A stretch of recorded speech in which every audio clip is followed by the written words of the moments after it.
of the four universities that have been involved in this project. I would like to extend my heartfelt gratitude to everyone who has organized this event, ensuring that we can come together to celebrate our achievements. Your hard work and commitment have been instrumental in making this project a success. To our external partners who are also here, I would like to thank you for all your invaluable contribution, for bringing diverse perspective of our research. Your collaboration has enriched our work and helped us research new heights. Together, we have made significant strides in advancing knowledge and innovation. And let us take this opportunity to reflect in our journey and look forward to future endeavors. Thank you all for being here today. Let's make this final meeting a memorable one. And now let me introduce you to Magda De Carli from the European Commission, with over 20 years of experience on research and innovation. Magda has held positions in both in public and private institutions, national and international levels. She has spent nearly two decades in the European Commission and currently serves as head of the unit for European Research Area, spreading excellence and research careers at the Directorate General for Research and Innovation, contributing to policies that enhance research capacity across Europe. It's a small video, only 3 minutes. Good morning, everyone. I'm Magda De Carli, and I'm the head of the unit working on the European Research Area, spreading excellence and research careers at the European Commission. I'm sorry I cannot be with you in person today for the final conference of your impressive project. Actually, I would say that I wouldn't mind being in the Canary Island now, rather than being here in Brussels.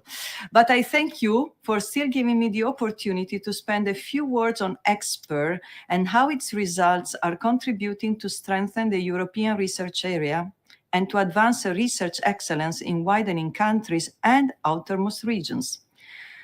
We believe that our work to create a European single and borderless market for research, innovation, and technology, as also recently referred in Letta's report as the fifth freedom, as well as to enhance scientific excellence and innovation capacity across the EU, should leave no one behind. This is why under Horizon Europe, you find the specific measures for what we call low R&I performing member states, for which, very important, for the first time, outermost regions, all outermost regions are eligible as coordinators.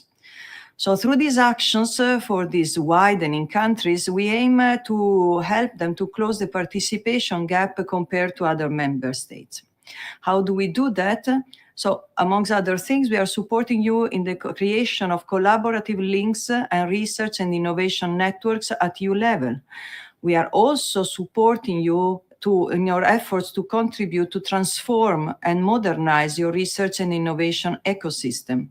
And we are encouraging you to exploit the potential of your talent pool, attracting new talents while at the same time preventing brain drain. So, of course, these objectives might feel familiar to you, and this is why, because your project has been aligned with these objectives, and it's an ambitious project, and your excellence work you have done in these 2.5 years is impressive. EXPER is indeed a successful example of how targeted EU actions combined with the efforts from the member states can make them stronger and allow the EU as a whole to advance together and to achieve a true European research area, which is one of our main objectives, especially now. I stop here now because I know you have a full day ahead of you and that I wish you will be full of exciting debates and inspiring exchanges. So I thank you very much for your attention and I wish you a nice day and very good work. Thank you. Thanks to Magda, and I would like now to have a pleasure to present Federica Roffi. With over 25 years of experience in research and innovation, Federica has held key roles in European funding programs. She joined the European Commission Directorate General for General Innovation in 2005, focusing on industrial technology and small and medium enterprises support, before moving to Research Executive Agency and in 2009.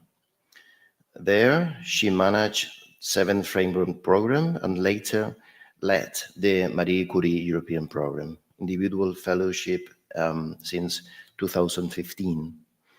She has been deputy head of the unit for widening participation on science with and for society, overseeing initiatives such as teaming, twinning, and ERA-Chair.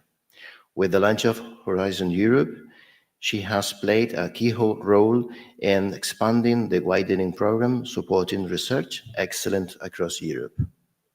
Federica?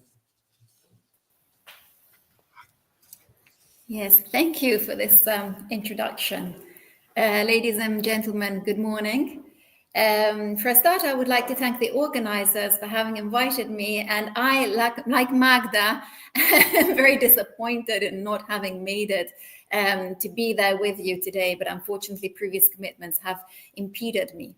In any case, thank you for having invited me. And before I start with my presentation, I would also like to join Magda in congratulating the consortium of EXPER for having made it successfully to the end of the project, and for having achieved all of the achievements which I am sure you are going to be expanding upon today in the course of the day. Unfortunately, I will not be able to be with you for the whole day, but I'm sure I'm leaving you in very capable hands. Right, so maybe I can share. Haha, now comes the difficult moment. Can you see everything? Can you see my slides? Can you see my slides? Hello? Yes, we can see it. You can, good. Okay, it's good to have a feedback. All right, so today I will not be dwelling on the widening participation, but I cannot move it. So let's try this way. Good, okay, so I'm managing. I will not dwell on the widening participation program in itself because you know it very well. I will just go through some main points. So this is the outline of my presentation, basically a couple of words about widening within the Horizon Europe work program. Then I will talk about mapping of widening actions. And when I say mapping, I mean in terms of results and impacts reached so far. I have a couple of slides also indicating the lessons learned from the whole widening program, including EEI, but of course, as you know, European Excellence Initiatives is a rather new action which was introduced by Horizon Europe, and therefore we have less results to share because, of course, the first projects are finishing now, and therefore we haven't yet carried out a survey, which we normally do to all the actions that are covered in the widening program, so as to ask also the coordinators what were the common obstacles, what were the best practices to be shared, and what were the overall results of the call in itself. I will be saying a couple of things about the latest call under Horizon Europe. We have had 2 calls so far in European Excellence Initiatives, and we intend to have more. I have 1 slide on the future funding opportunities, although, of course, as you know, the work program is not yet published, so I will not be able to dwell on the 2025 and 2026 and 7 work programs because they're still in theory.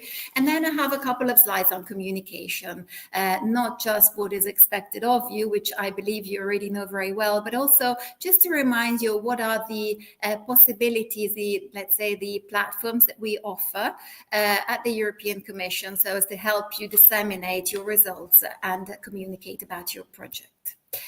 So here I cannot go forward. Let's try this way. Yes. So moving on to widening under Horizon Europe, I will not dwell too long on this slide, but just a reiteration of what are the main objectives of the widening participation and spreading excellence program. Well, basically it's to support the less advanced research and innovation countries to strengthen their R&I intensity and performance, to increase their participation in transnational networks, and overall to obtain greater research outcomes in low-performing EU member states and associated countries. On the right-hand side of this slide, we have the list of members of widening member states and associated countries, which I don't need to read out. And of course, as of Horizon Europe, we have the outermost regions, which are eligible as widening countries. This is the widening package. under the 2023 to 25 Horizon Europe work program, and you will recognize many of the actions. The first ones that you can see in blue are the ones that were already present in the Horizon 2020 work program. So we're talking about ERA chairs, which aims at bringing excellence to institutions. We're talking about twinning, that is really geared towards building institutional networking. Teaming, which remains our flagship within the widening program, which aims at creating or upgrading already existing centers of excellence in widening countries. Then we have the cost action, the activity for national contact points, so as to provide information, communication and support to our participants, and of course the policy support facility. As you can see in red in the second part of the slide, we have the vast array of new actions which were introduced by the Horizon Europe work program. So here we have, of course, ERA Talents, which is geared towards brain circulation, and here we have, of course, our excellence initiatives, which is basically an action which is geared towards empowering universities and is built on the success of the University Alliances projects, which were already present in the previous work program. Then we have excellence hubs, which build on basically strengthening innovation ecosystems through the collaboration of different stakeholders in the so-called quadruple helix concept, where basically you have different stakeholders working together with common aims, but coming from different perspectives and therefore bringing in their own skills and qualities. We also have the hop-on facility, which proved to be quite successful, where basically the widening country had the possibility of jumping onto already existing research and innovation actions, so already existing projects. And then we had the pathway to synergies and the dissemination and exploitation support facility, which I believe you are going to be receiving a presentation on in the course of the day, therefore I will not dwell on it. Last but not least, we have the ERA fellowships, which are built on the Marie Sklodowska-Curie Action postdoctoral fellowships, but which are actually, let's say, dedicated to widening countries. So this was just to give you a very broad framework of what the widening program is now covering. And here we have a mapping of widening actions, which, as I was telling you at the beginning of my speech, is basically focused on the impacts and results of the different widening countries, both in Horizon 2020 and in Horizon Europe. So in this slide, you see the EU contributions to widening countries given by the widening program Horizon 2020. So we distributed a budget of 533 million euro. And as you can see on the right-hand side of the slide, the most successful in terms of receiving budget were Portugal, Cyprus, and Poland. I'm not going to read out all of the countries because you can see them yourselves. Of course, this analysis was based on the three actions that were available in the Horizon 2020 program, which were twinning, teaming, and ERA chairs.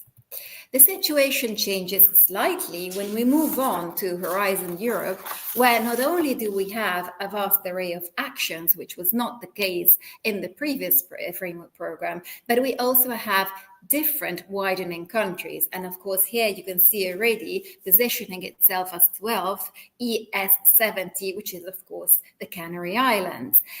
Here we see a slightly different situation where again, we have Portugal scoring highest, followed by Greece, which was introduced as a widening country in Horizon Europe, and Czech Republic.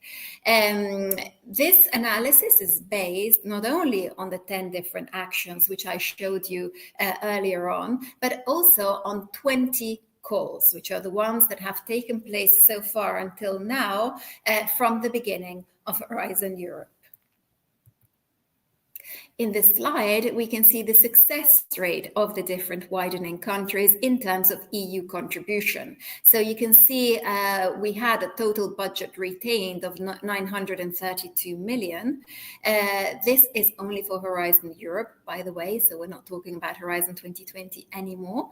And you can see from the orange bars, we have the requested contribution in million euro, and from the blue bars, you can see the retained contribution in millions of euro.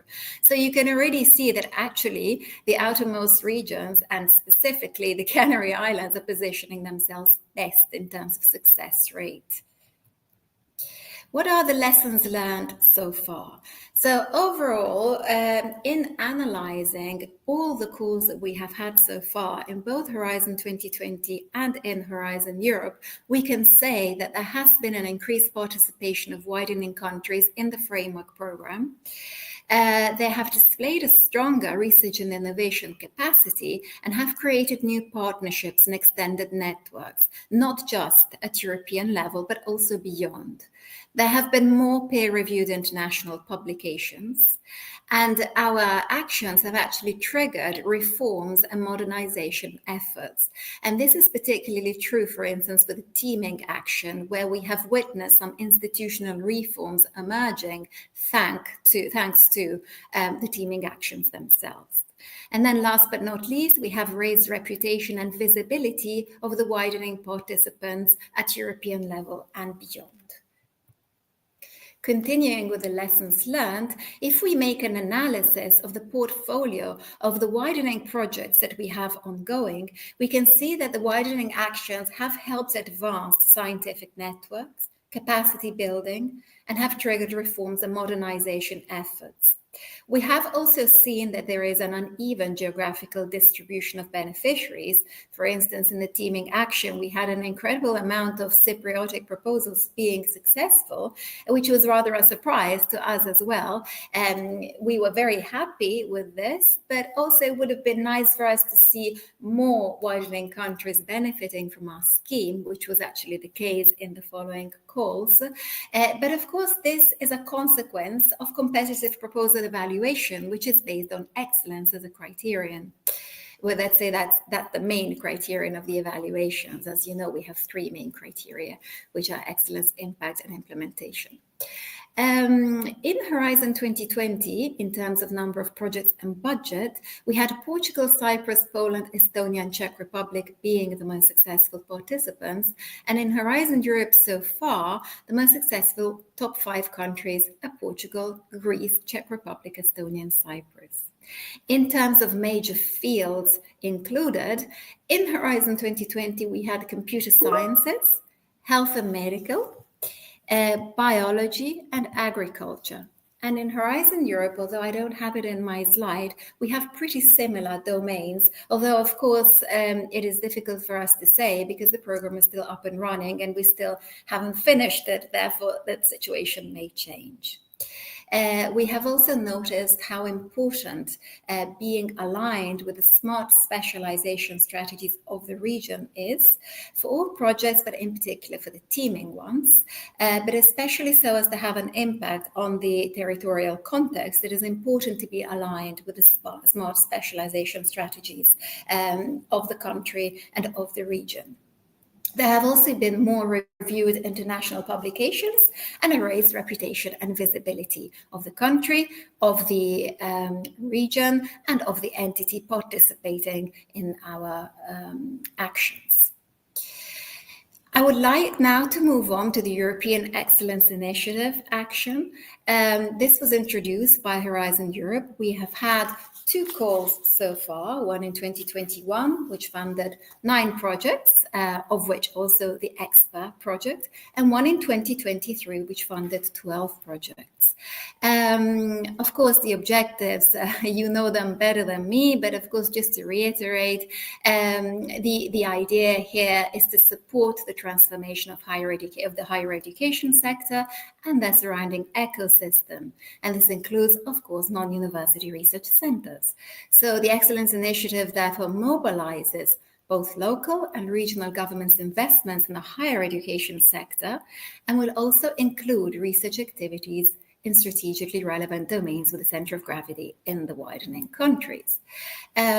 Just a few dates on the very latest call that we had on European Excellence Initiative. So we had 59 proposals that actually made it to the evaluations, and the evaluations took place between April and June. We finished the evaluation procedure on the 22nd of June with a panel meeting and a proposal ranking, and by the 10th of July we were able to communicate the results to the applicants, which, as I was saying earlier on, basically involved 12 main listed proposals. And of course we have 2 reserve list proposals in case we get extra budget, in case we have any terminations or whatever, but for the time being we have funded 12 proposals. Moving on to some data regarding the success rates, this time for the EEI call, this latest call. You can see here, I'm not going to read everything out because you can see it, and I am going to leave my slides with you, but you can see that basically the Canary Islands did not receive any funding, but of course they had received it in the previous call. In terms of coordinators' success rate, again, with respect to the latest European Excellence Initiative call, you can see here, again, the total number of retained proposals being 12. You can see here that the highest success rate was exhibited by the Republic of Serbia, followed by Czech Republic and Portugal. And you can see on the left-hand side of the slide indicated by the purple bar charts which countries had their proposals retained. So moving on, here we have a slide indicating the organization type in the retained proposal for this latest call, and I think it was pretty similar also for the previous call of European Excellence Initiatives, with higher and secondary education institutes scoring highest, which is obviously understandable, 59%, followed by other, which could be, for instance, non-profit organizations. And then we have 9% research organizations, 6% SMEs, and 6% also private for-profit organizations. And coming last, 4% public bodies. In terms of future funding opportunities, this is what has already been published. So we know that within the widening program, we have a Teaming for Excellence call. In fact, it has already opened. It opened on the 3rd of December with a Teaming 1 and will close on the 10th of April. We also have the European Fellowships, which will open on the 9th of April and will close on the 10th of September 2025. And there are more actions expected to be funding in the 2025 and in the 2026-7 work programs. We know that there will be another EEI call, for instance, but of course it is still subject to work program approval. So I cannot say much more with respect to this. Of course, there have been lots of great achievements both for all of our actions, and talking about EEI, we have seen that the first projects which are beginning to finish, such as, for instance, EXPER, have actually achieved great results and are aligned with the expectations of our program. So we are very happy to see this. There are still challenges, of course, and these challenges from our point of view, they're represented by structural disparities between the different widening countries, by access to funding, which differs, by brain drain, and much else. But of course, there will be future directions, there will be future actions, and I think it is in our hands, in all of our hands, each one of us with different roles, to work together and to commit to make things better, and to have policy changes, sustained funding, a mindset shift also that sees widening not just as a box to tick on the program, but actually as a fundamental pillar of the EU for competitiveness and innovation. And now I will move on to communication, dissemination and exploitation, of course. And here I have a slide which I will not dwell on because I'm sure you already know about it, but I will leave it with you because it provides you with quite a lot of information. But but I would like to actually concentrate more on what are the European Commission tools that can help you with dissemination and exploitation of your results and also communication. So as we know, we have the funding and tenders portal, and within the funding and tenders portal, we have the Horizon dashboard, which is important for both dissemination and exploitation. And it is in fact an intuitive and interactive knowledge platform where you can extract statistics and also data on EU research and innovation programs. It is sorted by topics, countries, organizations, sectors, and also by individual projects and beneficiaries. So this is good to know. We also have the Horizon Results Booster, and this is a free of charge platform to benefit from, and you can actually have access to the following 3 services. The first one being portfolio dissemination and exploitation strategy, the second business plan development, and the third go-to-market support. Then we have the Horizon Results platform. And this one is public. It's a public platform that actually hosts and promotes research results, widening exploitation opportunities in this way. It helps bridge the gap between research results, and generating value for the economy and society. And there you can create your own page, you can showcase your results from your project, and also find collaboration opportunities and maybe get inspired by others that are working in the same domain as you. In addition, we have other means. We have Cordis, which I'm sure many of you are aware of because it's been existing for quite some time. And here we have multilingual articles and publications that highlight research results, which are actually based on an open repository of EU project information. Then we have the Horizon magazine, which publishes latest news and features about thought-provoking science and innovative research projects, which are funded by the EU. And then we have the success stories in the field of research and innovation, which are published by Europa. And here we have a collection of the most recent success stories from EU-funded research and innovation. This could also be useful to you to showcase your project. We also have, of course, the wider advanced facility, which is for dissemination and exploitation. But I will not talk about it because I know that in the course of the day you will have a presentation on this. But just to mention it, since I am mentioning the vast array of opportunities that you have in terms of communication, dissemination, exploitation of your project results. And with this, I have finished. I thank you for your attention, and I wish you a constructive and very positive day. And I would like to reiterate my congratulations for the success of your project. Thank you very much.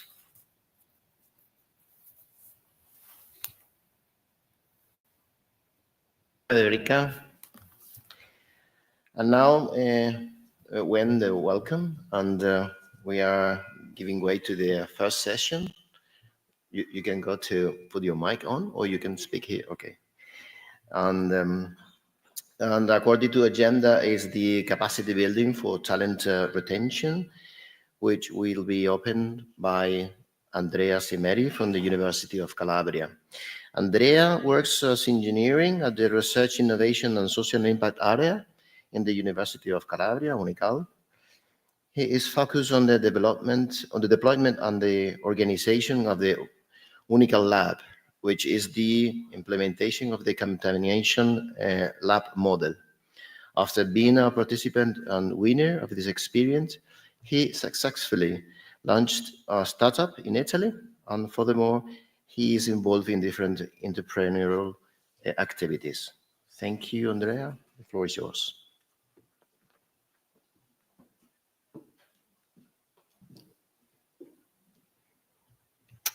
Thank you so much, Juan Alberto, for this introduction, and good morning, everyone.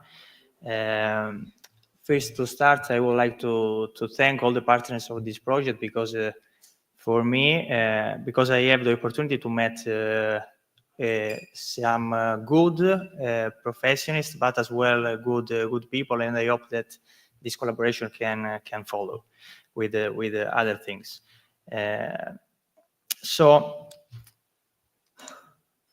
Okay, the aim of the 3 working page, the working page number 3, attracting and retaining talents, is to make the widening universities more attractive to talents through an improvement of careers conditions and to analyze how brain drain can be prevented and mitigated. And this task, my task, the 3.2, will end at the very end of the project because, as we can see later, this task will follow even after this meeting.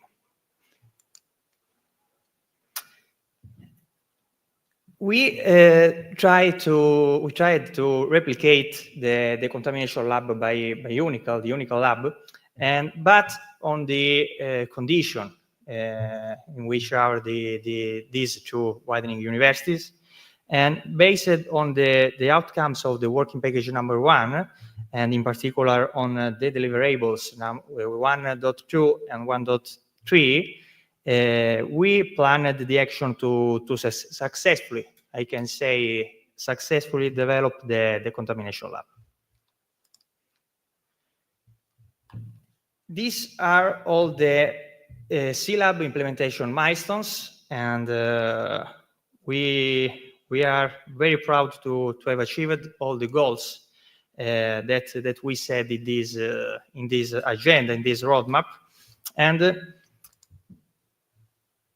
first of all, we provide support to ULPGC for the open call creation, even to the UAC. And ULPGC successfully opened to call, one for the student and then the other one for the mentors interested in teaching at C-Lab classes.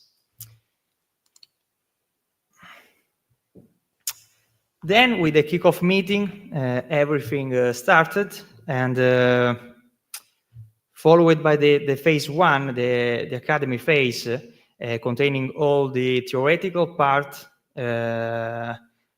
provided through lessons and the workshops supported by mentors and even formal professionists. The launch event saw the participants of enrolled students, mentors, and management staff, and it contains introduction to the academy phase, so where the students were briefed on the first phase of the implementation, including the scheduling and the key milestones, and implementation of these milestones that details were shared about the upcoming activities and the milestone for contamination lab at ULPGC over the months. And maybe the most important part that are the group formation and the development of the business idea. So participants formed groups and presented their initial business idea.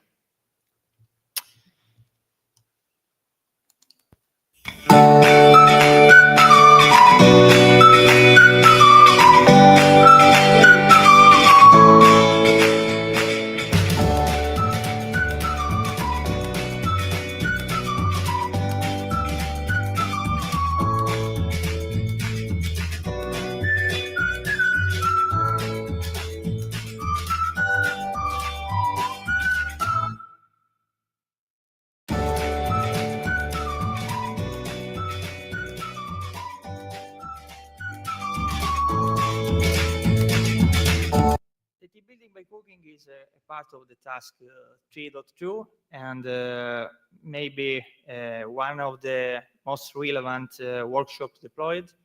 And teams of students with their mentors will compete in a kitchen challenge inspired to the MasterChef, and working together in a real under pressure scenario, as a restaurant kitchen is.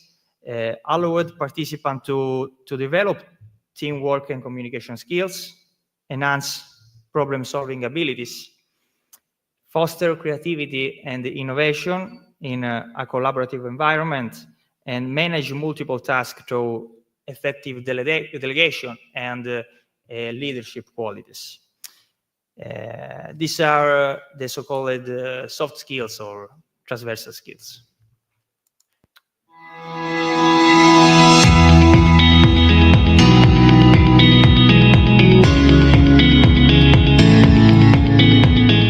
EXPER es un proyecto europeo, ¿no?, que conseguimos la financiación a través de los fondos europeos para investigación, pero dentro de una línea que está dedicada a todo lo que son las universidades ultraperiféricas, ¿no? Bueno, Alberto, I just robbed your introduction because I loved it, but on December 11, the Science Park of the University of Las Palmas de Gran Canaria in Tafira became the center of innovation during the final competition of the CLAB ULPGC program.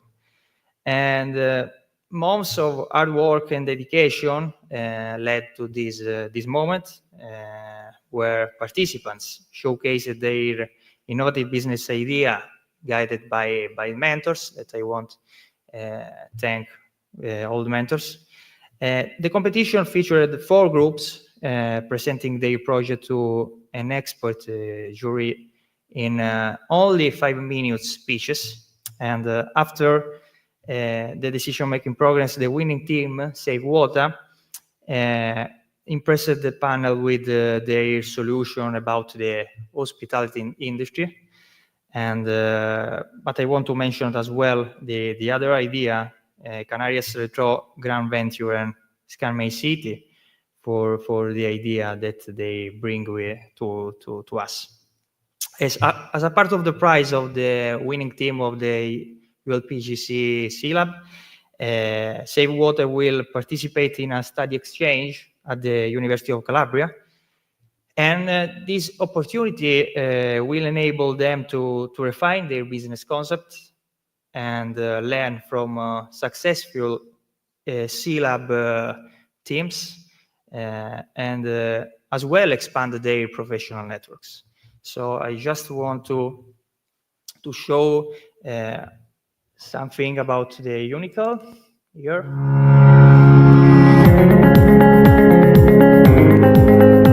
The University of Calabria is the largest and best equipped campus in Italy.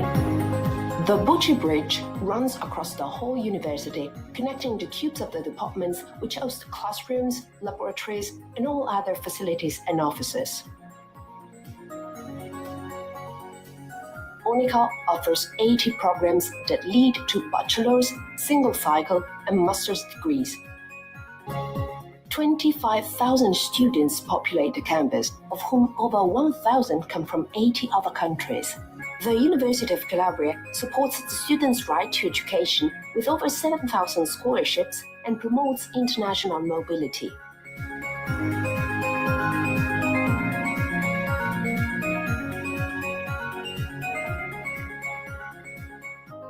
Living on the campus means taking courses in over 330 equipped rooms and labs.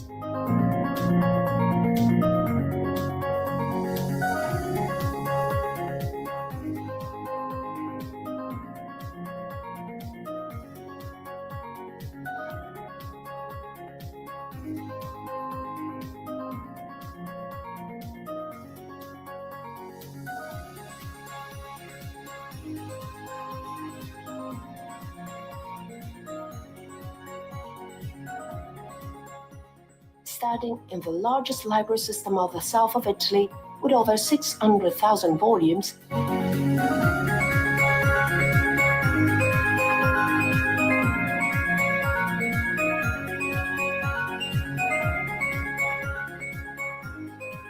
UNICA is the most sustainable and environmentally friendly campus in Italy, thanks to its geothermal, flat solar power, concentrated solar power, LED and PV systems. Residential areas, education, innovation, multiculturalism, sustainability. These are all the features that make the University of Calabria a reference point for companies and institutions as confirmed by the international rankings and the awards received by the university.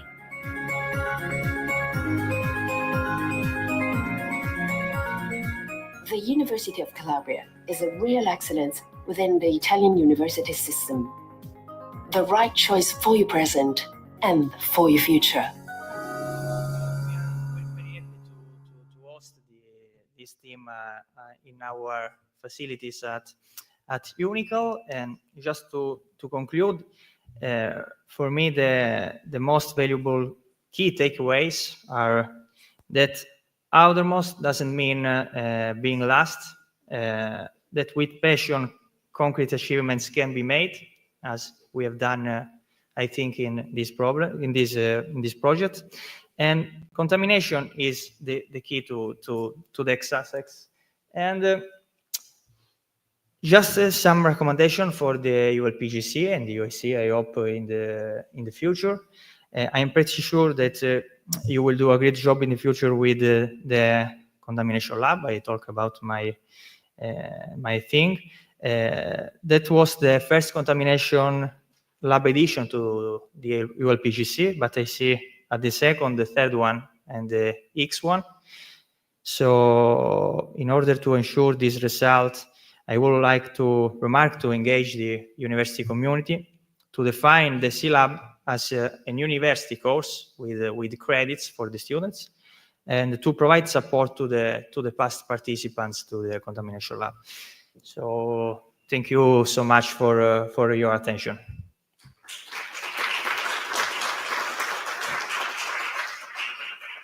I just want to ask to call Alicia to. I want to give you the stage, please.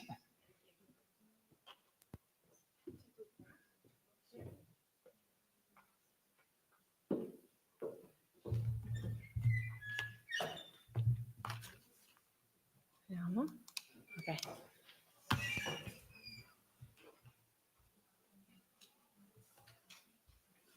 Okay. Hello, good morning, everyone. My name is Alice Gervasoni. I'm Innovation Manager at Associazione Emerge. We are a non-profit association of startups based in the Canary Islands. Our main mission is to support the diversification of the economy in our island and foster the innovation. Within the EXPER Project, what we have done, we have tried to address the challenge of the brain drain by analyzing the main driver of this phenomena, as well like recollecting a series of best practices and strategy that have been already applied abroad that could be possibly transferred to our ecosystem. To start with, I would like to start with with making a clarification on the concept of brain drain. As by brain drain, we refer to the permanent loss of human capital of high-skilled people. This results in a loss of human capital from a country or a region of origin. And it's completely different from what is academic mobility, since academic mobility encompasses what is a temporary movement of academic, of researcher that can go abroad for an exchange of best practices for short or long term relocation. In Europe as well, the academic mobility is actually like a way to improve the knowledge of the young scientists, as well to achieving a higher quality of science and innovation. However, so if we can see that academic mobility has a positive connotation, definitely the brain drain has a negative connotation, and what it creates is this two-speed Europe. Within the EXPER Project, we have conducted comprehensive studies on what are the causes of the brain drain, which affect particularly the outermost region, as the Canary Islands and the Azores. And we have, to do that, we have obviously done an extensive desk research, recollecting different sources at European level, global level, and as well regional level. We have used more studies, studies for the OECD, statistical data, and internal reports. We have as well employed qualitative approach. We have performed performed different interviews with researchers at both universities. We have interviewed experts of this socio-economic phenomena. We have performed a co-creation workshop where different researchers have participated, giving their contribution to this topic. And finally, we have presented different strategies in an online seminar just a month ago. And all these findings are summarized in a report that is one of the deliverables of this project.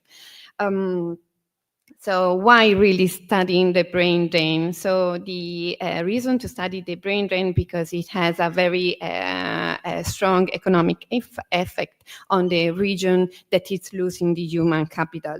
The shortage of the qualified professional is one of the most harmful consequence of talent loss, because it affects the economic development of this region and its innovation capacity. When the professional leave a region, the local productive fabric weakness and become less innovative, less able to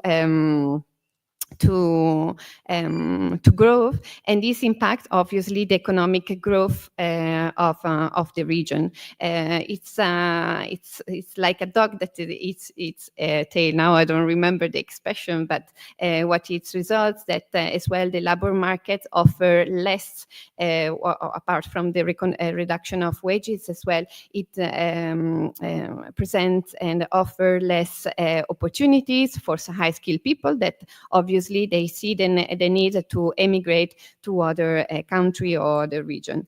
What we should try to do is perform this shift to what is a brain drain to a brain circulation. So what it can occur is that if these talents that leave, it's able to return, it will foster the knowledge exchange and the skill transfer of what they have learned abroad. And as well, in this brain circulation, we can leverage on the diaspora network of those people that have already emigrated, but they still maintain this contact with the country of origin. And this can result into the creation of partnerships, job opportunity from abroad, and as well sometimes economic impact like remittance. So basically, in a situation of brain circulation, what we can obtain is a win-win opportunity, both for sending region and receiving regions. When we study the EU perspective of brain drain at European level, basically what we see is that the migratory flow, it's really in Europe, it's really close to what is the socioeconomic imbalances among regions in Europe.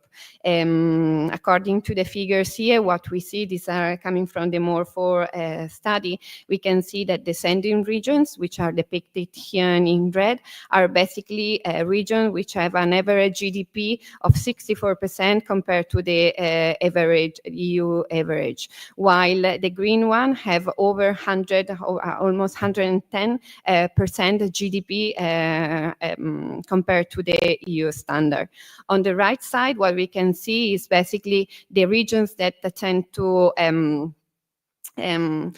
receive this human talent, and it's not surprising to see the North Sea country like Sweden, like Norway, Denmark, UK, and so on. While the sending regions, we have Greece, Italy, and Spain as one of the most common for this type of immigration.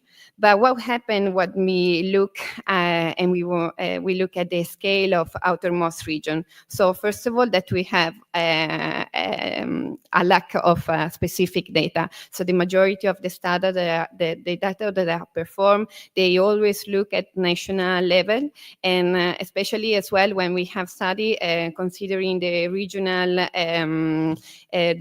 migrations, what we see as well that often the outermost region are somehow forgotten. And also something that is important, that there is an extra complication that is difficult to discern between what is permanent and temporary immigration. So to try to understand really the degree, the scale of this phenomena, we have looked at the migration flow, the statistical data in the Azores, in the Canary Islands, and for example, for high-skilled people, we see that sorry, it's not high-skilled people. It's just from 18 years old, the working age range of immigrants. We see that Azores have lost over 1,277 people in 2023, while Canary Island are around 16,000. When we wanted to see the type of profile of researcher that they immigrate, because this is our focus, then we have to go back to the EU patterns and national patterns. And what we see is that the most mobile career stage for all researchers is pre-doctoral and postdoctoral stages, which is not surprising. And in comparing Portugal to Spain, what we say that usually, like Spanish researchers, are much mobile than Portuguese one. Although many of the global drivers of brain drain can be somehow transferred to the Canary Island in the Azores, it's true that our island faces some specific challenges. And among them, obviously, we have the geographical isolation that's limited the networking, the collaboration. We have as well more limited research resources, so we have fewer large research center and fewer EU-funded projects. The economic performance as well of these islands is characterized by the fact that it's a small-scale economy with a number of SME, which has in general a low capacity of generate high skill or quality jobs, and most of all to absorb this capacity and innovation capacity of researcher, for example. And something as well that it's really specific of Outermost region is the fact that they are at risk at a talent development trap. And this is particularly true, for example, in Azores, that in the last 10 years, between 2011 and 2021, has lost more than 4% of the population, working age population, because they were leaving for better opportunities. And this reduces as well the number of the graduates, creating a high risk for the future with the as well with the reduction of natality and so on. And finally, as well, the risk of poverty and exclusion, which is very true for both regions. And in case of the Canary Islands, we have almost 33% of the population, which is under this risk. So there is a complex interplay of drivers of brain drain that create a unique situation. Sorry, I'm just checking the time. And what it can be summarized is just a little bit in these slides as the main driver, where we have summarized some of the most common one between what are push factors, so the ones that push people to migrate, and pull factor, the factor that probably we don't control because are those attraction forces from the receiving regions. We wanted to understand at regional level what were these hurdles. So we started with interviewing researchers. We have some of them today here from the ULPGC. We have targeted R1 stage researcher, pre-doctoral and postdoctoral stages. And we have asked them somehow what were the important points for them to be retained within the academy to perform the research. And some of the interesting findings that we had confirm what was first assessed in the internal assessment carried out in the EXPER project at the beginning in the first year, but as well highlighted some of the needs specific of the academics, the research staff. So one of the major point raised for sure was the limited opportunity for career growth, where the majority of the researchers felt that there were somehow like an ample opportunities to pursue a PhD, but then when it comes to actually continue the career to be stabilized at a postdoctoral stage, they found a very limited opportunity, and as well the gap, the turnover to get a long-term position was to consider it too extensive.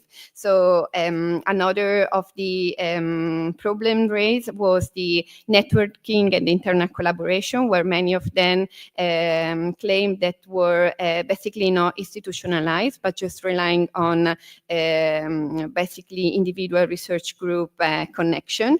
Another burden was the bureaucracy, which was one of the major frustration as well that were expressed by researchers, both at managing grants and research, but as well in terms of recruitment. And finally, as well, something interesting was the education and training gap for young researchers, where they claim a more structured program in training in transferable skills, interdisciplinary collaboration, and so on. We have validated these findings as well in a co-creation workshop held in Tenerife with different researchers. And there we have opened our view. We have looked more at the systemic challenges. And not surprising, we had the lack of sufficient and long-term and stable R&D funding as the most prominent pain points for researchers, as these affect as well the stability of their position of the career path. One of the other points as well were the no competitive remuneration compared to the high standards of living that now, for example, affect the Canary Islands, for instance. And as well, another important point that were raised was the access to training, and again, what we have seen before from the interview. So basically, all these drivers, once we have understood it, we have tried to propose strategies to address the problem, to really favor what is balanced brain circulation. As we said before, this is fundamental as well for the training of the young scientists to increase the excellence of their research. So we have categorized all the different strategies that we have collected in this chaos-craze analysis under 4 pillars, which are summarized in this conceptual framework of balanced brain, which are system level factor for R&I, basically talking about funding and connection with the industry, recruitment, working condition and career progression, research excellence in terms of international collaboration and so on, and research environment, talking about opportunities to improve infrastructures, training, and connection to different stakeholders.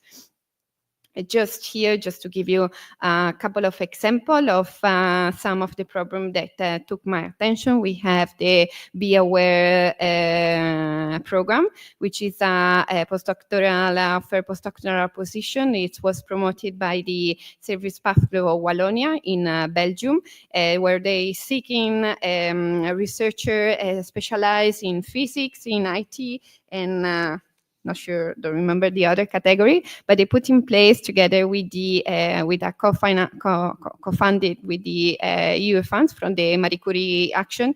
They were able to raise more than 36 million euros and proposing 2 different calls. One, to actually work directly with the industry, so favoring as well the internationalization of the SME of this region, and the other in academia, where we have 21 million budget that were able to support basically the training in knowledge technology transfer for researchers. So the impact here is clear that it's one of the excellence program to be kept in mind. Another very interesting that was presented during the online seminar online, which is closer to us as well, the Opportunities, which is promoted by the Junta de Galicia, the Galician University System, and Consejo Superior de Investigación Científica, CSIC. Again, it targets high qualified researcher, in particular 3 types of profile of ERC, giving them basic training, supporting like writing their application throughout all the process, as well complementing their salary. And this has been in place since 2014 and have gone like an impact of over 33 years grantees so far in the last 10 years. And as I was saying before, Opportunities with Other was presenting in our online seminar that we just held 1 month ago, where not only university presented the best practices, but as well other institutions that work closely with the government, as we see that it's a multifactorial problem and topic that should affect different stakeholders. So just to conclude, I would like to say that we identify as a need for both university to develop a talent strategy as the core mission of the university, try to look really at every single stage of talent, from the recruitment of undergrad until recruitment of PhD and postdoc.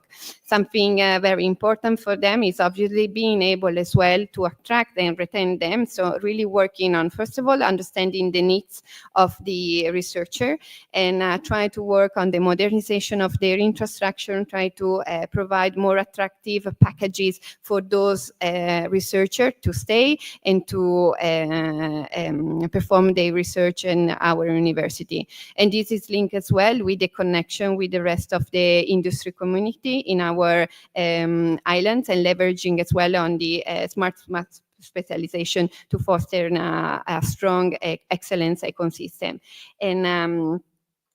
And some of the recommendations that as well was highlighted before by Federica Roffi, it's for sure taking advantage of the opportunities that we have at the European level. Federica before showed the ERA Fellowship for postdoctoral programs, Marie Curie, ERC, Horizon Europe, so it should be all instruments we have in place. We have the widening program, which is a great opportunity for us, and try to leverage on them. We have for sure to work more with the academia, not just with the industry, but as well with the civil society to develop this strong talent strategy. Try to support our research as well to seek opportunity outside academia, their interoperability as well in other sectors. And don't forget about the lifelong training, which is and upskilling of people, which is a need for people that work in this field.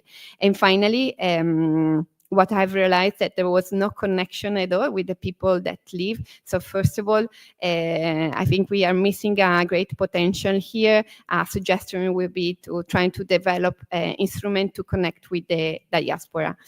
I have concluded with my presentation. I thank you, everyone. And now I would like to pass the floor to Verónica Pavés, which is a journalist from Prensa Ibérica, El Día and La Provincia.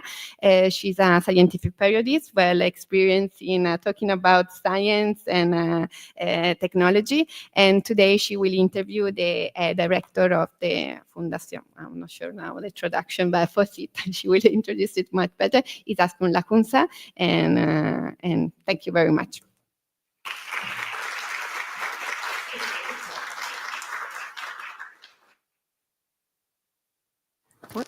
Good morning, everyone. I would like to introduce Azcun Lacunza.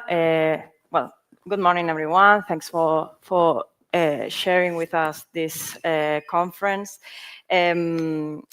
Well, my name is Verónica Pavés. I am a scientific journalist in the newspapers El Día y La Provincia here in Canary Island. And I will be your host for this final conference before break, that we all want this break. So I am pleased to introduce Izaskun Lacunza, which is a director of the Spanish Foundation of Science and Technology, which means FECIT. Izaskun holds a degree in food science and technology and a PhD in chemical science from the la Universidad Autónoma de Madrid. She previously served as director of Science for Public Policy in the department at FECIT and as coordinator of the Science and Technology Office on the Spanish Parliament. She also has international experience, having been the executive director of LIBER from 2012 to 2014, where she promotes some open science and European projects. Additionally, she's an expert in scientific advisory projects, innovation in public policy, scientific mobility, and talent attraction, open science, and gender equality in research, which is precisely what we will be discussing today. But for introducing for all these people, what can you describe the FECIT? What is FECIT for these people? Thank you. Thank you, Veronica, so much. Good morning, everybody. It's a pleasure to be here and to see so many good friends in the audience. So regarding the Spanish Foundation for Science and Technology, we are a foundation depending on the Ministry of Science and Innovation here in Spain. We are a team of 130 people. And to make it simple, I would say that what we do is to try to promote the public value of science and its contribution to the democratic quality of a country, if you wish, and of course, social well-being and so on. We have 4 strategic objectives that communicate and need from each other. The first one would be science communication and science outreach. We work very hard to make sure that the Spanish society trusts in science. And I don't have to explain, I think, how important trust in science is in these difficult times of misinformation and so on. So we want to make sure that there is a dialogue in between the scientific community and scientific knowledge and civil society. Our second objective would be open science. We truly believe that scientific knowledge is a common good, is a public value, and as such, scientific knowledge should be publicly available for society in real time. And this is a big objective. It's not easy. We need to make a huge cultural change in the scientific community for this to happen. And this is part of what we work for. The third objective would be science for policy that Veronica was mentioning. For many years, we've been talking about transfer of knowledge, and this transfer of knowledge has been understood to the industry only. And of course, this is very important, but what we are working for a number of years now, probably after COVID, is to establish mechanisms so that scientific knowledge informs better public policy. And this is not obvious, it's not easy, and we need to develop structures and professionals around this idea, this interface in between knowledge and public policy. And the fourth objective would be global science. I mean, everything we are at the Foundation is thanks to our debates at the European Union scale. Science is international, and we need to promote this internationalization of science. We do this in different manners. The first one is our services to the scientific community so that they can compete in the European framework programs. And also we influence the European framework program so that it is beneficial to our own interests. And we also work very much. I was listening to Alice's talk. We work very much with the scientific diaspora in the world, Spanish scientific diaspora in the world.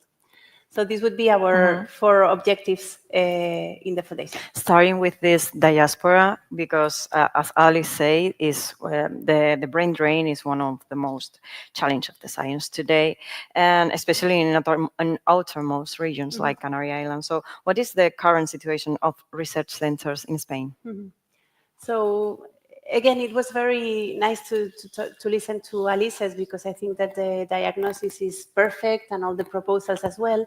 But every time that we talk about talent retention and talent, the competitions for talent at the national level and also at the regional level, I like to take the debate to the European Union level as well. I mean, the same conversations and the same worries that we are having at the regional level and at the national level are the ones that the European Union are having at the global level. I mean, how do we make sure that the European Union is an attractive region for talent in a fierce competition in the world? And I think that these kind of debates are very important because they are useful. That the answers that the European Union is giving to this very hard question are can be somehow useful when you bring it to the national and to the regional level. So what is the answer from the European Union? I remember that, I think it's a figure that maybe it's a little bit old, but I think it was from 10 years ago. There was a calculation that the European Union would need 1.5 million more researchers than the ones we had 10 years ago in order to meet all our competitive indicators. 1.5 million. So how, I mean, the conversations were around how are we going to achieve this? It's not easy, right? And the answers are, I would say, threefold. The first one is the framework program itself. I mean, what we have is a unique framework program with with 27 member states agreeing on common research and development goals and objectives. This is an amazing achievement, and we need to be proud of it. With two flagships for human resources that are, I mean, I would say the best of the worlds, which is Marie Sklodowska-Curie Actions and the European Research Council. I mean, those programs are unique worldwide, and they are achieving to attract talent to Europe as never before. And also the European research area, right? I mean, this idea of building together a common space to do research in Europe. And this is more important than ever, I would say, because it's being built with European values that we have taken for granted for many years already. But I mean, we are talking about a region that allows doing research with academic freedom, with gender equality, objectives, with diversity, with working conditions that cannot be compared to anywhere else in the world. And this kind of context, I think it's important for us to understand who we are in the world. And I mean, the European values that we are holding are especially attractive now in the world. And I think that we need to understand that as an opportunity for Europe as well, because it's not the same to work in a university in Europe with academic freedom and with your own rights protected than working in another region with much more difficulties to do this. And common standards, and this is something very important as well for how do you say that? Outermost regions. This is also very important. The idea of achieving common standards. We need to achieve a common standards so that it is the same to do research in the Canary Islands or in Murcia or in Galicia. It is the same to do the same kind of research that we do in other regions of Europe.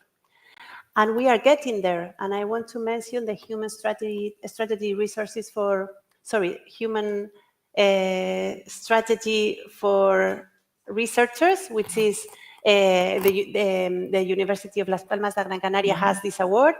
And it's an award that recognizes common standards for human resources in the university. And this is very important for foreign researchers, because going to a university with these standards means that they can be sure that they are going to be treated in the same manner that other universities. So that would be my first answer. So what about the challenges? Because we are talking about the opportunities of outermost regions and other regions in Spain, but what are the challenges that outermost regions like Canary Island or Azores face in attracting talent? And how can we get this balance? Because there are people that is leaving, other that is coming. What how can we get the balance? Yeah. Again, I need to mention Alice's presentation. I think that the diagnosis and the recommendations that you're doing are perfect, and they resemble very much to the ones that we are doing at the national level. So basically, what we are trying to do is to take the most out of the framework program. And I think this is something where there's room of improvement in the Canary Islands. Mm-hmm. You need to take the most out of what the framework program is offering. And for that, you know that you can count with us, with the Spanish Foundation for Science and Technology, because we have the national contact points. And we are here to help you for the competition for funds for the framework program.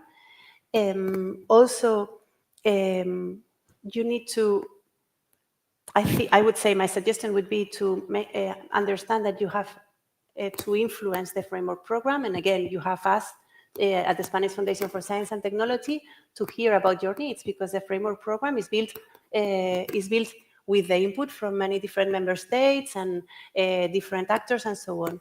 And you need to make sure that the needs of the Canary Islands are heard in the framework program and that they are correctly reflected.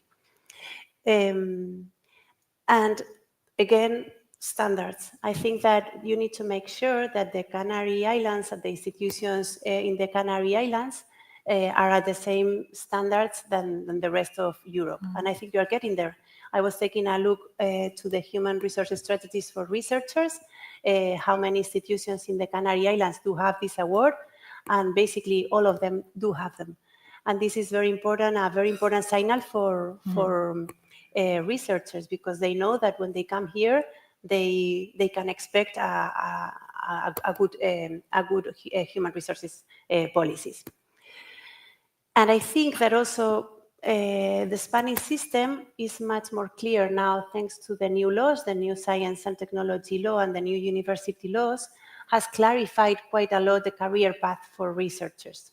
I mean, there's many difficulties yet, of course, but there is more. The researcher career path is much more clear now. What step comes after the other if you want to pursue an academic career, and this clarification, I think, it's very, very useful as well.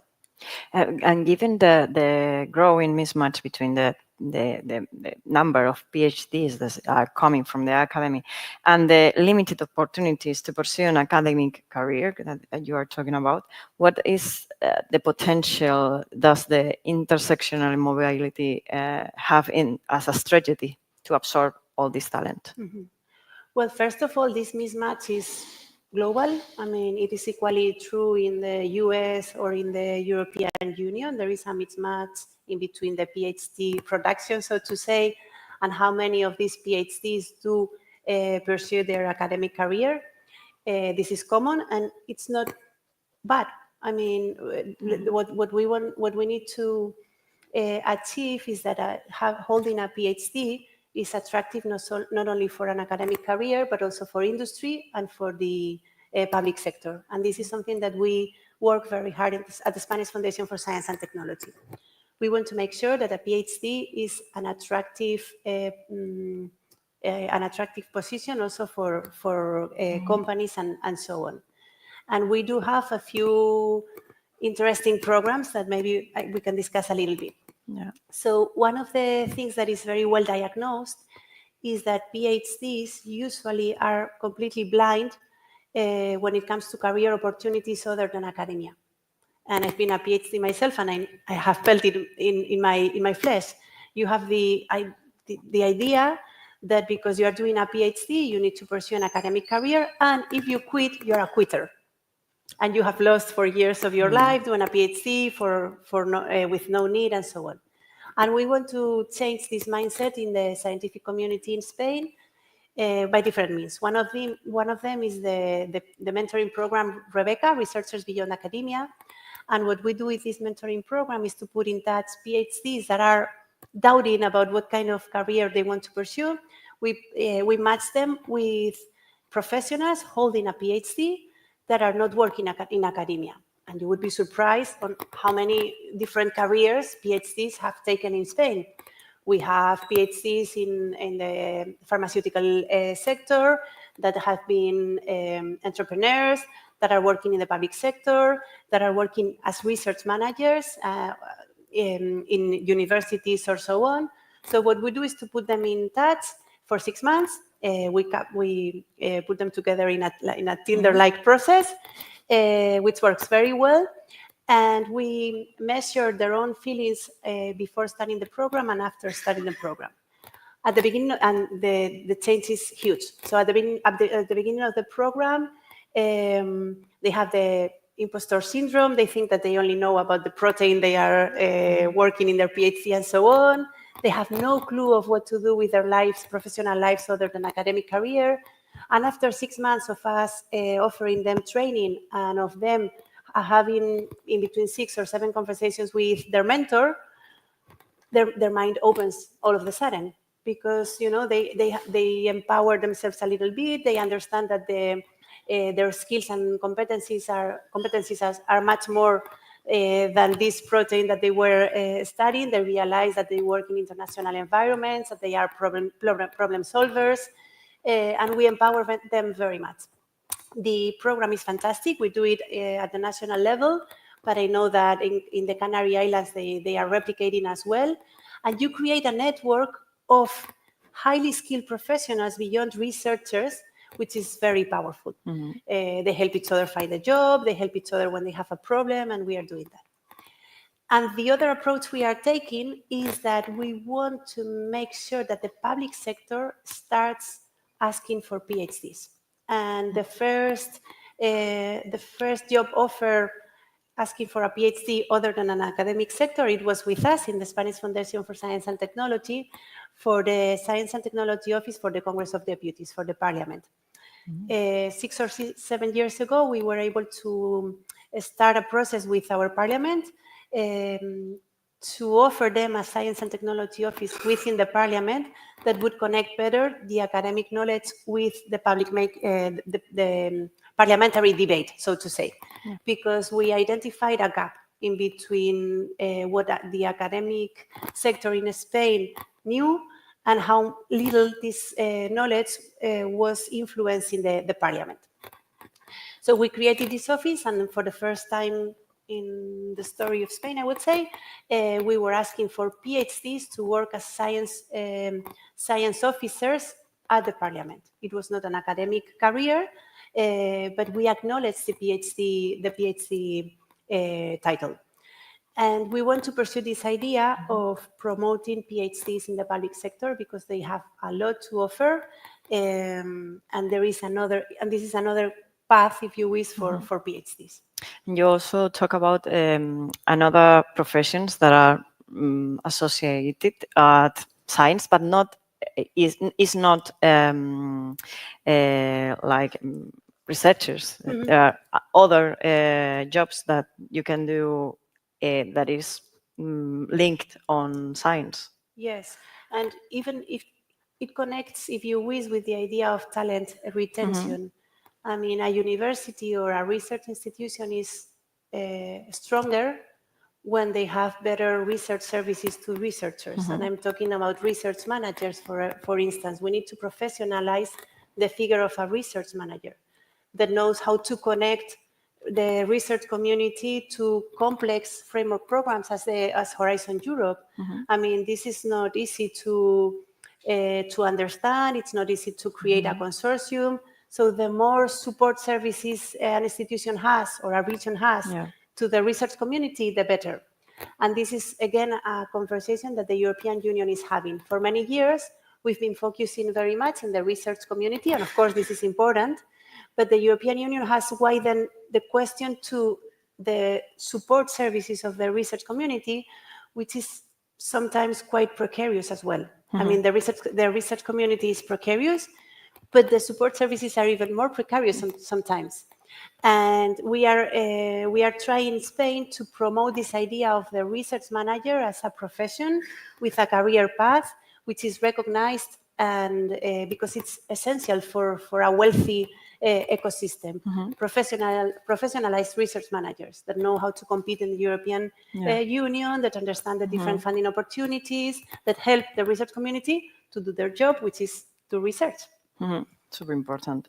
But you was talking about the scientific career, and we just left ahead the Women's Day, and I think this is important to say about the gender equality in science, because we still have some path of the scientific career that is not equality. So how is Spain in performing in this gender equality and in try to break the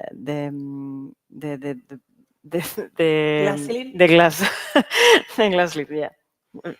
Yeah, so we just published, I mean, it's a very interesting question, and we just published a report that we published with the Ministry of Science and Innovation, which is called Científicas en Cifras, Female Researchers in Figures in Spain, which resembles to the C figures of the European Union, and I have a few interesting figures here. But before, let me reinforce this idea that, I mean, talking about gender equality is, again, a European value, which is very important. I mean, there are many regions in the world in which this conversation is not taking place. And this is part of what we are, and this is part of what we need to promote to bring talent to Europe.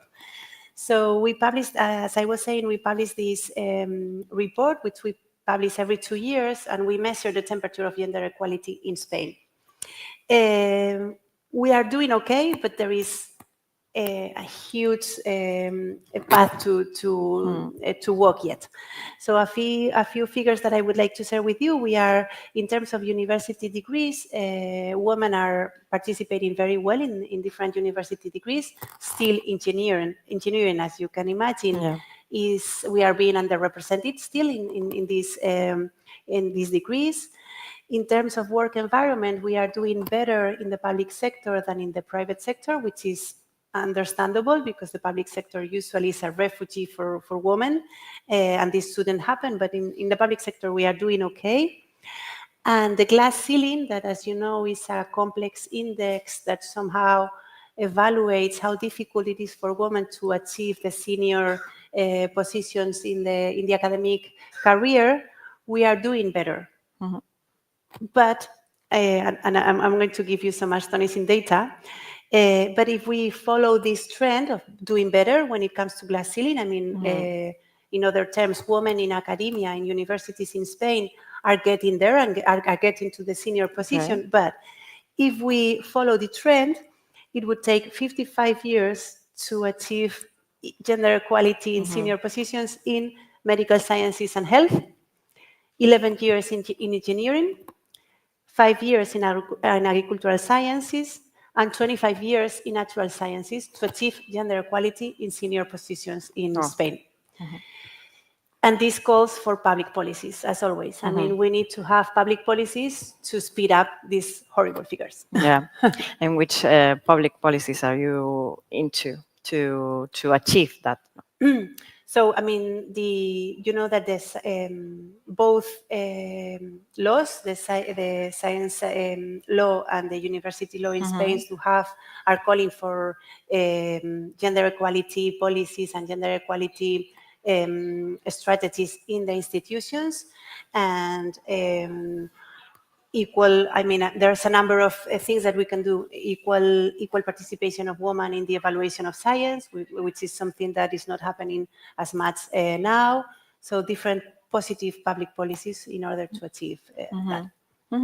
Okay, well, we have the interview because the time is running out, but thank you very much for being here and talking about all of this, because it's pretty important to know how are we doing this and how are we trying to succeed in this, because the talent retention is one of the challenge of the era, I think. So thank you very, very, very much, Izaskun, and thank you everyone to being here and talk to her. You can talk to her now. We have the break, and we see you in the next conference. So very Thank you, Veronica. Thank you very much.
Empezamos. Good morning again. Welcome back. I hope you had a good coffee that boosts your energy again, because we are going to start a very exciting session about strengthening knowledge transfer and spin-offs. So I'm really glad to introduce the first panelist for this session. I know him very well, but still, he has a lot of experience, and I would like to introduce you Nestor Rodriguez, who has over 20 years experience in technology commercialization. He has worked with both public and private research institutions, and currently is the managing director of Atrineo in Germany, and will share his expertise in international market analysis, private equity, and corporate strategy. And he has actually played a crucial role in the structuring, establishment, and financing of many startups in Europe. So I'm really happy that you can enjoy the presentation of Nestor Rodriguez.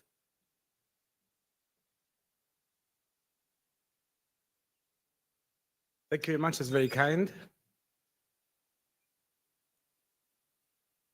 So I'm going to be presenting specifically what the activities were that we conducted during this project. We had, as you can see, 3 main pillars in our work package that was related to doing not just the evaluation at the beginning and the different elements of human. We have been hearing about talent and capturing talent, but we also had specific activities for specific technologies and use cases. And we had 3 different pillars. One was on the topic of capacity building, one was on the topic of IPR management, and one was on the topic of speed of support. So our work here was about identifying interesting topics for capacity building that could be shared with in this case, was scientists and people from transfer offices. We also clarified the topic of how to engage in the certification process of RTTP, because many of the transfer office managers, especially in Las Palmas, were very interested in getting RTTP certified. We also discussed with the transfer offices of both Azores and Las Palmas which patterns would be interesting to evaluate and to develop a bit further to help with commercialization. And finally, there were a few startup projects, a bit more in the Canaries. There were also some in the Azores that we tried to give some support. And we have here the list of the different technologies that we did. I will go now in detail through each of these points to discuss how what specific activities we did for them. So regarding capacity building, let's go first to ULPGC. We did 2 trainings. Obviously, it was a bit challenging because they were during the summer, because we had to do it during the time where scientists are off their main schedule. So that was a bit difficult. But nevertheless, we managed to get over 20 attendees on the first training, and then around 12 to 14, depends on what time you measure. And the topic was about how to include innovation and innovation activities in daily life as a researcher. Because as you know, many of the researchers, they care very much about the scientific results. They publish things, they have the different conferences they attend to, but after they finish a publication, they move on to the next topic. And our goal here with the training was to provide them avenues of potential activities they could do to follow up and to do a bit more impact beyond the scientific exploitation of results, to go into maybe into innovation for these activities.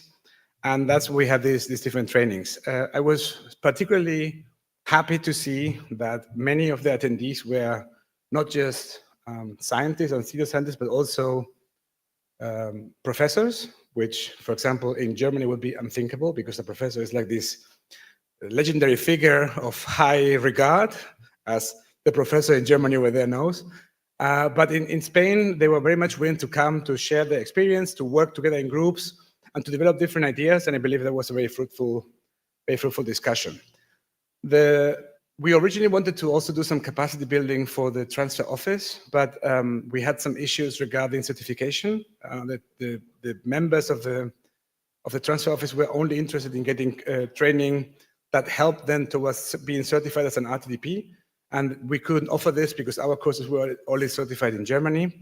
So we didn't do any activities in that regard. But we did those on the Azores side, where we did 3 different things.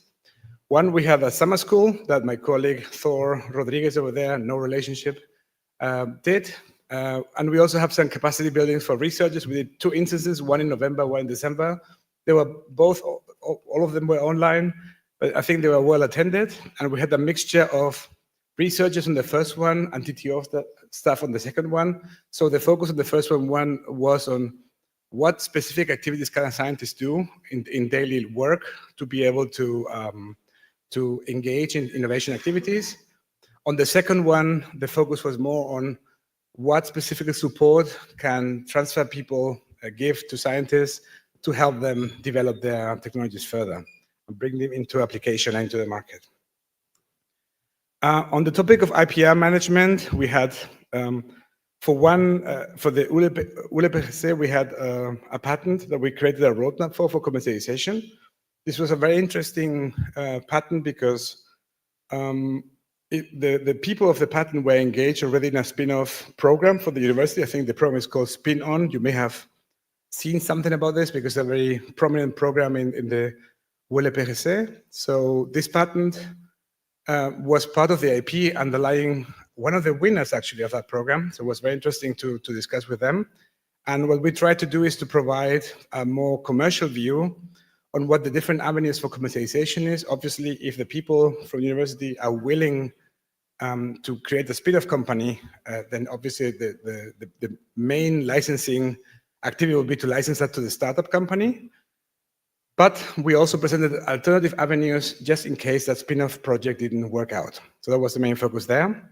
And then we did something similar in the Azores University for a patent about antioxidants. So this was done by my colleague Thor, and it was really about finding different avenues to commercialize technology beyond the things that they were already doing. So finding new ways of moving forward with this. On the spin-off support topic, we had 3 different projects in ULPGC and 1 project in Azores. The reason we did one in the Azores is there are not so many spin-offs yet, but hopefully in the future this will be something that is more common.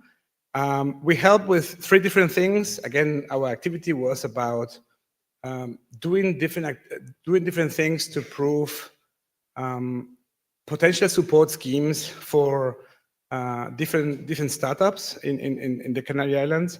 So the first one, we did some traditional, for Rethink Medical, with some traditional market research. So classic, this is your market, these are potential investors you can look at, these are things that are going on.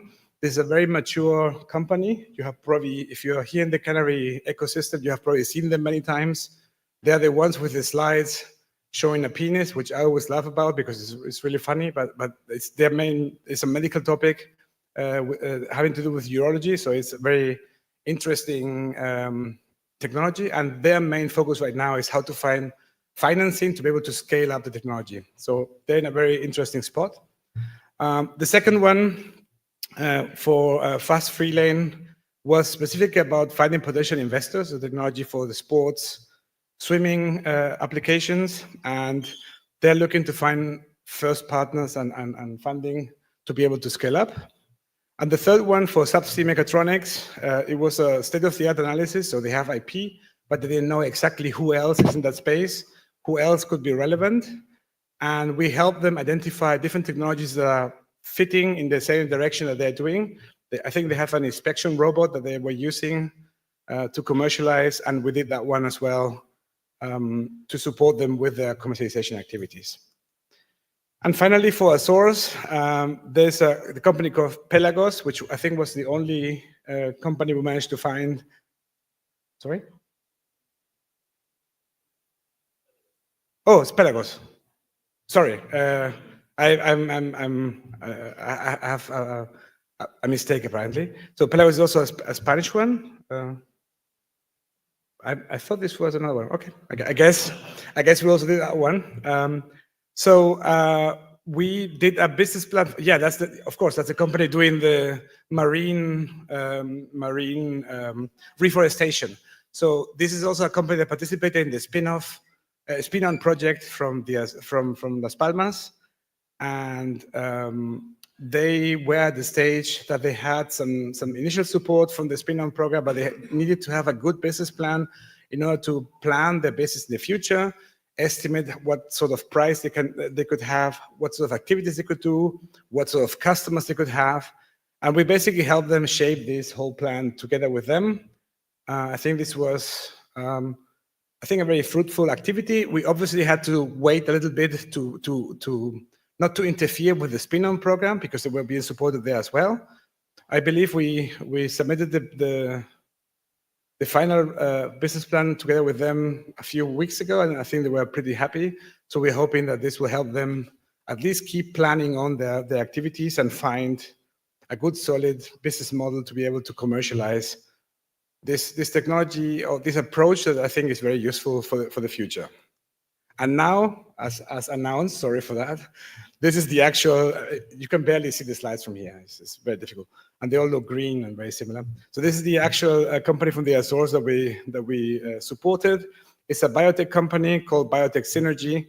And we helped them with an initial report regarding different applications they could have. So they had different ideas on what sort of applications they could be using.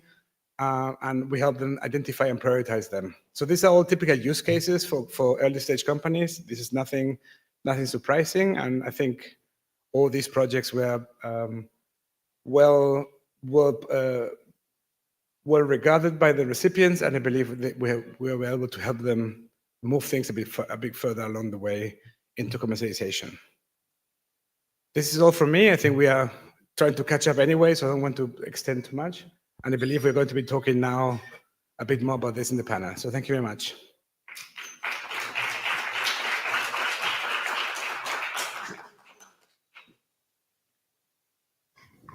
Thank you very much, Nestor, for the presentation. And indeed, we are going to move to our panel, From Knowledge to Market. I would like to introduce, first of all, Fabio Mestre dos Santos from Terino, Portugal. I would like to invite you to join me here. He will moderate the session. Then I'm glad to announce Professor Sebastián López Suárez, who is the Vice Rector of Research, Knowledge Transfer and Entrepreneurship of the University of Las Palmas de Gran Canaria. We have again Nestor in the panel and Thor Rodriguez from Atrineo. And then we have, I'm again happy to invite Arthur Gil from the University of Azores, also Vice Rector, and Michael Leyer from the University of Rostock, Germany. So we have a rich panel, and we are really glad to share insights. Thank you, Michelle. I think you saved me some time to this roundtable. So I think the best thing to do after knowing more about the knowledge and the experience of about spin-offs is to doing a roundtable. So I will start to doing some questions, but first I have to gently ask you for trying to share your brilliance in just 30 minutes, please. Okay. Okay. We got it. So first question is for Michael Leyer. Yes. Okay. It's for you. What are the key challenge and opportunity in transferring knowledge from university to market application, Michael?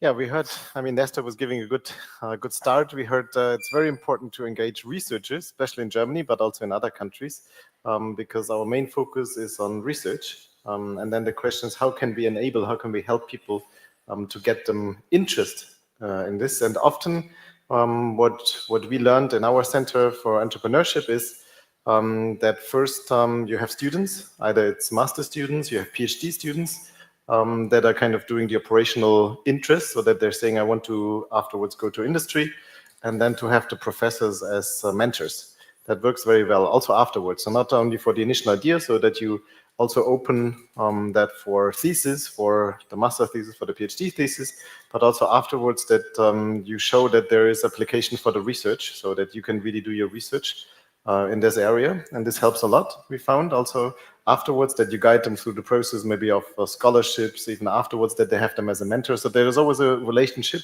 a connection that you also get interest. And this is what we found as a good measure to get from science the kind of the way into practice. Okay, thank you, Michael. And what the role the intermediaries play in facilitating this process? I mean, the Rostock University. Well, they are the main kind of the matchmaking. So that we are looking, so we know the people also at the center, we know whom to talk to directly contact them, because that's better than just be like, okay, whoever is interested comes up.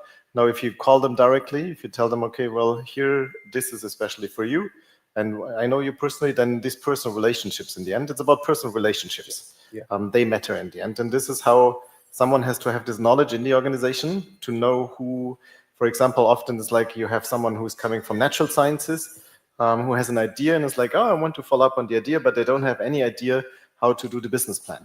And then you're like, okay, well, I have someone. So this is also what I did in the past. I was like, I know a student who knows that. And I contacted the student and asked, are you interested? And he said, actually, yes. In other cases, it can also be negative, but then you know people and then you can kind of do this matchmaking. And this is, I would say, is the main role of intermediaries, to build personal networks, personal relationships, keep your eyes and ears open everywhere and be able to connect people, because only with the direct personal talk, things are going to work.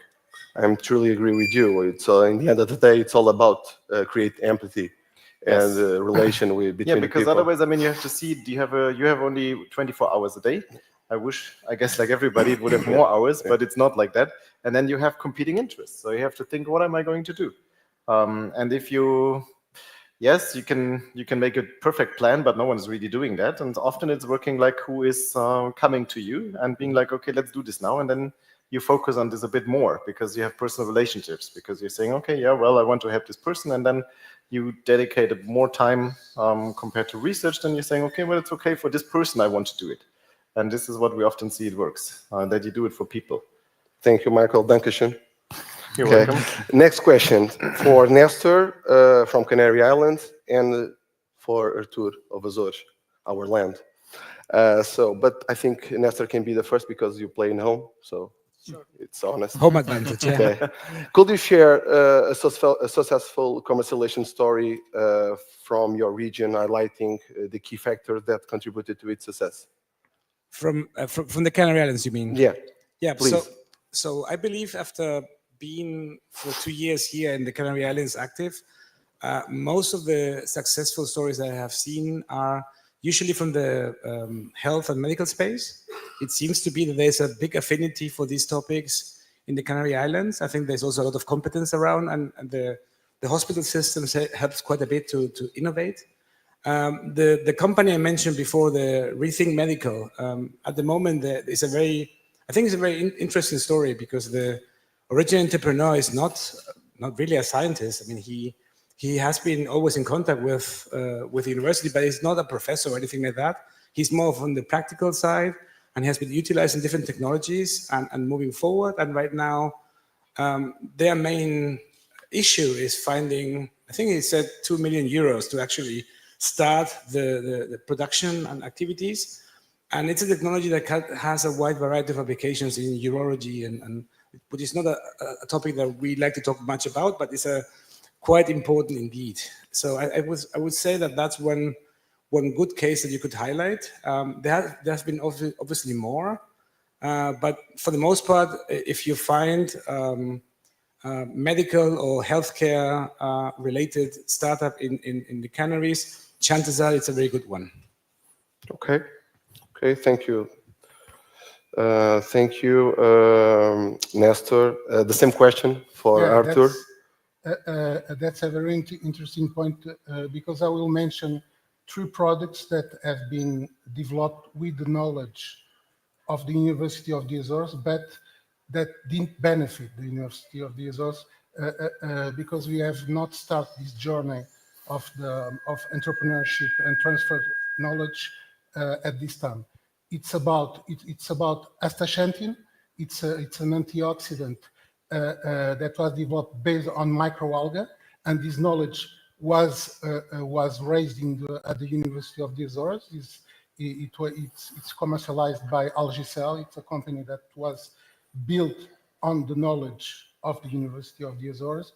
The same applies to the concept of fish metrics. It's a software that measures the fish during the fisheries automatically using some algorithm. And also the last one, it was a kind of tea. As you might know, San Miguel Island is one of the fewest places in the Azores with tea plantations, and one type of tea, the neural tea, was developed based on knowledge of the University of the Azores, and it is supposed to be more beneficial to the neural functioning of the brain. So all 3 products were based and developed at the University of the Azores with knowledge of the University of the Azores, or mostly, but as we didn't have a structure to support all these researchers, all this knowledge was not of benefit of the University of the Azores. Okay, this is one of the great example of the unique contest of Azores to influence the outcome of the project. So you're good? Third question? Okay. So this question is for Sebastian or Nestor, because we are experiencing this geographical market, and for Artur as well.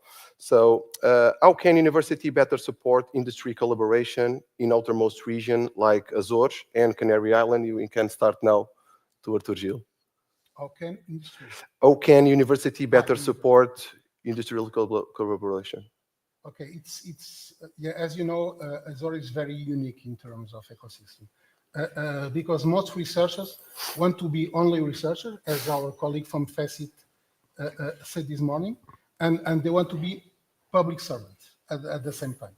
So it's very difficult to raise this kind of entrepreneurship philosophy within researchers, and we have no means to hire all the researchers as well. So it's very difficult for us to raise this kind of entrepreneurship philosophy among the researchers, and the only way is the researcher benefit from private funding. If they can benefit from private funding for their own research and start collaborating with private companies and incorporating all different projects, not just fundamental research, but mostly applied research, it will be easier for them to understand that there's a big opportunity in the private sector for them as well. Or it's more easy to engaging with the local industries. Exactly. Okay, thank you, Artur. So you can choose, Sebastian. Okay, it's fair enough, Nestor. Fair enough. Thank you very much. Well, first of all, I have to say that I fully agree with what has been mentioned by my colleague, Professor Artur Gil, about incentives, which are basically what move us. But what I can add is that for me, it is fundamental to have clear places and clear paths in order to connect the scientific capabilities of us, the universities, with the local demands or the local needs of the private companies. And here I will say the same example. If you have an arch and you don't know where is the dartboard, you can succeed, but it is pretty difficult if you don't know where to point. But if you have there different dartboards, then it is easier for you to get the arch and do a good shot. So for me, it is extremely important in order to increase these collaborations, to have these confident places in which we can have this match, and in which we, as the universities, can know from the very beginning which are the demands, which are the goals to accomplish, and then to move somehow our scientific capabilities in order to accomplish this. This is for me, besides what has been mentioned by my colleague, Professor Artur Gil. Okay, thank you. Nestor, you want to add more? If I think if you would ask that question to ChatGPT, right, you would get a few standard answers like you need more money, you need more engagement, all these things. I think beyond all those standard things, the two most important things you can actually do, especially in the outermost regions where you have an industrial base so strong that they're always constantly coming to university asking for support, which definitely not the case. One is going to be around training and culture. So it's okay to do something with the industry because, I mean, Jill just said it, if the average scientist wants to be a public servant and do their research and leave it at that, then obviously it's going to be very difficult to get them together in a room with a company that will just run away. So that's going to be a big challenge. So, and culture always comes from the top, right? So if the top says it's okay to do this is something we encourage, again, back to incentives, something that is rewarded as well. So that's going to be a big thing that's going to help and it's going to improve things a lot. The other thing you can do is utilize the support infrastructure like transfer offices to help do some sort of translation between the two worlds, because often the difficulty is you have two people in the room in the same field, one coming from research, one coming from industry. They use different words, their words have different meaning, and they talk together for an hour, and at the end say, this is just all nonsense, it's not working for us. So if you have some sort of mediation person there, able to bring them together and kind of translate between both worlds, I think that's also something you can do that is going to be very helpful. Those are, for me, the two biggest actual activities you can do to improve. Thank you for your contribution. Once again, it's sit people at the same table. Once again, in the end of the day, yeah, but also is about relation. Like this mediation role, like what I meant with the matchmaking. So not just saying, okay, these people might, but also to help them to get together. Really saying, okay, how do you understand this sometimes different language? Yeah, you need to have someone to push. Just putting people in a room, throwing a knife and say, let's see who survives. Why That's not a not? solution. You need somebody to mediate and make things like a more smooth dialogue. That's what you want to have. And then people eventually will realize, oh, it works well, or it doesn't. But it's very frustrating for both sides. And I think industry gets particularly frustrated very quickly. If they go there, they talk to somebody and they don't understand them. And they say, well, that's just not worth talking to academia at all. And that's something that we can work on. And I think it can be improved quite easily. Okay. And at the end, if I may, we have to think this for us, universities in outermost regions, in an international way, let's say, because it is not so common, like, for example, in Germany, that you are surrounded by a lot of private companies with different tech sectors that go to you for solutions and so on. We share in Azores and here that somehow the companies that are around are limited in terms of this diversification, in terms of different sectors. So, for example, if you have technologies that are for a sector that it is not covered by the companies that you have around, it is pretty much more difficult. So then you have to find not only to sit in a physical table, but an online table with the correct actors, with the correct intermediate that put your technologies to serve the needs or the demands of private companies that are in the world, let's say, in general. Thank you, Sebastian. Last question for Thor. What role do spin-offs and local incubators play in sustaining regional innovation, and how can their effectiveness be improved? Thanks for the question. That's a very interesting question.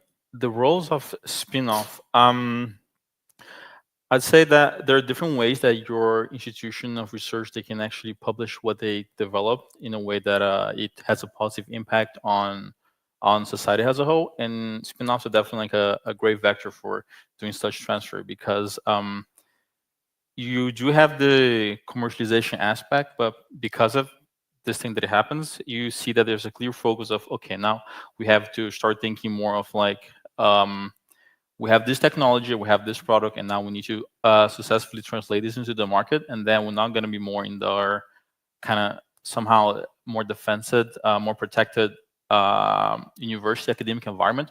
We're actually going to be competing with other market players. We're also going to be competing with other companies, and they're really into this. So it's very interesting that once successful spin-offs are able to successfully transfer what they're working on, can we? It's a great venue for actually transferring what you do, because you start switching from your researcher, from your university logic to your actual market logic of, okay, now I have deadlines and I have to do all the commercializations. I have to release my product. I have to take care of, I have payroll, so I have to pay for my equipment. I have to start organizing everything. And it's often a very different logic, but at the same time, it's a much more efficient one, because you start thinking with different the different metrics that you use. So you shift from, oh, my publications and my researchers to, okay, now these are my goals. Now I need to commercialize this. Now I need to achieve certain market scale. And you do see this focus. So that's at least on the spin-off point. And that incubators, they do exactly this, which is the part of, now we're going to help you come from your academic environment, and we're going to provide you the tools, the mentorship, the support, the know-how, so you can actually successfully be able to establish your spin-off in a successful way that you can move on forward. And it's often a very difficult process, and that's, I think, the very important thing that incubators can definitely do, which is, we're going to provide you the tools and the mentorship, and we've been through this, we have the expertise, we've done this over and over again, so we're definitely going to be able to support you into following up with your ventures. So. Thank you, Tor. As you know, I have the easy job here. I just launched I a don't know question. if I can add. Of course, yeah. I just really want to ask one thing, like a ChatGPT question for Tor. But Arthur, if you want to say something, I can wait. Based on the experience of Atrineo, Tor, and Nestor with the Azores ecosystem that was very unique, it is clear that public funding is not enough because if public funding to promote the collaboration and cooperation among researchers and public company is not clear, it will not be useful because most researchers are seeking public funding to keep doing the same. Okay, even if the goal is to promote collaboration or cooperation with private companies, so it must be clearer. The objective of public funding to promote collaboration among the industry and the universities, and also we should and we have to train the researchers to think like a business manager as well, because that's a problem. If you ask a researcher why he wants to create a spin-off or a company, he just want to keep doing the same. And getting more money to do the same thing. So we have to evolve also this kind of philosophy in the academy. Yeah, especially with I would say with PhD students and also doctors, recent doctors. This is something that was mentioned, in fact, by Saskun before, that somehow our PhD students are here blind in terms of that there is life, there is an outside world outside the academia, and I always say exactly the same to all the PhD students, that okay, guys, most of you will not have the possibility of staying here at the academia, but for example, creating a spin-off from your PhD is the way of being, in my opinion, more close to the academia than other. But this is where we found them, because you said we should train them. Then we found it's better to team them up with people who are coming from business, because it takes too much time. Our experience was it takes too much time because they have been trained differently. So better to team them up, because I mean, if we have a look for a good spin-off team, typically it's also 3 people. I mean, what later someone who wants to invest is looking for. And then we found it good to have one person from business to team up with them, because otherwise it's too difficult to train them in detail, and then better to put some companion there to, this is what I meant with the matchmaking and mediation, so that we connect them with the other people. That's for sure. Yeah, you have to find the perfect we have made the experience that that's the highest chance then that these teams are going to survive later and going to found companies then later. I think there's also an issue of the main training of PhDs today is not honest with what it is and what's going on. I think everybody is kind of on the illusion that they're all going to become professors if they do a PhD, and that's absolutely not the case. And we have seen this over and over again, for example, at Max Planck, which, as you know, one of the biggest research institutions in the world. When we ask the people, when we do trainings with them, how many of you guys think are going to stay in academia, statistically speaking? The answer is, well, 15%, 10%, even up all the way up to 30%. The real statistic is less than 1.5%, right? And that's at Max Planck. That's in a place where people go there to get Nobel Prizes. That's the main assignment that they have. And the reality is 1.5% of them actually stay in academia after the PhD. But that's not, they're under the illusion while they're doing the PhD, that's not the case, that they're all going to be professors. And some sort of, I'm not saying we have to fundamentally rethink things, but maybe presenting other options early is going to help them get a better sense of what's going on, and whoever is viable or it has the projection to be a professor, they should do this. But other people, or the majority of people, won't, and that has to be communicated as well early, so they know what they're signing up for. Maybe one of the roles of incubators is to turn this kind of mindset of the PhD people to go further. So thank you for your great sharing. I will ask to the audience if someone has a question for this brilliant mind about the team, of course. Please, hands up, manitas para cima, arriba. No? No question? You have question, Michel? Yes. No. Yeah, of No, course. no, You yes. ChatGPT, give me a question, please. Okay, ChatGPT question, please. No?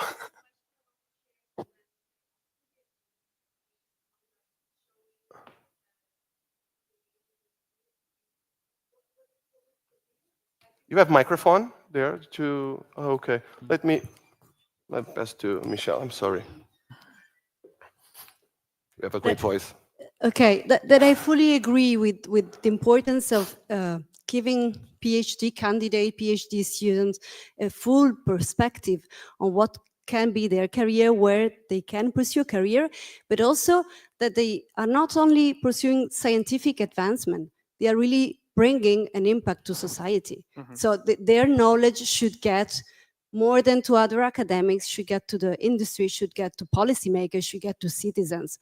So I think that giving them this idea can also help them have a clear understanding of what can be their role in as work, but also as citizens, so and maybe another purpose as well. Well, that's a good point, because a colleague in pharmacy, she's telling her PhD students, go to industry, because you have better chances in contributing to society, contributing even to research, because there's more money in the pot. Basically, because the pharmaceutical companies have more money, better equipped laboratories than you have at university. So if you want to contribute, then industry, she's even telling them, sorry, but industry in the meantime is better than research, because there's more money to fulfill, to follow your purpose in bringing something good to society. Yeah, but even the academy should work strongly on the perceived value of a PhD outside the academy, because we are just producing PhD students for the purpose of the academy, and we are not doing PhD studies for the purpose of the companies or the social system. In Germany, it already starts with the master students at universities, because universities, a master student is, or the master classes are already for PhD. If you do a master in science, then it's already trained to do a PhD. So it already starts there, where we have to start this shifting in the mind. Okay. Well, like Sebastian said, it's more easy doing this in Germany because you are surrounded for industry. Also, it's in Germany, it's kind of ridiculous to say that you have to appreciate PhDs as somebody to contract. That's the most ridiculous thing to say. People in Germany cheat on their PhD just to pretend to be a PhD, so get better opportunities. Is one of the main political scandals we have in Germany, is people having fake PhDs. So I think it's also kind of like at some point in the mindset in Portugal and Spain, people said PhD people are just too theoretical, not applied enough, not valuable for me. I don't know why this came into existence, but it's not appreciated. In Germany, PhDs are actually the most appreciated sort of qualification and something people strive for. So I think there it's something that the industry could learn from, and maybe they can learn by example, they can learn by other things, but maybe it's other countries can show them, but in Germany it would be completely ridiculous to say, oh, we need to do something so PhDs are more appreciated. That's just silly. Especially if you go to chemistry, without a PhD, you don't need to start working in a company. You have nothing. Essentially, exactly, you have because no. They're saying no. You need the practical experience in the lab, and you get this with a PhD. It's the same in physics. If you finish physics without a PhD, people say, "What did you actually do?" That's a waste of time. Yeah, that's the mindset in Germany. Exactly, but we can learn from that. I mean, not faking the stuff, but that it's appreciated, that people get more and more insights into practical, not maybe for every discipline, but for some disciplines. Thank you, guys. Okay, and let's move to the next session. Oh no, it's the same session, but I have to present Lucia Dobarro from ITC. Institute of Technology Institute of Canary Islands. So thank you very much. Okay, and a big applause.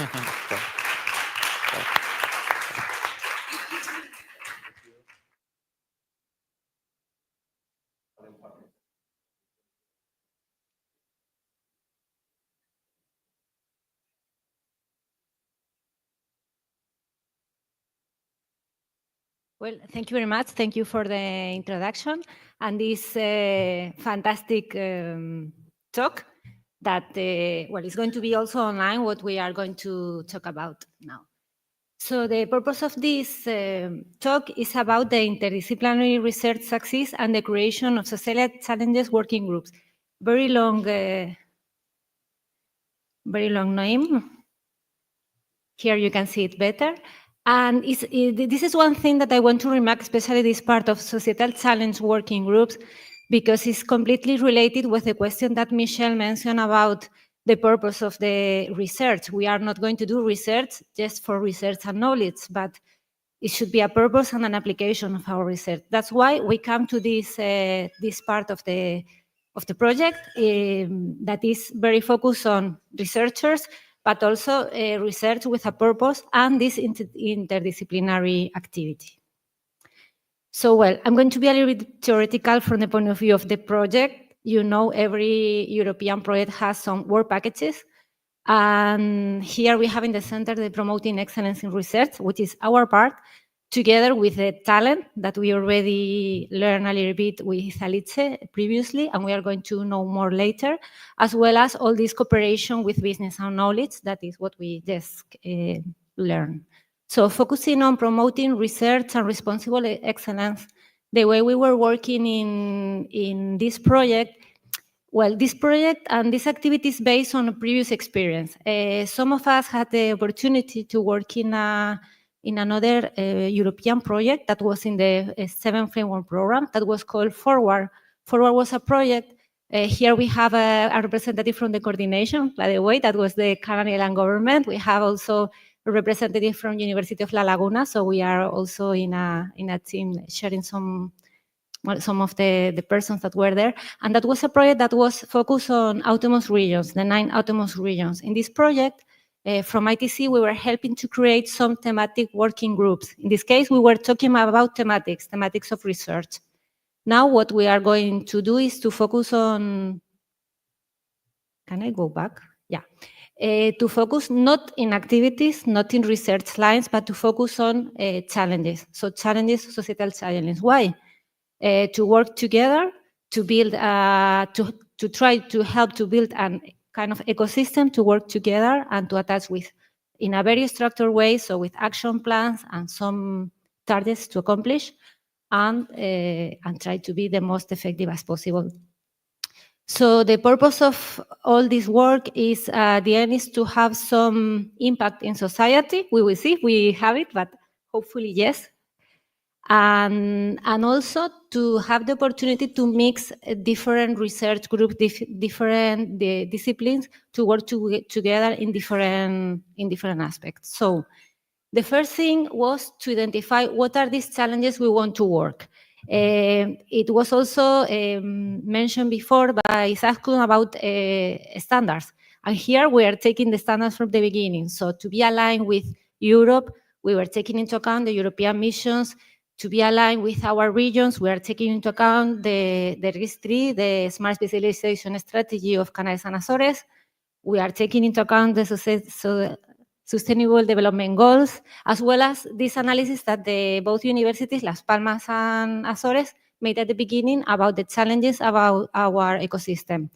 On the other hand, what was important is here we are talking about research. So that means that we need to be led by researchers.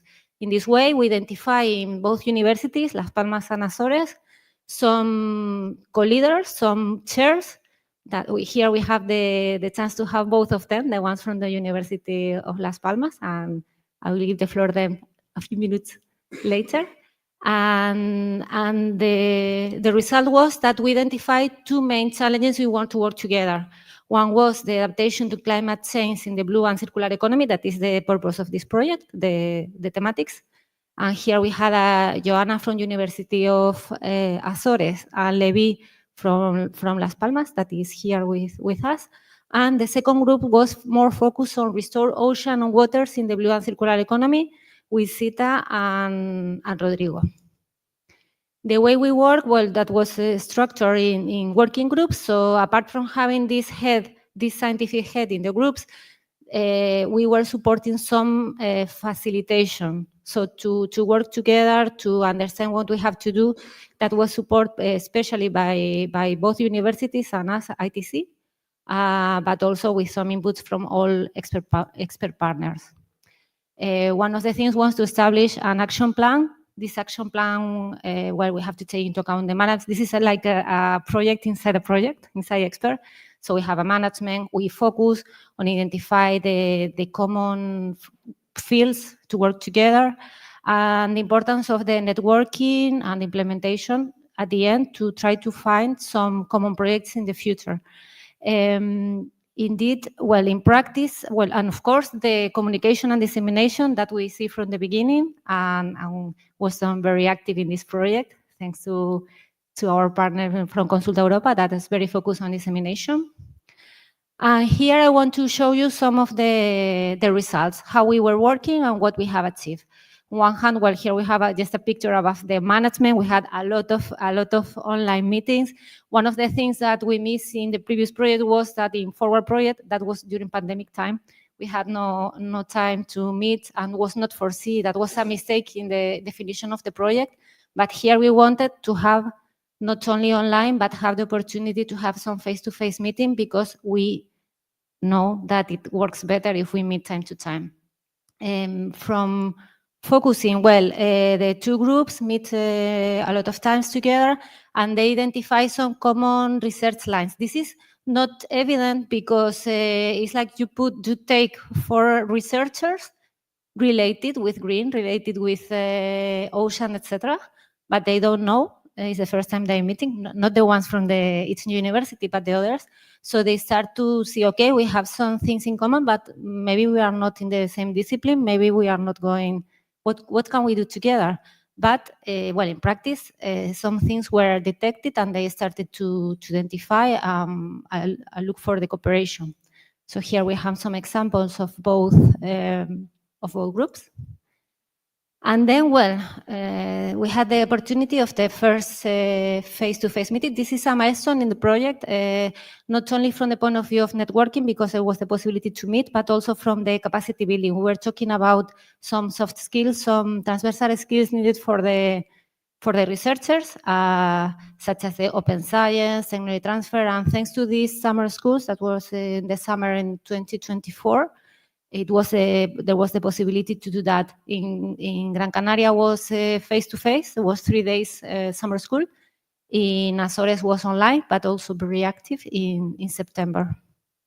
So here we had, well, this is one picture of the first meeting of the chairs, but also these members that started to work in the working groups, and well, all the people in the summer school. That was very interesting and very successful. We had very intensive workshop as well for the preparation of submission of European proposals, to understand how it works in different calls.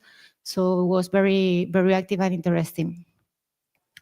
The other thing that we wanted to do is, okay, there is not only University of Azores and Las Palmas in the group. We have 2 great universities, University of Calabria and University of Rostock, and we wanted their researchers to join and to mix as well, and to let know what they were doing and they are doing in different fields related with the project. So the way to do it was, well, we had no opportunity to do webinars face-to-face. It is very costly, but we had the opportunity to have some webinars. So we had a couple of them in December last year and a couple in January.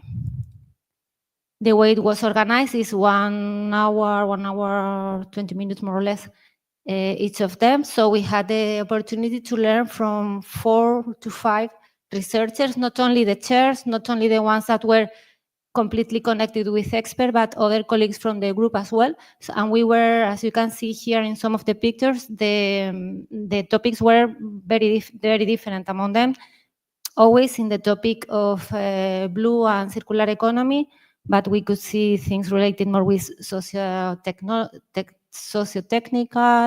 or more related with preservation of the marine ecosystem, about governance, or about underwater robotics. So very different between them, but also with this openness to cooperate. Recently, we also had the opportunity with the chairs and two more researchers from here, from Las Palmas, Lorenzo and Joanna, that are also here, the opportunity to meet with the colleagues from Azores that were organizing an event, Business Academia in Terceira. It was very interesting because I had the opportunity to understand what was doing there, not only with researchers, but also with companies, and a full day of face-to-face meeting, bilateral meetings, where there are a lot of ideas on future project cooperation that, well, we will learn a little bit later if our chairs wants to say a little bit. And then, well, we have been also working, that was one of the purpose in proposal. There was already one proposal, common proposal submitted, but there are 2 or 3 focus on Horizon Europe that will come soon. So we hope to have new opportunities for all of them to work together with nice financing. So there will be no excuse to continue. From the point of view of what are the key lessons that we want to point out? Well, one of the things is that the interdisciplinary collaboration takes time. And if you don't have a focus, because the normal way to work one with the other is in similar fields, but when it's interdisciplinary, you don't have so many room to meet and to understand what the others are doing. The other thing is that the trust matters. So the face-to-face meeting really increase this strength, this partnership, and increase the possibility to work together. If we have the same goals and we look for funding, there will be that will be the best way to work. It's true that because theoretically we think that's the way to do it, but when you go for goals, you go for different ways of find funding to work together, maybe it fits or not at that time, because it does not depend on you which call is open. But if you don't know it, you never will do it. And the institutional support that is very, very important. Otherwise, if the university is not involved and engaged, well, we need the experts from the university to push this part. For the future, this institutional support is very, very important, and it's important also that the researchers know that this exists. From the point of view of the engagement also, it's very interesting to have all these opportunities, to have matchmaking, face-to-face meeting or virtual meetings, but the possibility to know each other is crucial to continue with these transversal skills for researchers, open innovation, project management, etc. And then, well, if that to work, that should be part of a long-term strategy of the institution.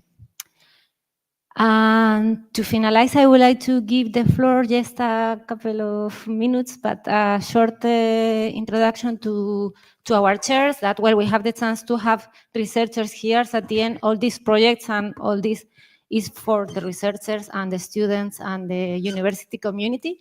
So I see you have you come here, or you will talk from there. Well, I would like to introduce Rodrigo, that is one of our chairs.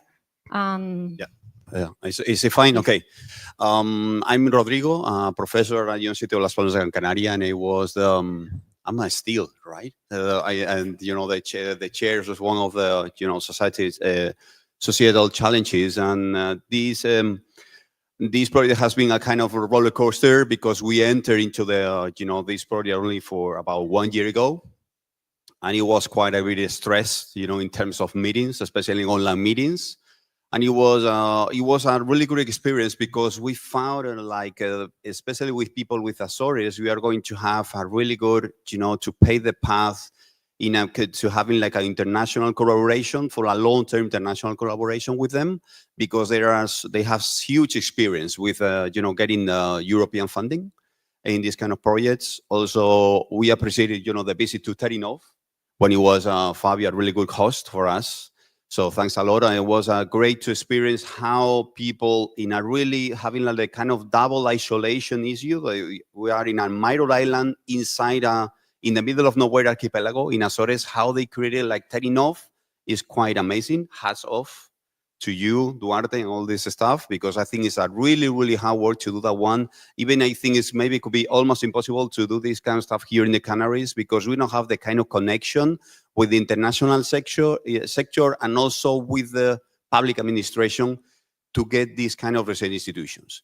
And about, you know, the outputs of, you know, this project, we are running at the moment, we are going to apply for a twinning program, a twinning call. We are going to call this about climate ocean. We would like to launch a research line here in the University of Las Palmas about how to create an international institute about climate change.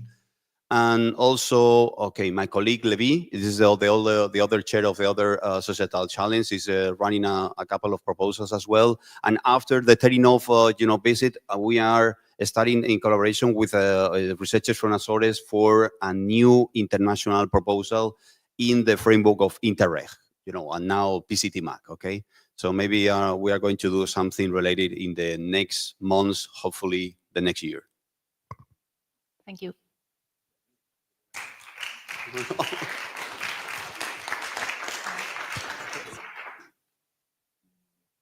Any question, or well, I pass for the floor to the next. No questions. So I give the floor to Nestor again. I don't introduce Nestor because you know him. So thank you. So let me first apologize for being here again and talking about my stuff. One thing that we did in the first work package, I think that is important because it kind of was the foundation of the whole project in terms of the requirements of these universities. We conducted a very intensive research with different stakeholders from both universities, just to identify what are the challenges and the main topics surrounding the ecosystem. So the thing that we did here was not only talking to the scientists and the people involved, but also partners from around the ecosystem to see how the mission of these institutions reflects on the partners and what the opinion of the partner is of how the mission is being done. So our activities were around the topics that I have here on the screen: excellence in research, talent acquisition and retention, knowledge and technology transfer, which are the main 3 pillars of the project. And we essentially did interviews. I think it was over 60 in Gran Canaria, and then a few more in the Azores. We have the figures in a minute. Then we processed all the information, reviewed it, and formulated results and suggestions for potential changes to the ecosystem. So in total, this is the main assessment that we did. We had roughly around 90 participants altogether, and we did from inside the institutions and 22 from the external stakeholders. So for us, it was important not just to say what the university thinks that they're doing in order to contribute to the ecosystem, but also to see what the stakeholders are seeing as a contribution for the university. So we contacted them. It was on a purely voluntary basis. We collected the data. We did some online interviews. We had to do a few rounds because the interview at the beginning was a bit too lengthy, and you know how these issues are. We analyzed all the results, and then we formulated some recommendations based on that. As you can see here, this is the distribution that we had for the partners. It's 51 interviews in UAC, 39 for the University of Las Palmas, and then 11 interviews with the ecosystem for the UAC and 11 for the University of Las Palmas. The typical profile for the internal was professors and PIs, so high-level people, but also postdocs, PhD students, research directors, rectory team, and administrative and technical staff. So the idea here was to get a full 360 view of the whole university, not just get the elite people or the administrative people, really everybody could contribute with their ideas. And then in terms of the external stakeholders, we talked to companies, we talked to NGOs, governmental departments, other research centers, because collaboration is also a big topic, business association, and startup incubators. So that was the main interview line that we had outside the academic partners. The main results, many of them are, for you, probably not very surprising. These are the main things that we find out. Both for, if you go one by one, for University of Las Palmas, So inefficient collaboration and communication, that's one thing that is common to both. So it's an ongoing issue where there needs to be some investment to improve this. Misalignment between offered qualification and industry needs. We've heard this already in the panel as well. The people are being prepared to do something, but when they get out into the industry says, what did you learn there? These are not issues that interest me. Insufficient collaborative research projects, bureaucratic and managerial challenges, and skill gaps in the workforce. This is all topics that were mentioned beyond the usual, I need more money, because I need more money is a very simple answer, but it's not all the answer that we can have. On the side of the UAC, we also had low practical application of research results, so having results that are very interesting for science, but not specifically for the industry, or not translated in a way that industry can adopt them. Low practical application, insufficient community relationships and networking, so not being a bit detached from the ecosystem. I think Jill mentioned that as well. That is something that happens quite often there, that career scientists think of themselves as public servants and they are staying in their lane and don't want to be engaging with anybody else. Inadequate culture towards entrepreneurship innovation. I mentioned this as one of the key issues. I think this issue comes here across very, very well. If there is not a culture of if there's no culture of this sort of activities, is something that is part of the assignment, people won't do it. And then finally, as well here, bureaucratic and managerial challenges. I believe bureaucracy is where all these activities go to die.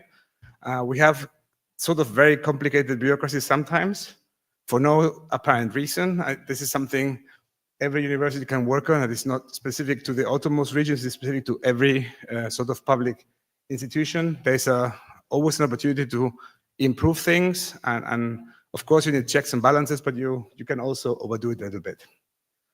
These were the major obstacles that we identified, and based on this feedback, we did recommendations to the project that were then the foundation for the different work packages that came later.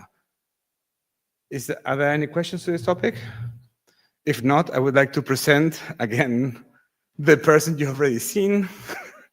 And this time, in order to not make any mistakes, I would say Michelle can come over, please. Michelle, as you know her, you have seen her before. She presented me before, so it's kind of interesting. So she is the head of Consulta Europa. I think you found it yourself, right? She's super experienced in the topic of European projects. She has been working on this topic for a while, holding the flag really high for the Canary Islands. She is also very much into the topic of gender equality and diversity and how that relates to research. So Michelle, thank you very much for your contribution, please. Thank you very much, Nestor. So I have a difficult task because I'm separating you from the lunch break, which is almost ready, but I try to be fast and concise. I don't know if the presentation will go on, or it's me. It's me, haha, I did it, wonderful. So very little numbers about gender equality in the European research area. I want to bring this number here because this has been freshly published just in February. The She Figures report is a very interesting report that the European Commission is publishing on statistics of women participation in the European research area. And we have the data from 2024. The previous report was with data from 2021. We had some changes, but what is interesting is that still we have a lot of participation of women at educational level. So women get their degree, university degree, master degree. It's true that the participation is not the same across faculty and type of studies, of course. So we have 48% of women getting the university degree and even at doctoral level, but not, for instance, in ICT, engineering, manufacturing, and construction. So this is something which is not surprising. But again, what happened is that even if women get their PhD, then their research career starts to be, their participation in research starts to be to lower down. So we have only 34% of women that make a research career, and this happens if we talk about a research career in the public sector. But then if we look at numbers in the business sectors, these numbers goes down to 22%. So the participation of women having a research career in the private sector is much lower. And when we talk about leadership, again, things have improved a bit, but not that much. The statistics says that women hold only 30% of top academic position, which is grade A, and they're still underrepresented in senior leadership roles. So it's 26% of women only participating as heads of institution. In this case, when we go to the private sector, things improve, and the gender balance here is in board membership is a bit higher, is 39%. But then when we go to the research output, so the research which is produced by women, figures are really a bit more sad, I would say. Women remain still underrepresented as research authors or co-authors, and only 16% of the research teams are gender balanced. And when we go to patent applicants, only 9% of women are actually submitting patent applicants. So these are the data that we are currently managing in Europe. And the approach we had addressing gender equality in EXPER was, and to me always is, shall we really care about gender equality? I mean, why should we care? And to me, the point which is very important and what I think we are not still seeing is that there is a positive correlation between gender equality and innovation, gender equality and performance. There are many studies highlighting this. There is one from another European project, which is called Gender Action, which took basically data at national level, and they measure GDP per capita, and then they look at the innovation scoreboard, which is again another, you probably know, report measuring the performance, innovation performance on countries. And they compare it with the gender equality index. And you see here the top 5 countries in the innovation scoreboard, which is Denmark, Sweden, Finland, Netherlands, and Belgium from 2024.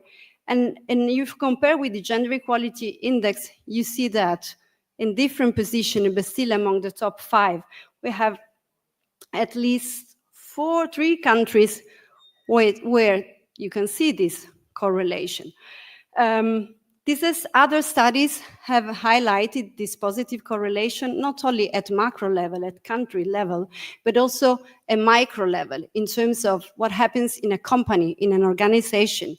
I'm mentioning here a study which has been done by the Harvard Business School. The study was surveying more than 1,000 companies in 35 countries and in different industry sectors. And what they found is that the gender diversity is related to more productive company. So where we have teams composed of both men and women, we have more innovation, more performance, more competitiveness. Still, keep this in mind, this happens only in contexts where gender diversity is considered normatively accepted. And we will see in a minute what does this mean. So this is at micro level, for instance.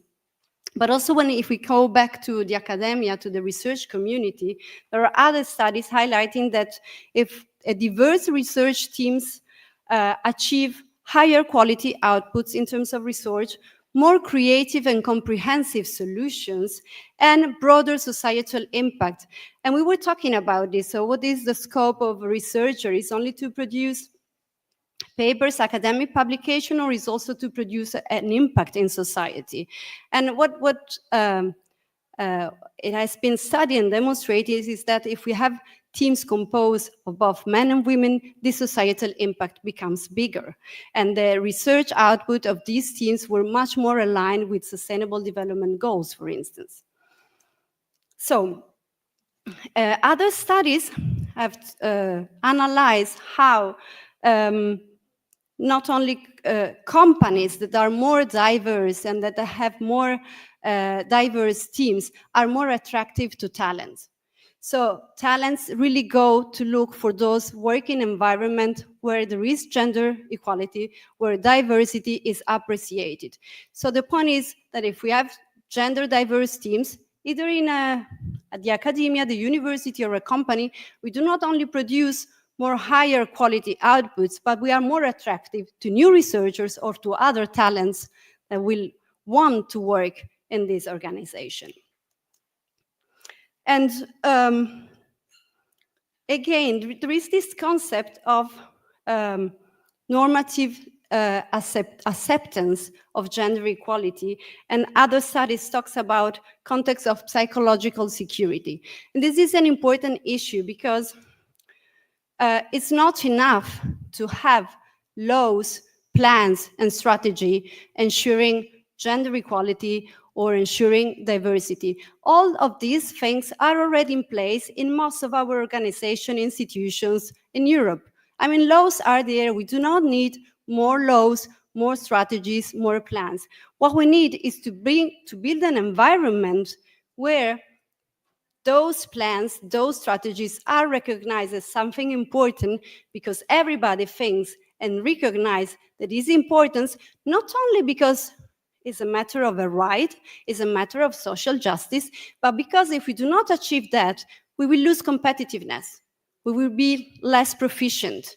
We will be less performant than other organizations or other countries. So for us, it was very important when we addressed the issue of gender equality and of diversity in EXPER to differentiate between the concept of equality and not speak only about gender equality, but speak also of diversity, because there are many other factors that enter into account when there are discriminatory practices, or simply where we are not valuing that the diversity has a positive role, is an asset and not an obstacle to achieve our task. Yeah? And that excellence comes from equality. There is a nice quote from the head of unit of the gender equality of the DG Research, the European Commission, and which says, talent has not gender, but opportunities have. So we might be all talented, but if the opportunity is not given to everybody in the same way, we are losing those talent. And so we addressed our strategy in that sense, and we wanted really to address both the needs for institutional change, but also the need for cultural change. So, and the cultural change in our regions is more difficult to achieve somehow. I was talking with a colleague before. It is very different to implement a gender equality strategy in Stockholm University, for instance, in Sweden, than doing it here, possibly in Las Palmas, or even in another area in, I don't know, in the countryside, in Poland, or in Bulgaria, or in Romania. Why? Because context matters. Context matters a lot, because we can build a wonderful environment in our university, but that the local context around the university matter.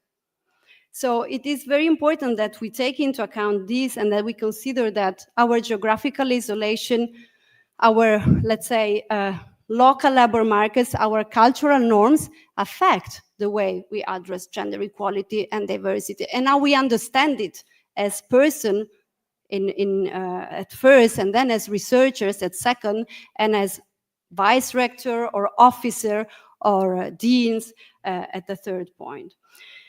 This is one point, and the other point is that indeed we need funds. So to implement policies on gender equality, you need funds, you need dedicated resources, otherwise it will be only something written but with no results. And in that sense, we claim that organizations from widening countries, outermost regions, need to access this fund and have dedicated resources, financial resources for that. So really, just at a glance, what is the EXPER diversity strategy about?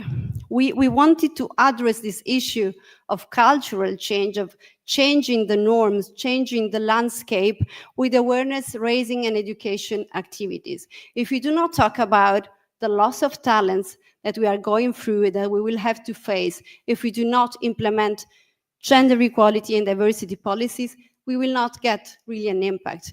There was a colleague that was mentioning we will need 55 years to get equality. So we cannot have 55 years losing talents, let our talented researchers go away or not come to our country, to our university, because we are not enough inclusive.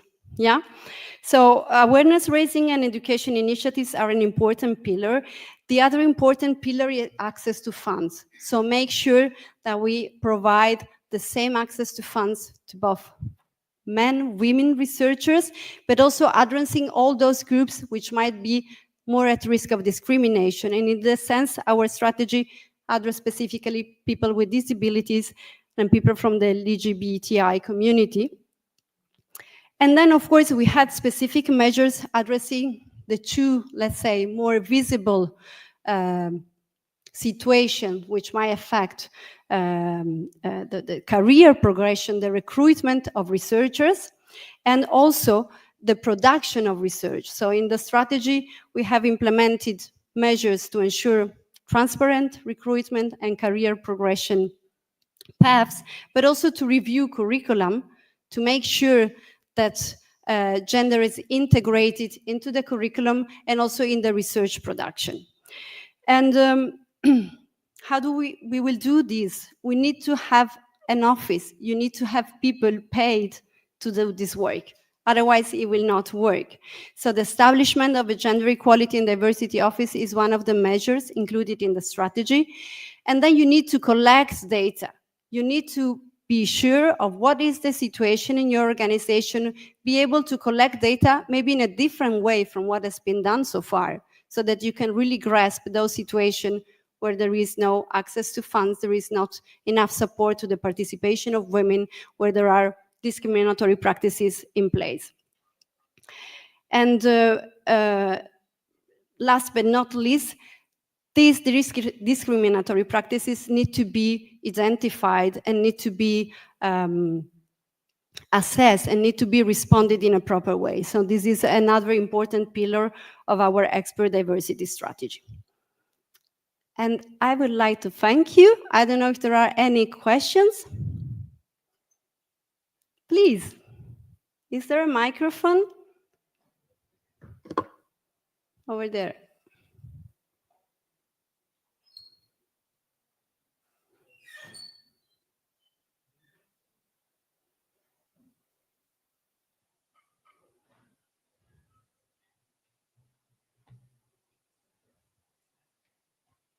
Foster, thank you very much for your presentation. Really interesting. More than really a question, it's more a commentary based on what you explain to us. Because since this morning, I'm really disappointed with everything I've heard for now on this conference. I want to take the attention of everybody to remember that we are here in this building, we are in human science, and they have not been mentioned at all. Even the main science woman who talk about Spain science, everything, not mention human science. We mentioned the problem we have with science, that people don't recognize science, don't believe anymore in science. And that is not about what molecule you are studying. It's what you believe and who is studying that, who is studying the gender equality and diversity is human science. And we are just pushing away of all of this European science. European science is only economics. And we should do a more human science because it's what can save us to not have another Trump. All right? So I'm thinking we should be at the core of the discussion and not push away. And like your presentation is just before the lunch because nobody cares. Yeah. Okay, so I want to say that, and I want to say people also work with climate environment. It's really great, guys, but you are completely biased because you don't take into account history and archaeology, who are human science. And we know the interaction between human and environment for the last million of years. And we are never taking into account And it's the same with human science. And when I saw this question about equality and diversity and changing the culture, where we should start changing the culture inside the university, because this is not a business. And so I really appreciate that you are talking about all of this, and you are trying to reach people in business saying like, yeah, gender equality is better for your business. But maybe we should start trying to change the mentality that university is not a business. And we should start to put humans' knowledge, art history, and all that build us. One make us cultural and historical is history and culture, and we don't talk about it here. So I'm really disappointed, but I thank you for fighting for gender equality and diversity. Yeah, that was it. Thank you for your comments. I fully understand your concern. I've been collaborating with the university for almost 2 decades now, so it is not something new. Yeah, I know that people from social sciences have this. My presentation come at now because we were following like the order of the work packages we had in the project. So I don't think it's a matter of importance, but it's true that in European projects, in European funding system, social sciences, humanities are kind of almost forgotten, I would say. I would not lie. But it's also true that in the last period, in the last round of calls, there has been really a call for cooperation between social sciences and life sciences and engineering. So there is really a different perspective. I can tell you, I've been working with European projects since 20 years, and I saw how things have changed. At the beginning, there were calls for social science and humanities, just for a matter of, okay, let's give them some money. Then this change, and it's true that the budget for this type of topics were reduced, but now the Commission is asking for collaboration and from the perspective of social sciences in addressing those societal challenges with need, engineering as well, biology, chemistry, so and any type of other profile. So I think that again, there is an issue of dialogue. And having worked with researchers, I can tell you that it's very difficult to get a scientist from natural science or an engineering talking with a psychologist. But the point is that we need both people to talk, because when you talk about climate change impact, indeed, you need to provide responses in terms of resilience, but you need also to prepare people to react to that, for instance.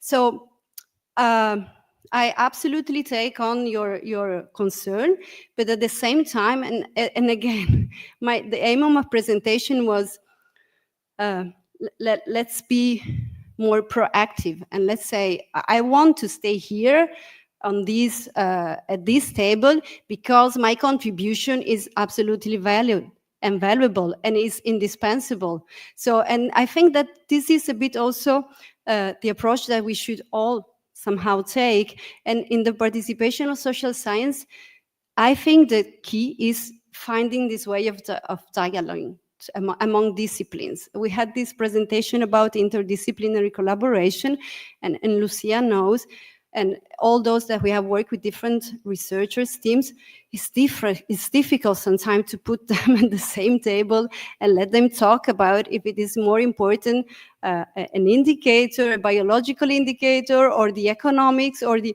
So as for everything, we need simply to try to sit more together and talk a bit more. Yeah. I hope I answer a bit your question, not solve the problem, but I see light and way to improve the situation at least.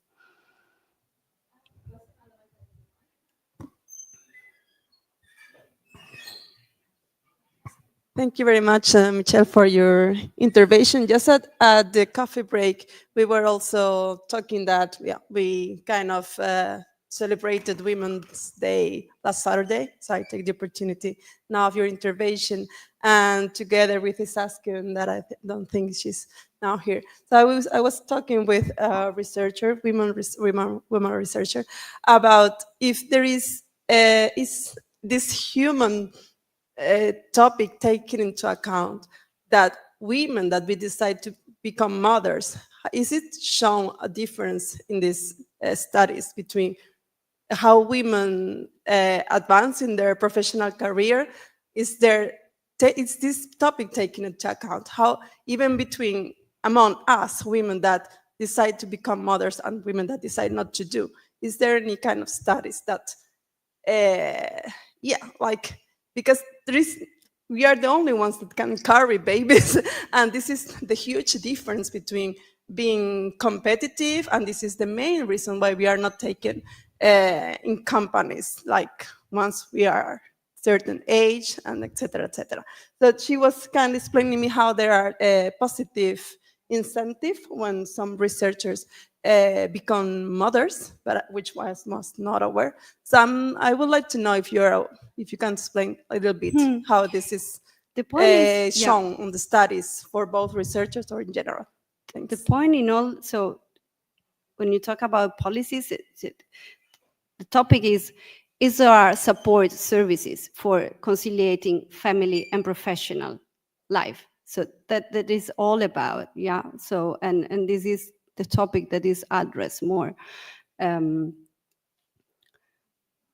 because still from a cultural point of view, maybe these family care duties in some countries or in some places are still more, let's say, assigned to women than to men, or not shared in a way that allow women to take a professional role, no? So the point is, this is addressed in this way. What I think is more interesting is we had another project on gender equality, which is called Athena, and we are presenting a policy paper. And yesterday I received an email from one partner of our project, which is from Bulgaria. They are involved in this project on gender equality, but he really cannot see, this person, he really cannot see why we are talking about gender inequality. Because, for instance, he wrote me yesterday evening, he said me, we had a faculty of public health, 80% of women are researchers or professors, so it's a high female participation. But then they had to elect their dean, and they elect a man. What can I do? And it's like, what if they elect a man? And in other faculties, it happens the same. And the point is why? And if we do not investigate this why, then of course we cannot really advance. But what if you are a mother and you need to take care of your family, and knowing that you will be a dean means that you will not, you will have to rely on somebody else to help you with your family duties. So yeah, I mean, when it comes to policy, we are talking about that. So I'm providing supporting, basically. Providing not only support to women, but also to men to take care of their family, because the point is that we have both equal opportunities for everything, both for taking care of our work, but also for taking care of our family. So yeah. I don't know if I address. Do studies address this kind of difference? I mean, no, they highlight this as an obstacle and a barrier for gender equality. Yeah. Any other question?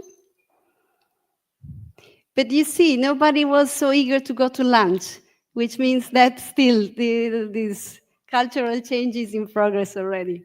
Thank you, everybody. The lunch is as we had the coffee break, so I see you afterward.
Hello, everyone, again.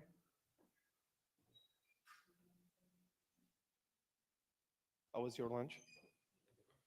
Good? I wish you a great digestion. Also. So, yeah? Okay.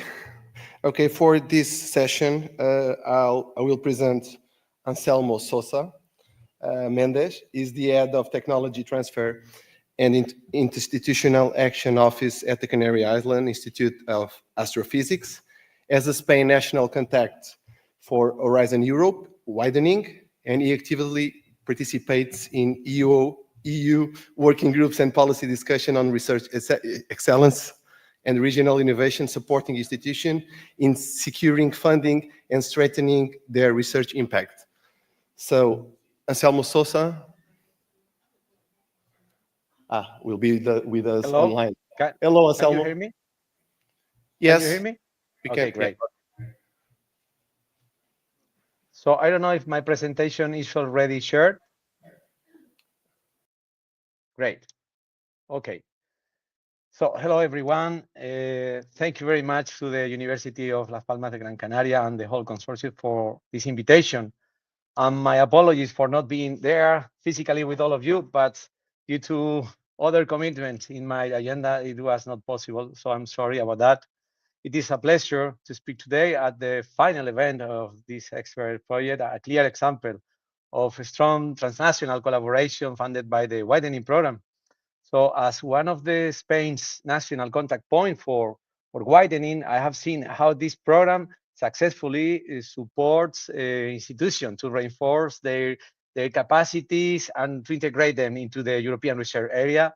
So my idea for this short talk is just to provide an overview of the widening program, the context, and a short review to the new opportunities ahead in 2025 along this year, okay? So let me just see if, is it working? Okay. Great. So when we talk about research, technological development, and innovation in Europe, we could think on a highly connected and collaborative ecosystem. But as you may know, the reality is that a significant share of Europe research excellence and innovation potential is concentrated in specific regions, while others face structural challenges that limit their full participation. So these disparities can be caused by many elements, such as historical investment, availability of talent, access to funding, or even regional innovation ecosystems. So I think that the most successful region in Europe share these four key elements. They have top talents that are driving innovation and excellence. They also have cutting-edge research facilities in most of the scientific domains, enabling world-class scientific breakthroughs. They also have a lot of knowledge networks, consolidated ones, ensuring collaboration and technology transfer. And for sure, all of them have a strong RTD and innovation ecosystem with a solid industrial and technological base. And this is quite important if we want to have a region with a lot of presence in RTD and innovation. So this graph here clearly shows a critical challenge for Europe. So the EU consistently invests less in R&D as a percentage of the GDP compared to its main competitors at the international level. So you can see here South Korea or the US or Japan maintaining a higher and even growing level of investment. while the EU remains behind. This gap affects certainly to the Europe's ability to compete in deep tech, in innovation, and strategic technologies. So beyond this Europe's gap with the competitors, there is also a strong imbalance within the EU itself. As you can see here, some countries invest significantly in R&D, like Sweden or France, Germany, etc., the Netherlands, but some other countries invest significantly low, I mean, in a lower level. These disparities weakens Europe's innovation capacity and limits the knowledge transfers. So this is a problem that we have to take into account when we are talking about the widening program.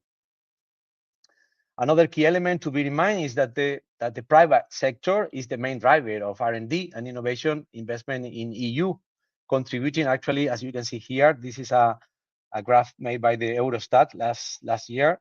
So 2/3 of the investment in R&D are carried out by the private sector. However, not all countries have a strong business and business R&D base. So this is the case of all the widening countries. So to strengthen Europe's overall competitiveness, so what we need is to support and to expand business-led research in all regions. So coming back to the previous graphic, an extra critical challenge is for the outermost regions. So because they invest very little in R&D, even less than the low-performing countries. So one key issue is the lack of private sector investment, I would say. You can see there, maybe we are talking about 10% of the total investment in RTD is made by the private sector in many of the 9 outermost regions. So this limits dramatically the innovation and the economic growth that is related with that. So here I show you in this graph a clear trend. So countries that invest more in R&D achieve greater success in the European programs that are funding research, such as the case of Horizon Europe. This is started by the preliminary results. So the size of each circle represents the amount of funding received for project coordination. So you can see there what is the trend, and in blue you can see those countries and regions that are doing a low performing in that. You know, we are representing participation in the vertical axis through the signet grants in the horizontal axis. And here is the same participation versus net EU contribution. So as you can see in the previous slide, Spain benefits from the EU funding as one of the top recipients. However, this funding is highly concentrated in a few regions, and this is the case for other countries too. So in Spain, as you can see here, Madrid, Catalonia, and a few more of them are leading in returns, but it's not the case of the Canary Islands. So we have to bear in mind that situation inside the border of each country. So here are the results, the preliminary results showing the funding secured so far. Most EU funding in Spain is concentrated in Catalonia, Madrid, Basque Country, Valencia, and Andalusia. So meanwhile, regions like the Canary Islands, even having the possibility of participating in the widening actions, we are lagging behind. So another concept to be introduced here is the European Research Area. Basically, this is the vision that the European Commission put on board like 20 years ago, even more, for a single borderless market for research and innovation across the European Union. It has like 4 main goals: prioritizing investment and reforms in all EU countries to maximize impact and efficiency, to improve access to excellence, so joint projects enhance scientific excellence and tackle global challenges. So another one is translating research and innovation results into the economy. So a stronger research ecosystem position Europe as a leader in innovation, we could say. And finally, the free movement of research and knowledge. So in a way that researchers can collaborate across borders without restriction and boosting innovation too. So you know how is the distribution of the Horizon Europe funding. We have for the widening participation 3% of the budget. That means around 3 billion euros. As many of you already know, Horizon Europe is structured into 3 main pillars: excellent science, global challenges and industrial competitiveness, and innovative Europe. In addition to that, beyond these pillars, I mean, widening participation and spreading excellence plays a cross-cutting role across the entire framework. So it ensures that all the European regions can fully engage in research and innovation, fostering that in this way a more inclusive and balanced European research area. So the countries that are eligible to receive funding through this program are the following: 15 from the European Union, plus the outermost regions, and then we have a certain number of associated countries that can also apply for widening actions. So the widening program encourages in all the widening countries institutional reforms and transformation processes of their research and innovation system. It also mobilizes national investment in research and innovation capacity and contribute the widening program to raise the bar for excellence of research and innovation actors in partnership with outstanding European and even international institutions. So it's a kind of win-win situation that is proposed by the widening program. It has 2 destinations, 2 different destinations. Destination 1 focus on improving access to research and innovation excellence for all the widening countries, fostering collaboration with this leading institution. And destination 2 is more focused into attract and mobilize the best talents to widening countries. So how are these destinations implemented? As you may know, Horizon Europe follows a structured multi-level approach with a strategic plan for the first period of the program, one for the first period and another one for the second half of the program. And each period, each strategic plan is composed by work programs. So under the umbrella of each work program, we find many calls so that are grouped in destinations. In this particular case, we have 2 destinations. I put it here like in yellow and red with many, I mean, some calls in each of them, okay? So the WIDERA work program, which include not only the widening actions, but also the actions to strengthen the European research area, have been evolved over time. We had this first work program 2021-2022. You can see here the total budget that was allocated to this work program, and then we have the work program 2023-2025 with this big amount. We have some calls under evaluation, and actually 1 open call here and a forthcoming call here too. And then we have a specific work program for 2025 too, because there were some funding available and coming from this remnant. And this work program in 2025 is going to be approved in the coming days or weeks. So I will try to explain a bit more about the funding opportunities that we can find here. For the time being, bearing in mind this previous work program, this is so far, WIDERA has granted 1.45 billion euros. Bearing in mind that 275 are allocated to the cost association. So this pie chart shows that the higher education institution and research organization dominate participation, and that we need more participation for the private sector here.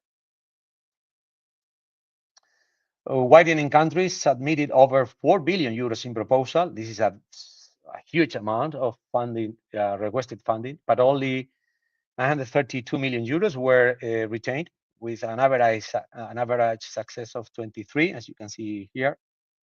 So despite the lower participation in the case of the outermost regions, you can see here, at least for Spain, the Canary Islands, and the outermost region of France, that they have achieved a high success rate. We are first and second if we are bearing in mind the success rate of all the widening countries, including the outermost regions. So widening has funded more than 650 projects so far, with natural science leading the way, following, as you can see here, engineering and technology, health and social science. So, however, you can see that agricultural science and humanities are underrepresented in this statistic. So let me focus now and briefly on the open and forthcoming calls. So we can see here 6 calls. 2 of them belongs to the previous work program. So the Teaming for Excellence and the ERA Fellowship, and the other 4 that are expected to be published in the coming months. So Teaming for Excellence is the biggest, and I would say that the best funded widening call, aimed at creating or modernize, reinforce center of excellence in widening countries with the collaboration of advanced partners. So this is great, but it comes with a challenge because it requires strong complementary funding from national or regional authorities. So to be able to apply for this kind of call, you have to obtain a strong support from national or regional authorities. So it's a great opportunity to boost institutional excellence, but competition is tough and the success rate is really low in this call. So if your institution is ready for a big step forward, this is a call that's worth considering. So we are right now 1 month away from the deadline. It's the 10th of April. So still you have time to prepare a 10-page proposal if there is a solid idea behind it. So some expected outcomes. I don't have time to get into the details, but just to let you know that it is a 2-stage call. That means that you have to prepare a first proposal of 10 pages. And if eventually is retained to stage 2, then you have to prepare a full proposal.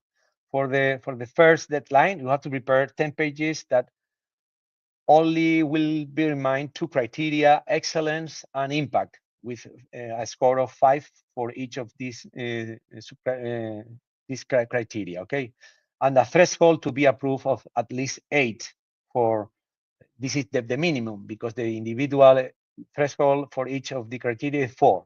But most probably will be even higher, as you can see here, because they want to retain proposal for a stage 2 3 times the total available budget for the call. Okay, maybe it will be like 8.5 or something like that. Okay, and these are some of the elements that should be included in that proposal. Here I show you, I mean, this map. You can have a look to the Center of Excellence that has been already funded by Horizon 2020 and Horizon Europe. As you can see here in Horizon Europe, 27 Center of Excellence has been already approved. And now we expect to have another 18 with this new call, okay? This slide represents the distribution of the Center of Excellence, the 27 Center of Excellence that has been granted through these 2 calls, as you can see here.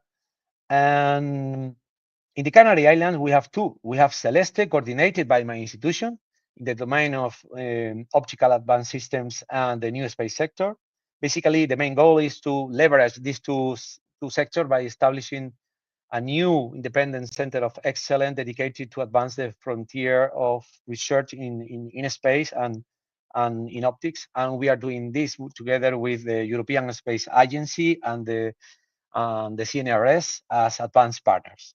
And also we have the Q Circle that is led by the Archimea Research Center And in that case, that project that was granted in the previous call represent a major step forward in fostering quantum technology research in collaboration with 4 or 5 advanced partners. Four, I think. So another call is the ERA Fellowship. You know that the Marie Curie individual fellowship are highly competitive with a very high evaluation threshold. So ERA Fellowship provides an opportunity to recover some proposal that fell just below this threshold. So just encourage your potential candidate for a postdoc position to apply for the Marie Curie individual fellowship actions, and then you are directly eligible if you are in a widening region country to be considered under this call. So the new work program is going to be published in the coming weeks. I cannot get into the details because it's not published yet, but I can give you an overview of the coming calls that we expect to have along this year. So the first one, you are already familiar with this call, the European Excellence Initiative, as many of you have applied in the past, and actually the EXPER Project is a success story funded by this call. This new edition comes with a larger budget and increased project funding. The main difference, as I try to put here in this table, is a stronger emphasis on the participation of widening regions, ensuring that they play a central role in scientific excellence and in knowledge valorization.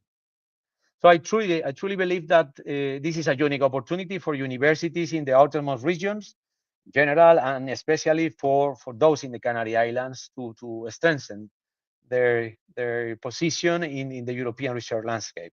So as you may remember, actually the success rate for the European Excellence Initiative was the highest of all the widening action in the previous calls.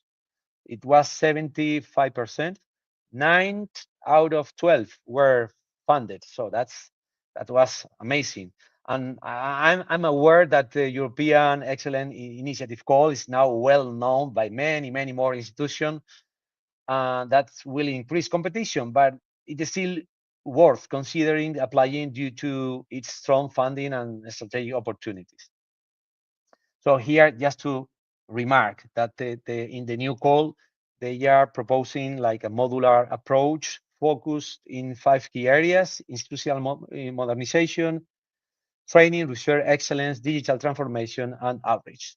And also that there is a geographical priority. At least 51% of the total budget must be allocated to widening countries, to institutions in widening countries. Here you can see the tentative deadline, 20th of November this year. The Hope On facility is another call that is well known, most probably by all of you.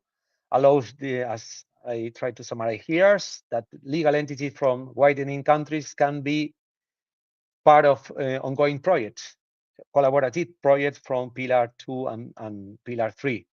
So this is very important to allow institutions in widening countries to be part of consortia that are composed by advanced partners, and to provide like an extra added value to that project and to increase the scope of that project.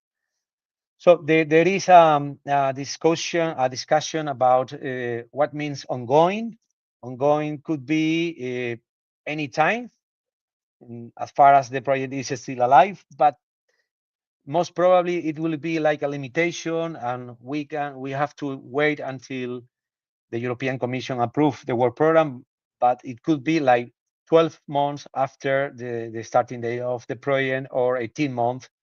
We will see once the work program is published. Okay. So there is another one to support the EU enlargement countries. I go over that. So the next one is the action for connected regional innovation valleys. Hello? Continue, Anselmo. Okay. Yeah, I'm hearing myself. Sorry. Okay. This is a new call focused on supporting regions with lower innovation performance. So with the idea of creating regional innovation valleys, it provides funded between 5 and 8 million per project with a total budget of 24 million. So I think that is a great opportunity too to foster collaboration and strengthen regional innovation ecosystem. So you can see here that this call requires strong regional cooperation with consortia formed by at least 3 authorities, 2 from widening countries and 1 from a non-widening country. So a key aspect here is the co-funding, as the EU covers only up to 50% of the project costs. Additionally, bear in mind that third parties can receive funding from this project, but as a maximum per participant, per third party of 300,000 euros. Okay, here you can see the expected outcomes and the provisional deadline.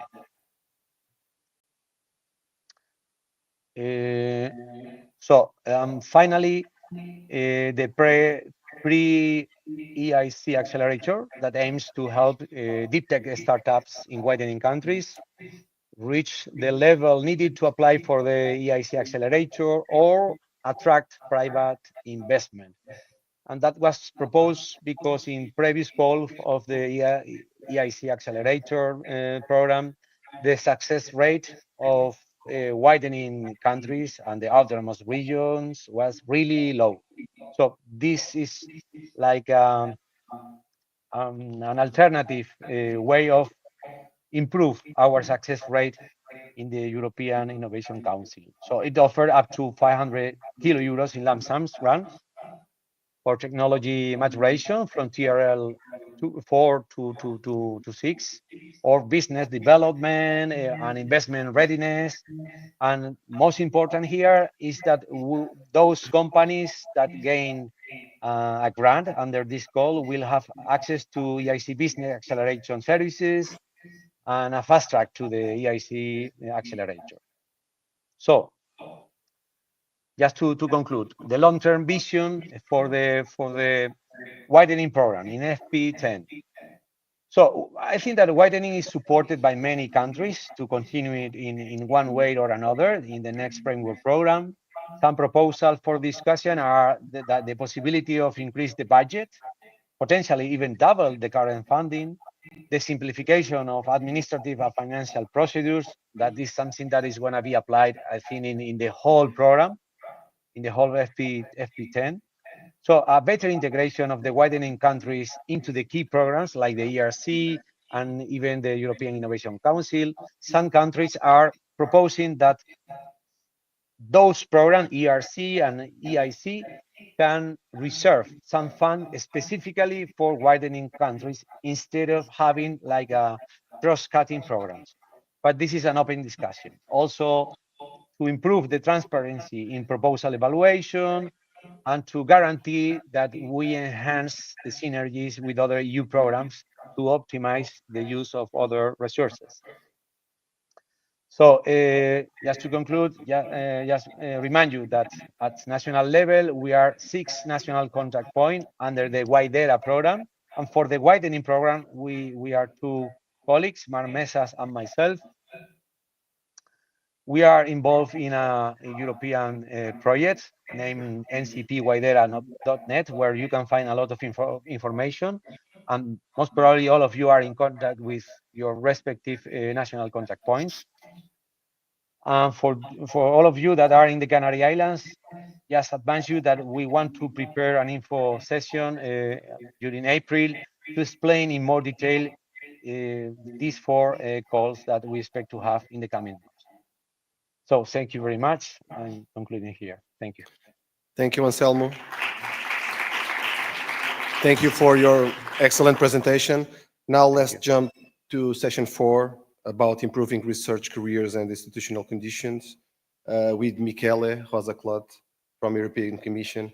Michele Rosa-Clot is the portfolio owner of the HR Excellence in Research at DG RTD at European Commission.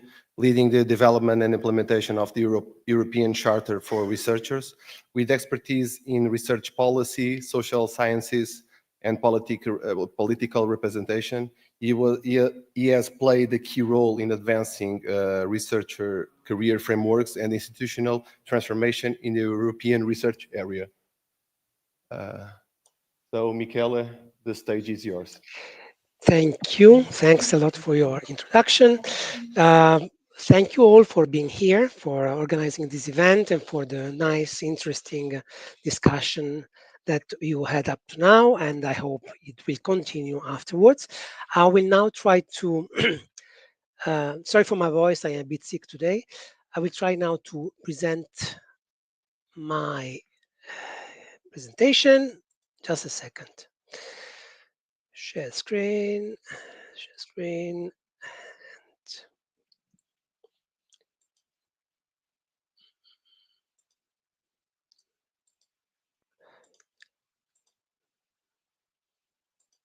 You should be able to see my presentation now. Is it okay? Could you please confirm? I cannot hear any confirmation. No, not yet. Not yet. Now. So there is a delay in the communication. I hope it will follow my presentation. Okay, first of all, let me step ahead just a bit, because it's quite an important day actually for me working on this portfolio, because tomorrow is the 20th anniversary of the Commission recommendation on the Charter and Code, which is the beginning of this story. So tomorrow will be a nice birthday. We will make a few announcements. About today, I'm going to talk about, well, the human resources sector in research, which starts with the European Charter, with the Charter and Code evolving into the European Charter for Researchers. Just to set a bit of the context, everything started with the ERA. ERA was born in 2000 and had a lot of discussion between 2000 and in the first years of the ERA, from 2000 to 2005, how we could put together instruments to strengthen the ERA. The European Charter for Researchers was one of them, and it came out after quite a long discussion as an instrument organized in 2 pillars, in 4 pillars and 40 principles. I will not go through them now, but the idea was to contribute to the development of an attractive, open, and sustainable European labor market for researchers, national and international buzz brain circulation, promote Europe as an attractive destination, etc. And was reflecting the policy keywords and priorities of the time, which were extremely advanced, were breaking ground, but it was 20 years ago. I am underlining this point because there is a long evolution in the system.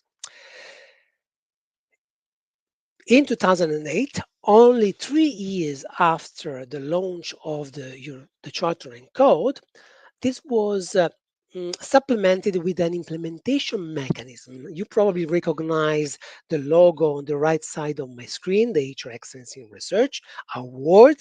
This is the implementation mechanism.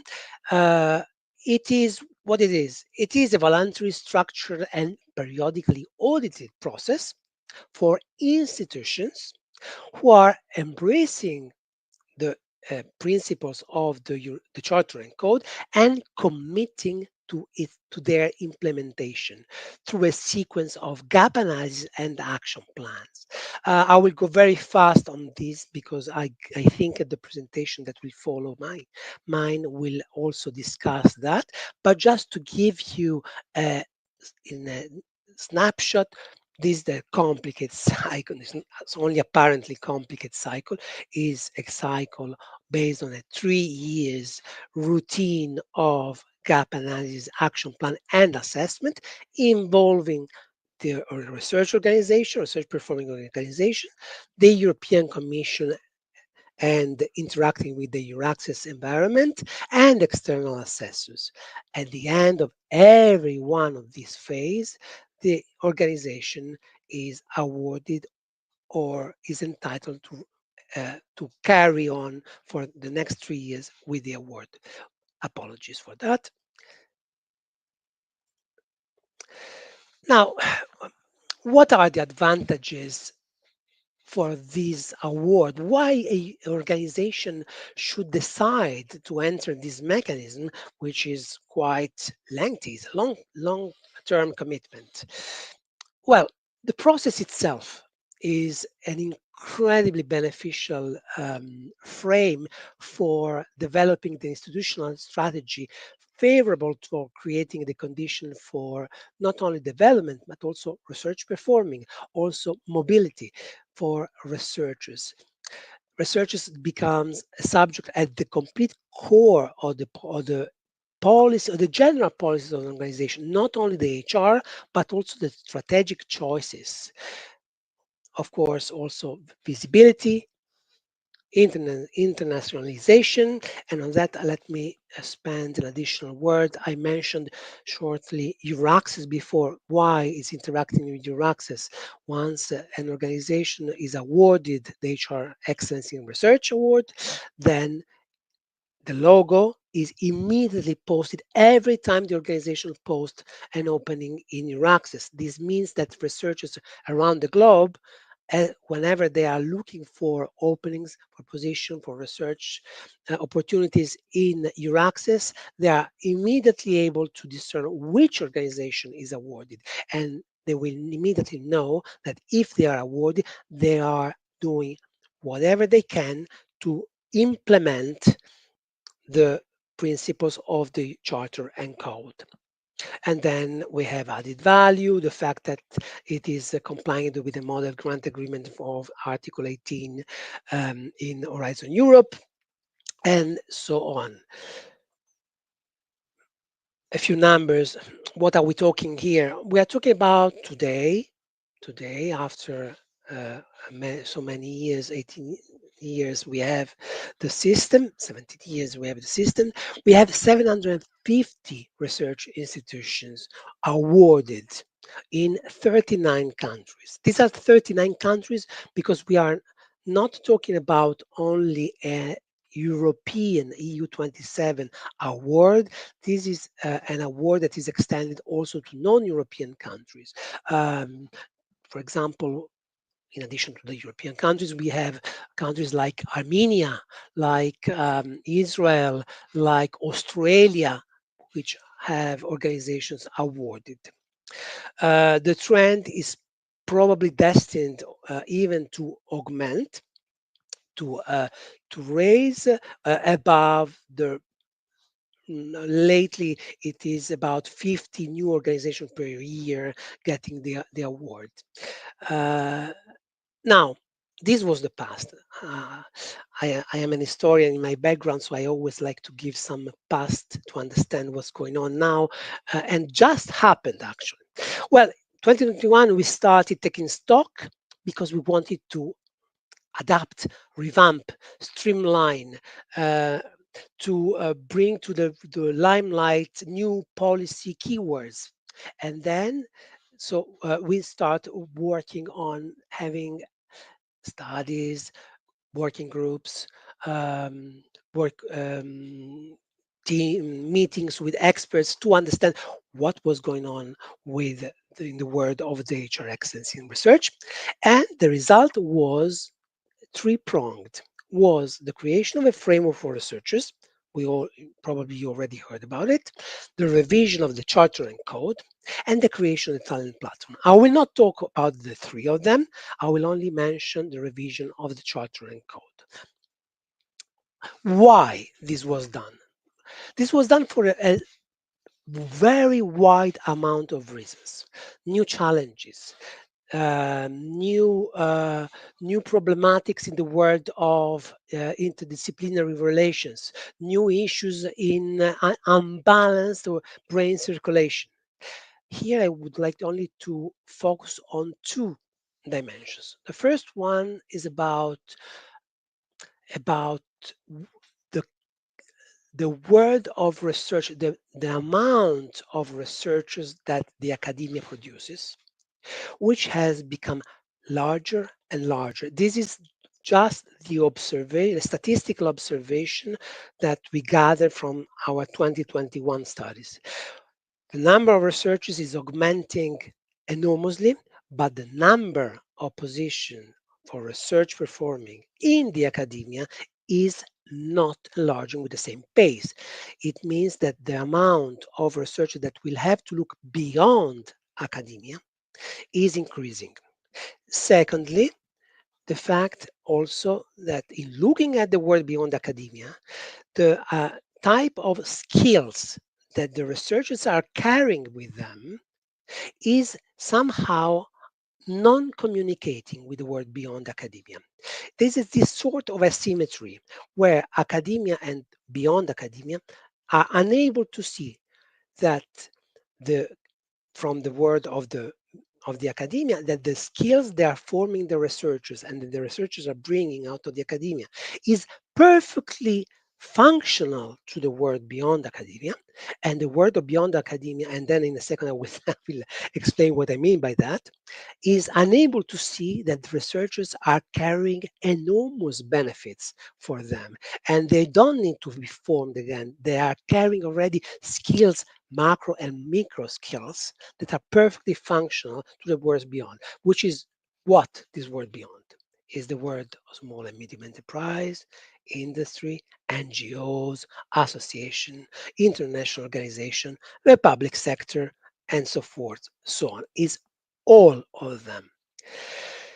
So the European Charter of Research, I will not talk about it. Just one thing to be mentioned. You probably recall that the first slide of my presentation was Charter and Code stemming from a Commission recommendation. Now, the European Charter for Researchers, containing as an annex the European Charter for Researchers and another annex, example of occupation, is not a Commission recommendation anymore, is a Council recommendation, which it means something extremely important. It is still a non-legislatively binding document. So we are not imposing to the member states to take on board the European Charter for Researchers, but is the policy dimension of the two documents is completely different, because a recommendation of the Council is a recommendation from the member states. And what happened to the Charter and Code inside this recommendation? Well, it has been simplified and streamlined. The 40 principles were reduced to 20. And on that, let me stress something that I'm always asked. So since I will not be able to have a question and answer here, I will reply immediately to the question. We are not losing any principle moving from 40 to 20.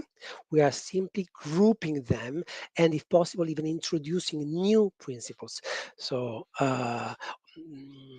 for example, gender balance, that was the original principle on gender in the Charter and Code, becomes gender equality, is beyond the larger principle of non-discrimination. The issues of management are tackled. Issues of open science is tackled, etc. And then there is a second set of elements that I want to stress very much. The Charter and Code was already directed as to all researchers. This we felt the need to spell it out completely in the European Charter for Researchers. What we mean by researchers? Researchers, like the Frascati definition says, are creator of new knowledge in all sectors: academic, public, industry, etc., and across all disciplines.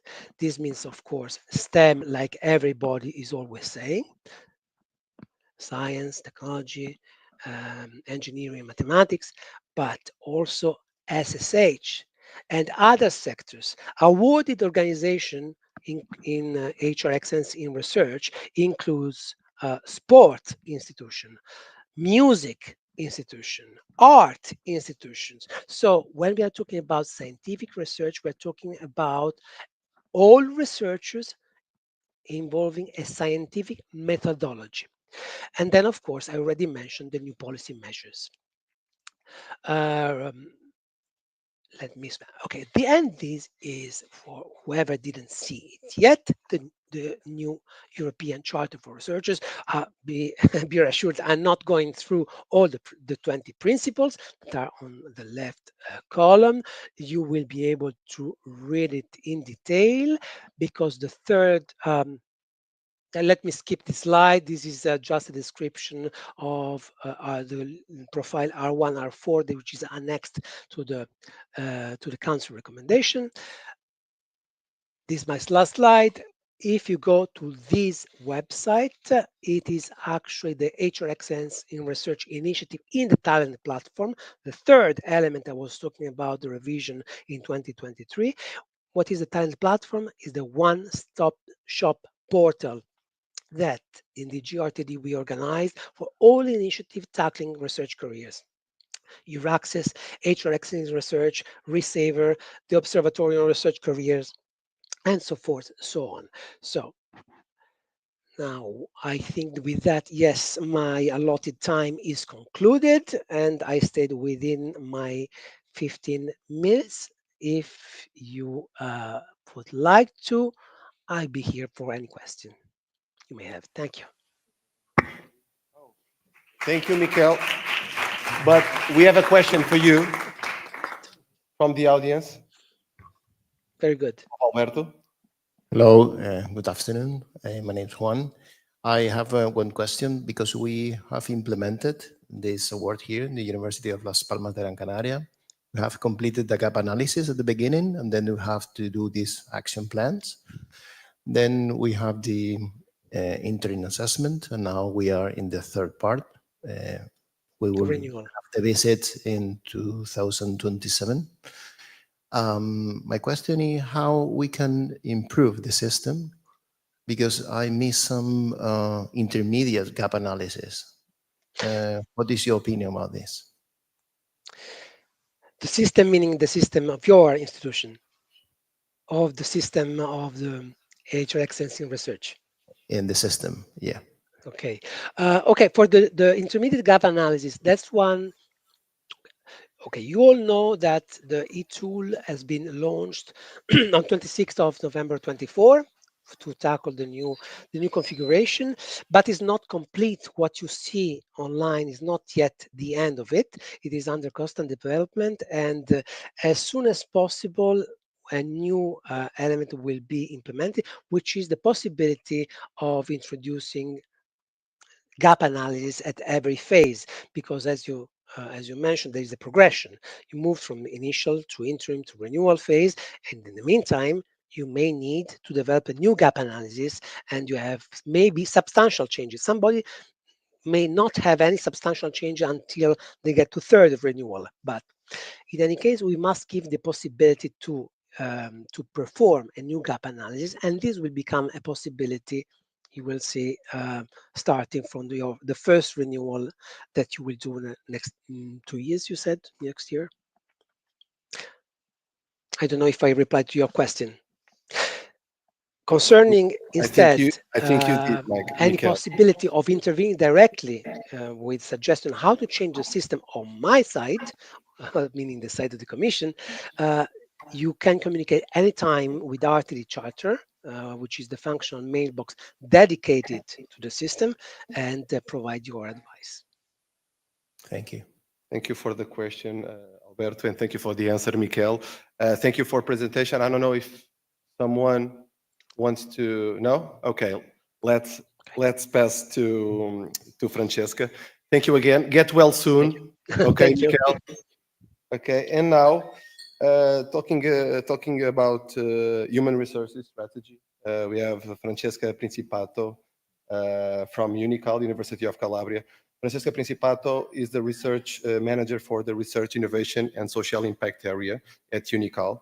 She plays a key role in advancing research excellence at UNICAL, serving on the working group responsible for implementing for the human resources strategy for researchers. Furthermore, she represents UNICAL within the Italian community of practices for HR excellence in research, contributing to national best practices in researcher support and development. The stage is yours.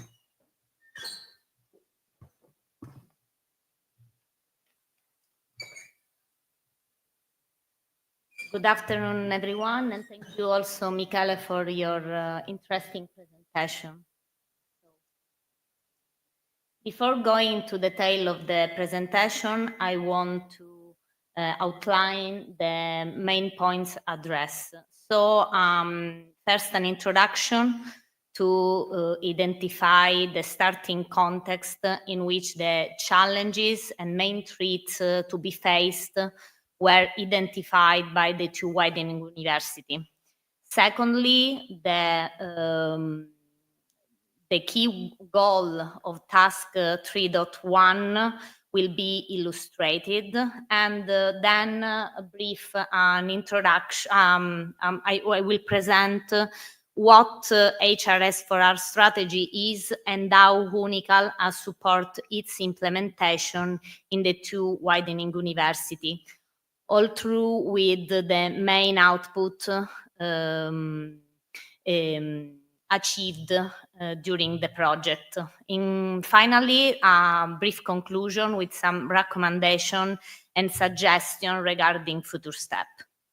So to start the work on task 3.1, we consider the two assessment report prior addressed by the work package 1. Through a self-assessment questionnaire regarding the internal and the regional ecosystem of the two universities, three key components of excellence that we can see in the slide were evaluated. And both widening university identified a serious threat regarding the recruitment of new talent. These issues have been addressed through our joint strategies that focus on three main areas of actions. And to respond to solve this issue, the two university propose a strategic objectives. Here we can see those one related to HRS4R that have to answer to that aim to improve the working condition of researchers and attract talent. But now let's examine the task and the work done by the partner involved. The aim of this task is to make the widening university more attractive to talents and improving framework condition of researchers and analyze how brain drain can be prevented and mitigated. So, in response to the significant threat to new talent recruitment, the UNICAL has support the implementation of the HRS4R strategies by share its internationalization strategy. So focusing in that in the following area: incentives to create an attractive career environment, incentives to promote mobility and international networks, and enhancing the framework condition for researchers. But why undertake the HRS4R strategies and what are the benefits? Michele talked about this, so I don't want to repeat, but I want to focus on these three benefits that answer to why HRS4R respond to the objectives of the task 3.1. So improving working condition of research and put them in the at the core, especially focusing on young researchers. Increase the ability to attract and retaining researchers, promoting symmetry in brain mobility. And finally, the increased international visibility and credibility at both national and international level. So UNICAL, in this figure, we can see the position of each university involved in the task at the beginning of the work of the task on March 2024. We can see that the Azores University were at the beginning of the initial phase, while the Las Palmas University and also UNICAL was at the comprehension of the interim assessment. So the UNICAL support in implementing the HRS4R strategies follow different approach for the two universities. So we propose a tailored strategy considering the level of knowledge of the HRS4R process in the two universities, the individual needs of each university, and the local context. So the support was considering the launching the initial phase for the Azores University and advance the subsequent phase of the implementation and the renewal of action plan for University of Las Palmas. The following slide will summarize the main results that we achieved by the two universities as a result of several meetings that we had in this period. For the University of Las Palmas, the main result is a catalog of good practice for implementing the HRS4R based on a comparison between the action presented in our of UNICAL action plan and the University of Las Palmas action plan focusing on the principle that was a priority for University of Las Palmas, that were career development, continuous professional development, and gender balance. But Juan Alberto, after me, can explain better go focus on these results. As for the University of Azores, UNICAL has supported the accreditation process from the beginning of the initial phase, providing a work plan and a timeline outline individual steps based on the UNICAL model. Along with this timeline, we share our document, also the internal report that we submitted also with the other template of the European Commission. And we support during the several meetings the presentation and the submission of the endorsement letter, the establishment and the composition of steering committee and working group, and presenting the different phases and possible approach to be followed. Put in light that some action could be mandatory, some such as the template to be submitted to the European Commission, and other, in order to identify the gap, could be optional. So this is the current situation of the three universities. And as you can see, University of Azores is working on the complying of the self-assessment matrix. This is an approach that they choose to follow. In order, that is a point-by-point analysis of each principle of the Charter and Code, in order to identify the objective gaps in the university and also the external constraints due to the national law. So the next, and I think the future very, very close step is the complete of the initial phase and the submission. While the University of Las Palmas and also us as UNICAL, we complete the interim assessment. In conclusion, I want to highlight the example of UNICAL that now is part of, with the other 18 Italian universities, with the award also plus one or two other that start the process in the Italian community of practice of HR excellency research. Is a space of collaboration and exchange. We share how we implement the process, what are the benefits and the challenges that we have addressed, the good practice that we share each other, that we also draft in a report that we publish on a European Commission website. But what are the benefits, the objectives of this community of practice? Are threefold. So the first one is shared effort. So in the obtaining and maintaining the award. So as you know, is a long process, as also Michele told previously.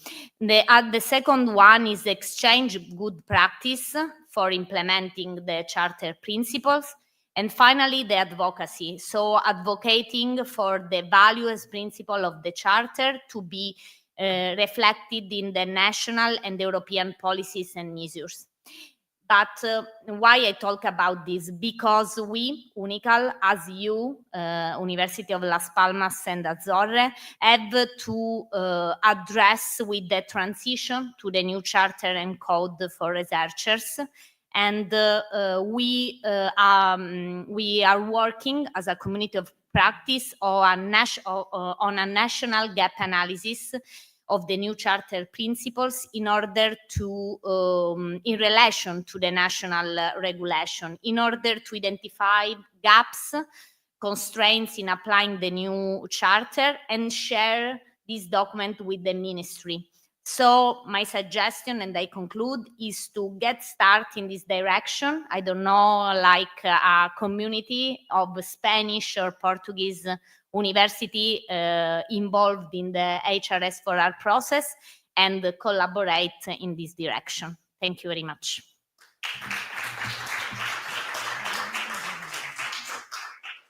So I leave the floor to one of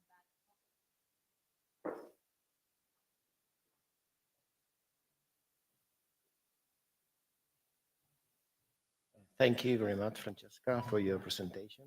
I'm going to be very short because we are out of time. And I think because the information is published on our website, so it can be consulted very easily. And this chart you have seen many times in this after the lunch.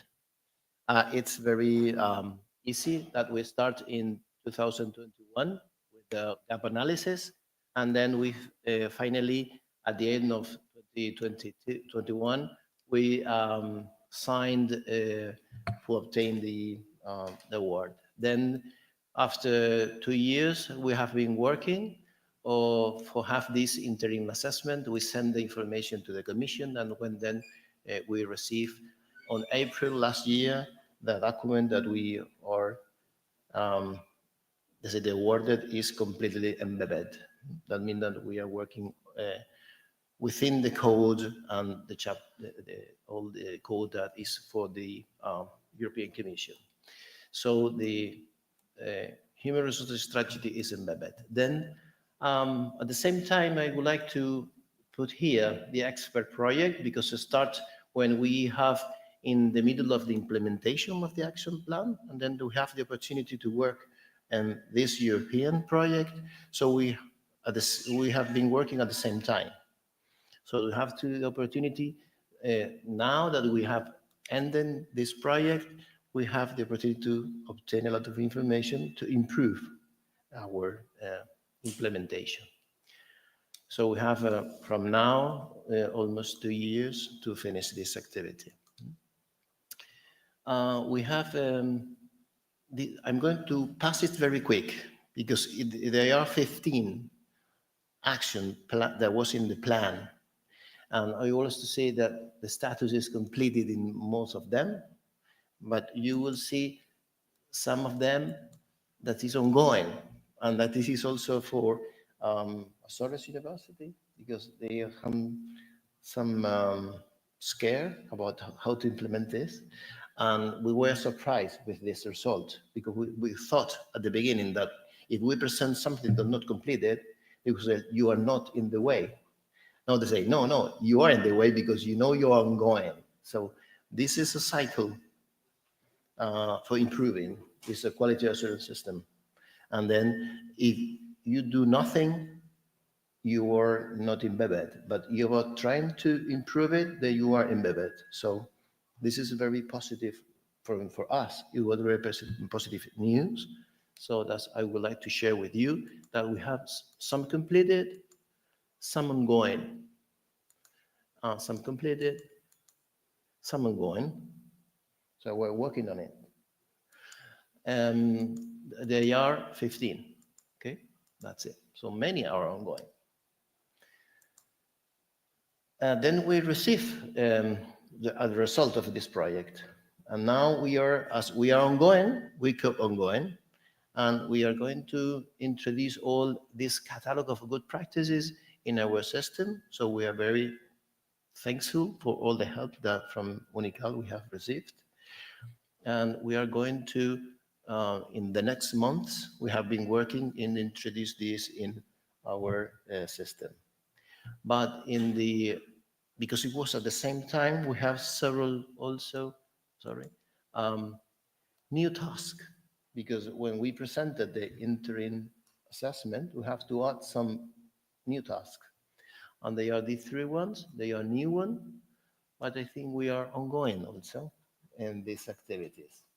So what we would like to say to you is that we are working on this and we're trying to improve the code and the chapter for researchers as better as possible during the time.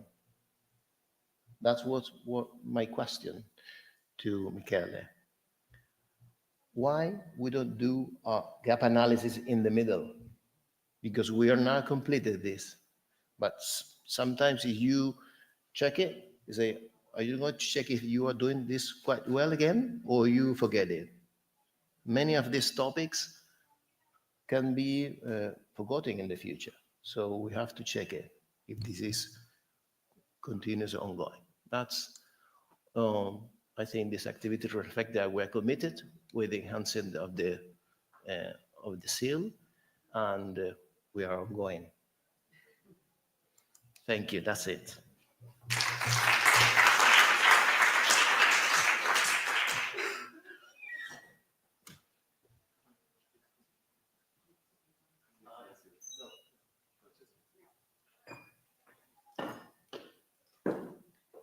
So I present the next speaker is Luis Coelho he's an associated professor in mechanical engineering in the Polytechnic University of Setúbal and coordinator of the EPS regional unit of the Mare Research Center. He has extensive experience in European research and innovation projects related to renewable energy, HVAC system, and sustainability. He leads the Entre Innovators project, which focuses on fostering researchers' excellence within European University Alliance. So I would like to start, okay, good afternoon, ladies and gentlemen. I would like to start by thanking the conference organizers for the invitation and for having the opportunity to present the Entre Innovators project. Thank you very much. It's a pleasure to be here.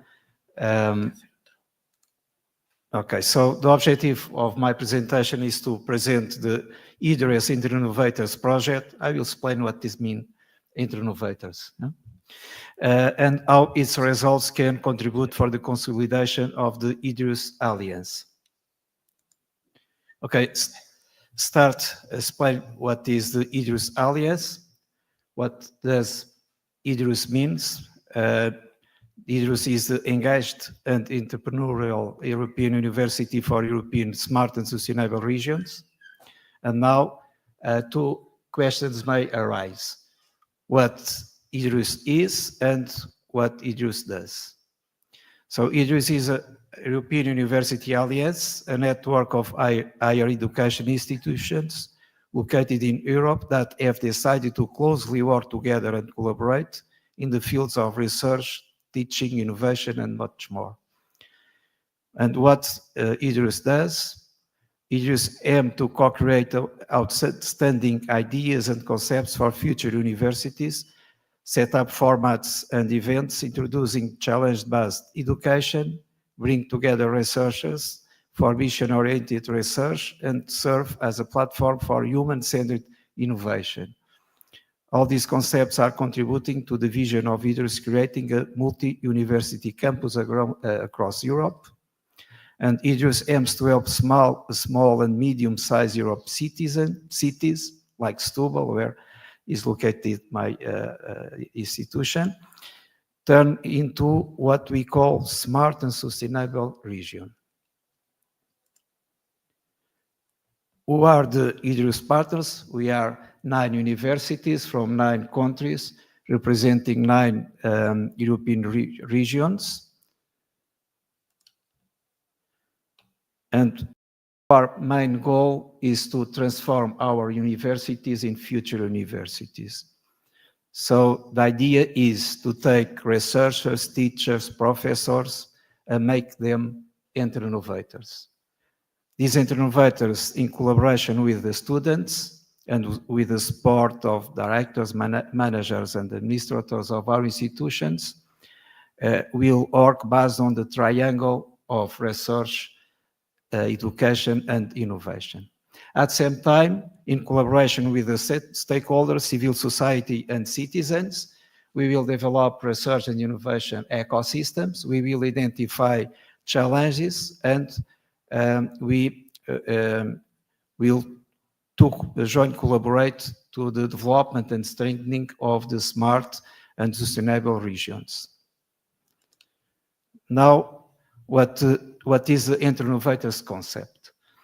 The name Innovators is the result of joint 4 words: entrepreneurs, researchers, educators, and innovators.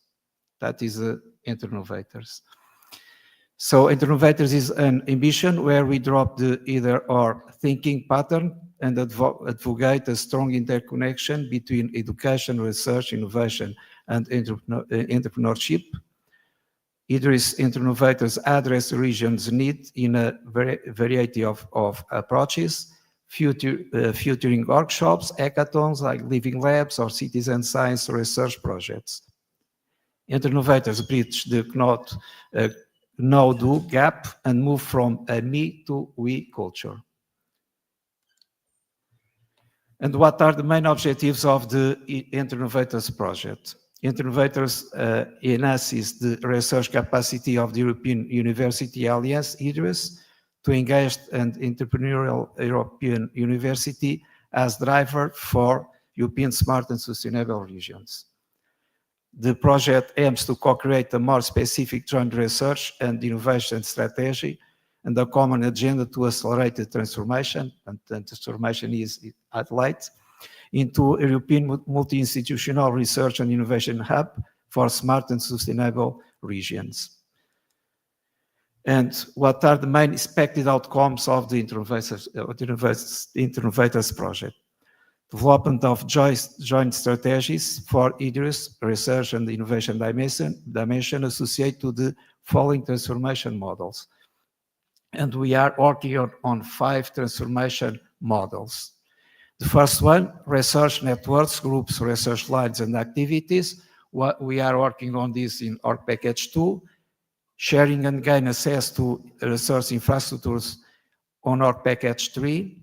Open science, open education, and open innovation, we are working on this in our package 4. Engaging citizen society, our package 5 for citizen science activities. Human resources for research and innovation ecosystems in our package 6. At the same time, we are developing joint implementation plans for each transformation model. So we will identify strategic options. We will select strategic options. We are developing these joint implementation plans for each transformation model to be implemented in a period of within 5 years after the end of the project. So that is our compromise. And at the same time, we are running some pilots. We are developing training and engagement programs. And we are organizing some actions like I living labs, workshops, summer schools, hackathons. About the full name of the project, Idrus Innovators Cooperating for Excellency and Impacting Research and Innovation. The project starts in 1st of October 2022. At the same time than your project, it belongs to the same call. The project will finish at the end of September of this year. And the grant amount is like your project, about 1.9 million euro.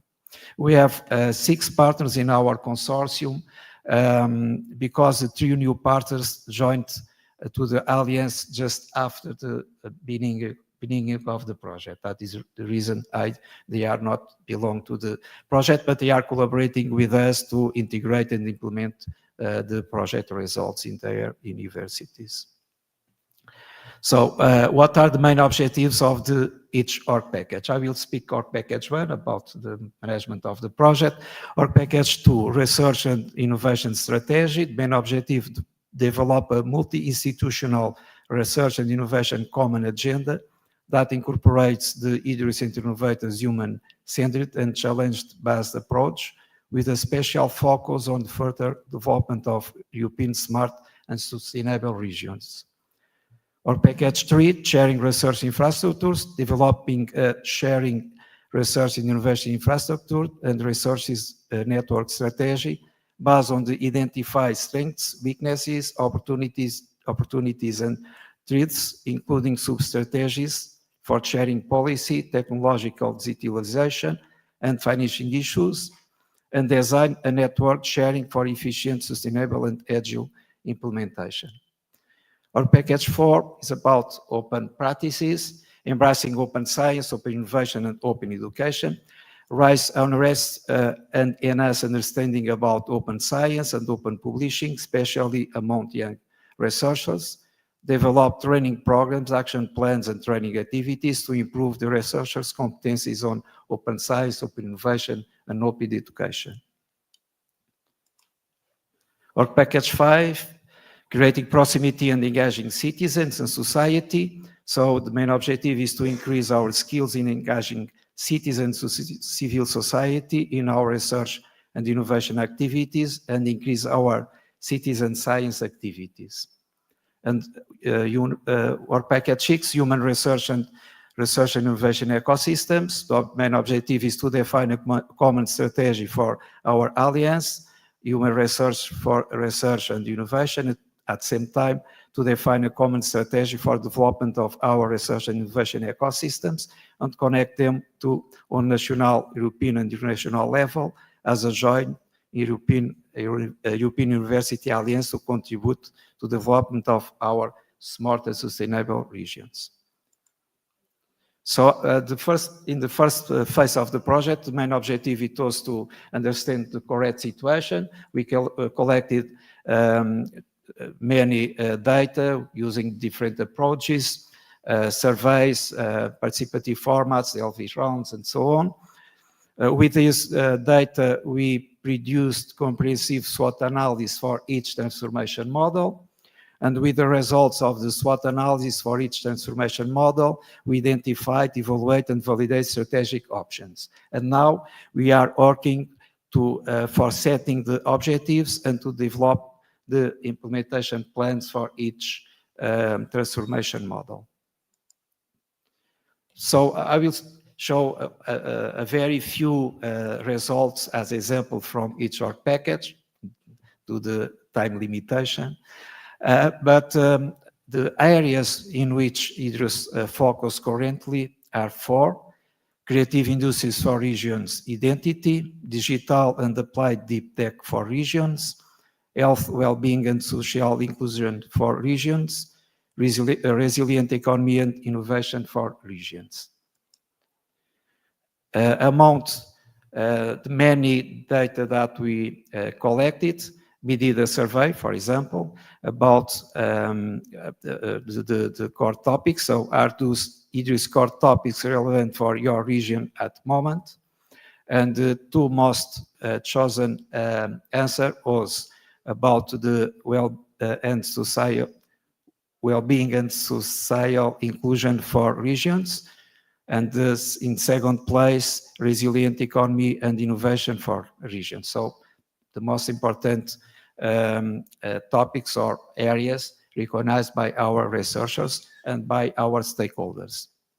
In our alliance, we created research networks. We have one research network per area. That is very useful because we have many researchers collaborate together in these networks from different universities, researchers that are working in the same area, and this is very useful for us.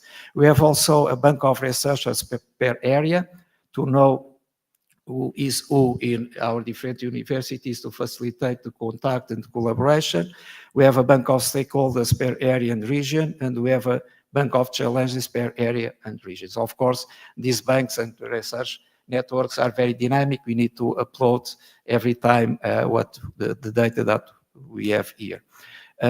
Only one example of SWOT analysis that we have done in our package 2. It's a small extract about the topic of collaboration of the different of the research from different universities. For example, one strength the setting up of the research networks with identify coordinators. Each network has one coordinator. Support the networking of the individual researchers. That is a strength for our alliance. Weaknesses, one, for example, there is no concept for research staff exchange developed. So we recognize this, no problem. Now we know the problem, we know this weakness. We need only to work to overcome this, and we are working on this. So this SWOT analysis is very important to improve our alliance. For example, about our package 3, we collect information about satisfaction with the different infrastructures categories by universities, and also whether our researchers are using more internal, external infrastructures. We have different realities from the different universities. We can learn with the best practices from each one. Based on the collect data and also from the SWOT analysis of our package 3, we did a design of a sharing research and innovation infrastructure and research network.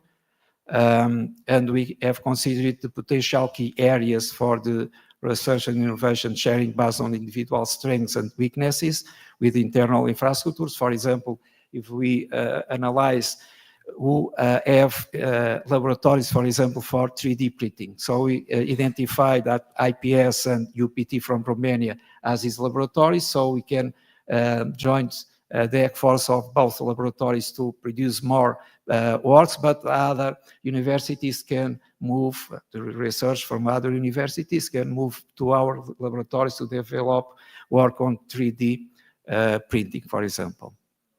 But make a network can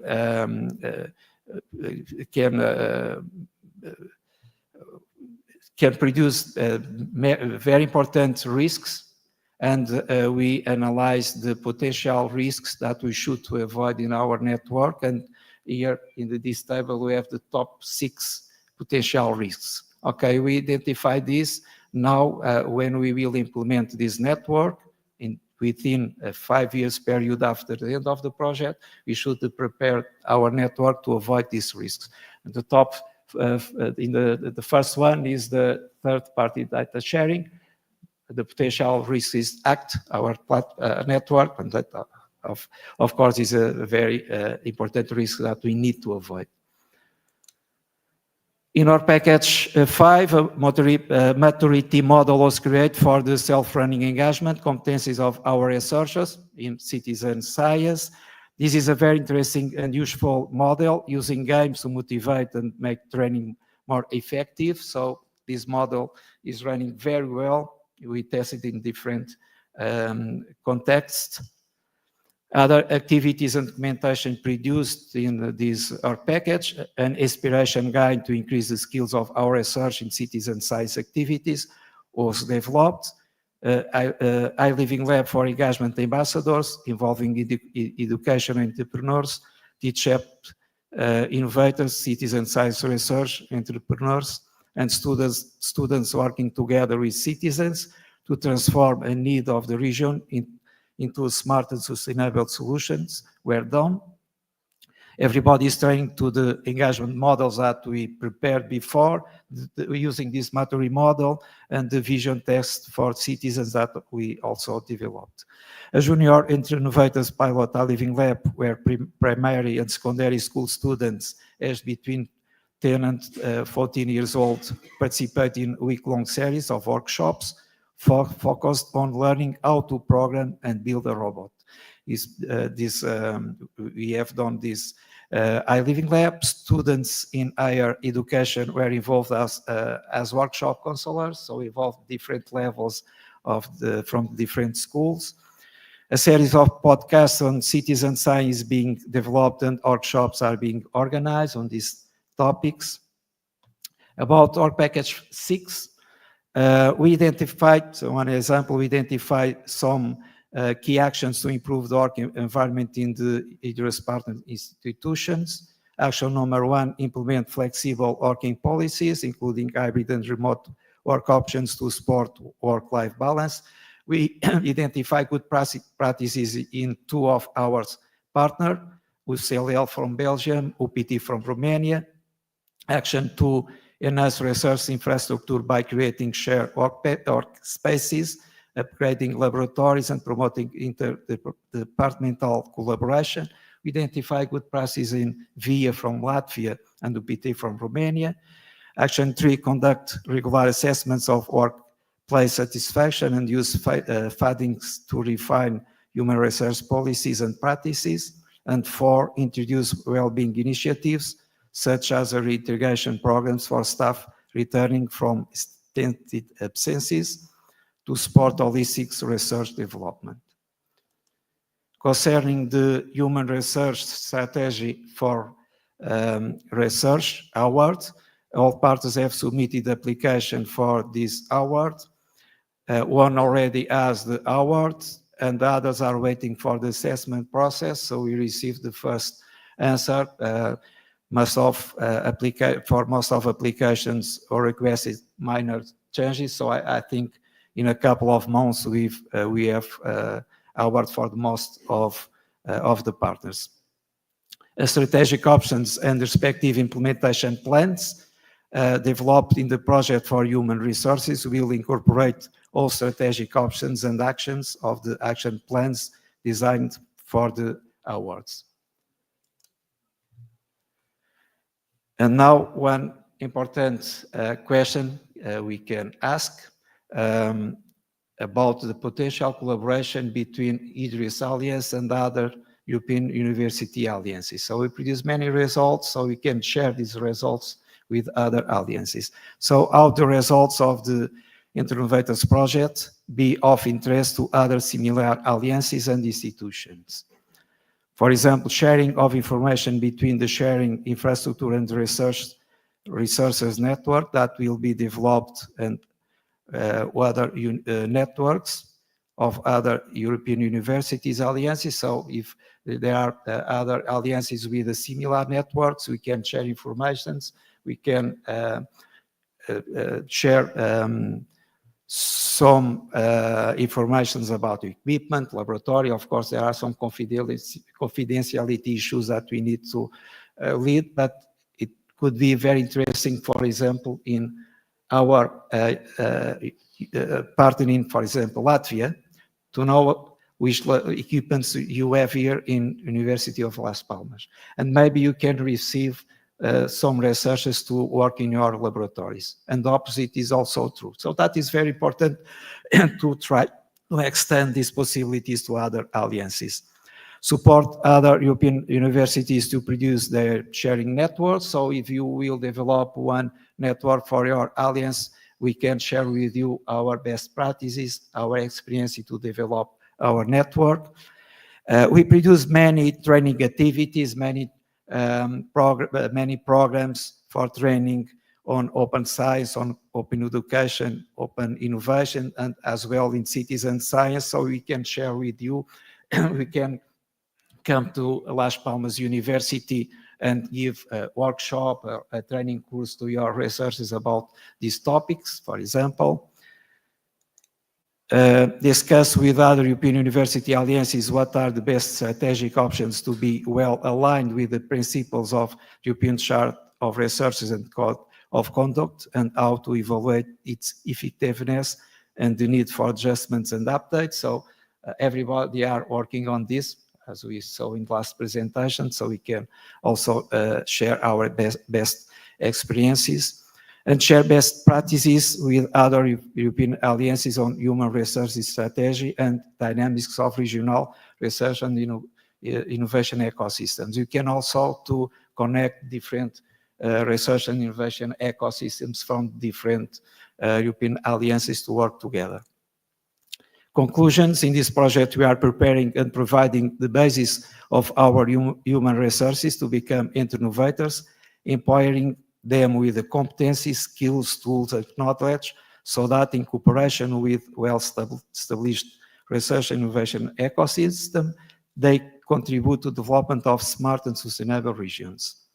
We have had the collaboration of stakeholders from our regions, which was fundamental for the identification, selection, and validation of strategic options for the development of the research and innovation common agenda for our alliance.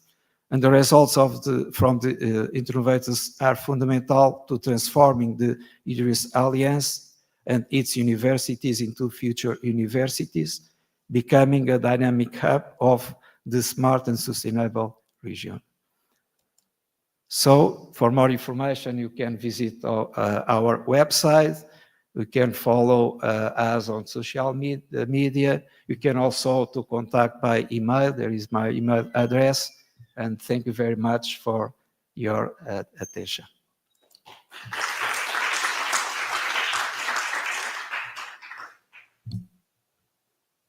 No questions? Anyway, sorry.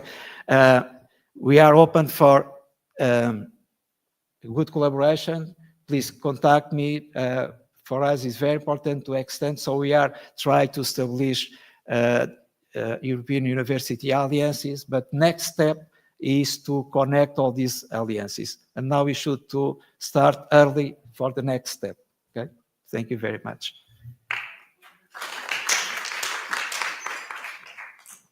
Well, thank you very much, Mr. Coya. I think it's very interesting to know what other universities are doing. So it's a good time also for networking and continue the cooperation. Well, finally, last but not least, as we always say, I would like to introduce Laura Ruiz. She's an industrial engineer. She works for the Canary Island government in the Canary Island Agency of Research and Innovation. And she will let us know about a very interesting project that is running in the Assisi, that is the Wider Advanced Facility. That is also a widening project they are running, and it's interesting because all the audience can be user of this project. So I give the floor to Laura, and thank you for accepting to be our speaker. Hi, thank you. Good afternoon to everyone, and thank you for inviting me to this final conference. Thank you, Lucia, for the presentation. And well, I will try to be as short as I can in order. I know you are tired, so I hope this will be more or less more dynamic. So I'm going to present the Wider Advanced Facility project. But first of all, as Lucia said, I work for the Assisi. So I will explain briefly what's the Assisi about, because not everyone knows about it. So first of all, we are the body inside the Canary Islands government, which is in charge of all the R&D&I policies and strategies for the Canary Islands. We base our activity in three main pillars. First of all, we establish or define the regulatory framework, the strategies, the policies for R&D&I. An important thing is that we are also responsible for the smart specialization strategy of the Canary Islands.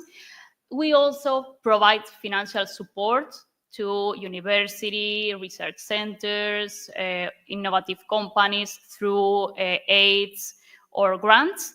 And also we participate in the internationalization of the R&D&I sector in the Canary Islands through our participation in different European projects that I will speak briefly about them, and also having close relationships with the European Union as well as the national government.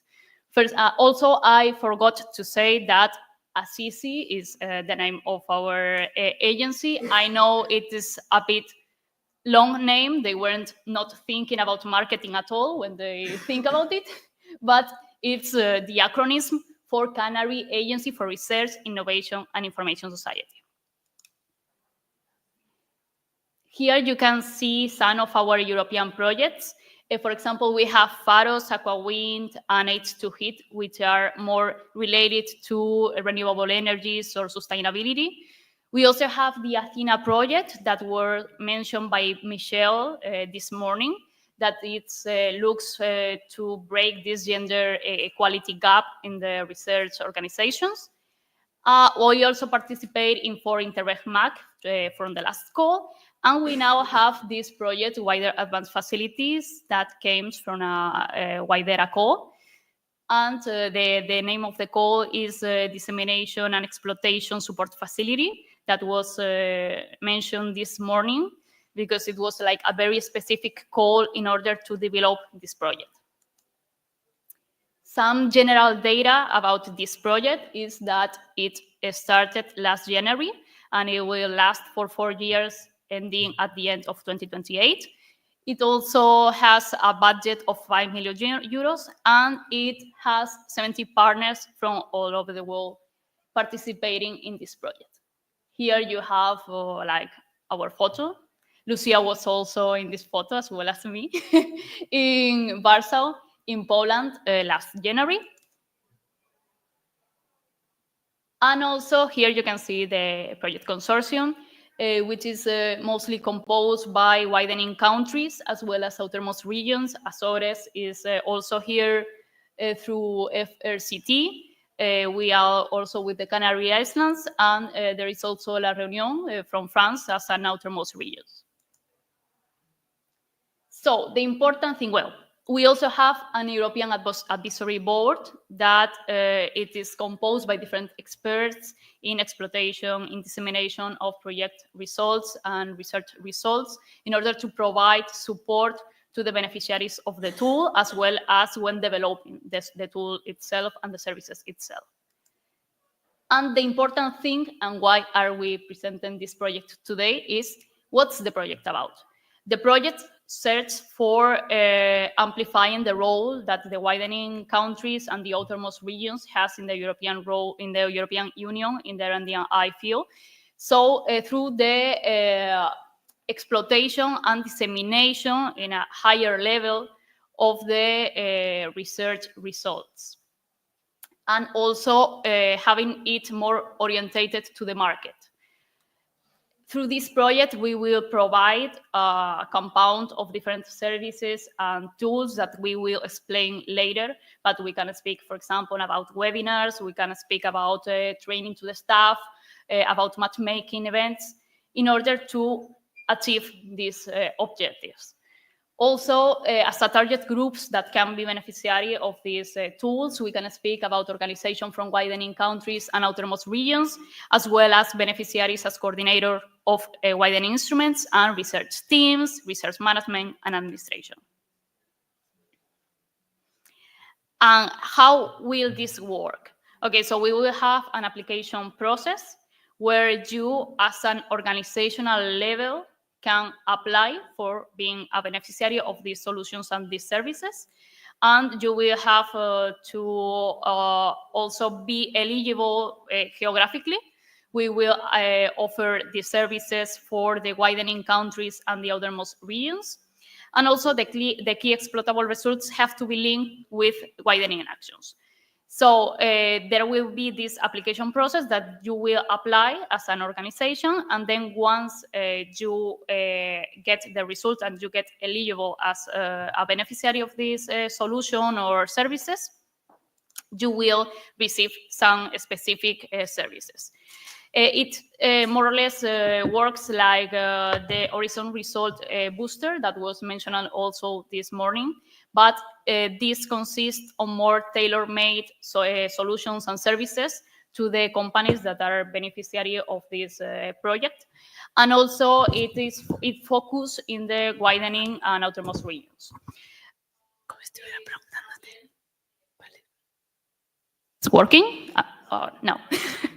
So at the end, the final result that we are looking for is to improve the exploitation of the key exploitable results, to ensure the long-term dissemination of the different projects and the results of the research, also to boost the visibility of the projects, to enable sustainable tools, and also to influence the policies in the case that, for example, we detect that there are some barriers that we have to take off.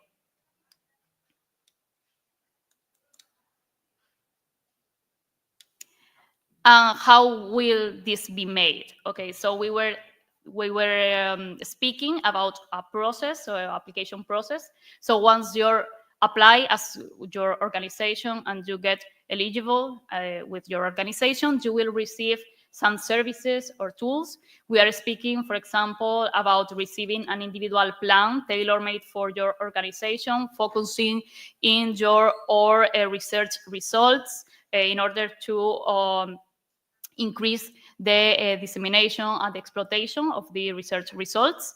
You will also have, for example, training for your staff, links with industry, investors, etc. And all these will be made also, for example, with study visits to research innovation centers, also with matchmaking events, with webinars, etc. Also, I have to say that all these services will be free for your organization. For example, the study visits will be free and will be paid through the project. So that it's a very interesting service for most of the organizations that are here today. For example, University de Las Palmas, University de las Azores can be eligible for these services in general for being beneficiary of this project. And where are we now? As I said, we started the project in January. So now we are currently working in the mapping of all the institutions that can be eligible for this project, or for being beneficiary of this tool. And also at the same time, in parallel, developing the facility and the services. So if you are interested, I hope yes, just follow us in Blue Sky and in LinkedIn. To be aware of the different news and when all the process starts. Also, the first one is my professional email, so you can write me without any problem, and I can count with you in case any update or whatever. And the second one is the email of the project itself. And I don't know if there is any doubt. I have to say also that Diana and Lucia from Instituto Tecnológico de Canarias are providing support to the Canarian government in this project. So I don't know if there is any question, but thank you very much.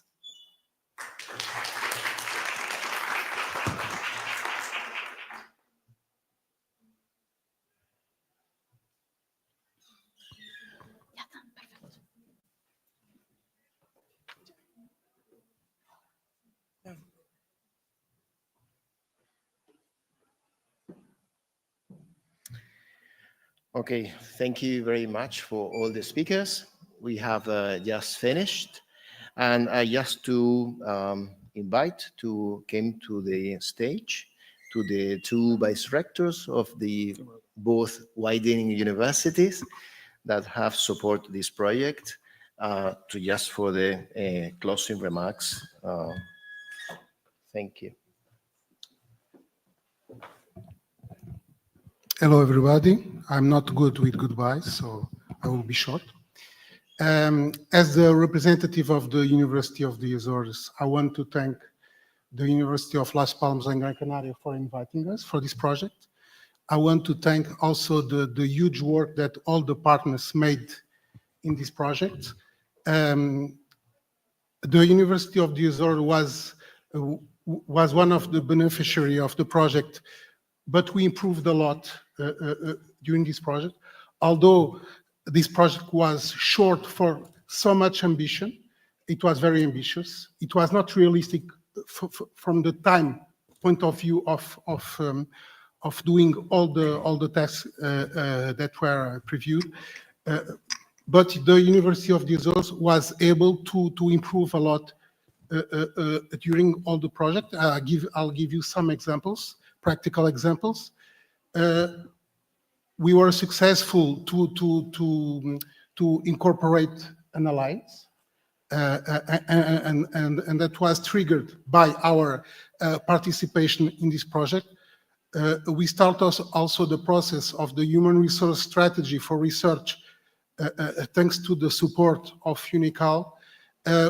We are somehow more aware of the brain drain issue because of the Alicia work and the eMERGE Association, among among other tasks and other deliverables that were made during this project. So I just want to thank you all, and I want to thank especially to all operationals, and we all know who they are in this project, all people that work a lot and made the hard work in this project.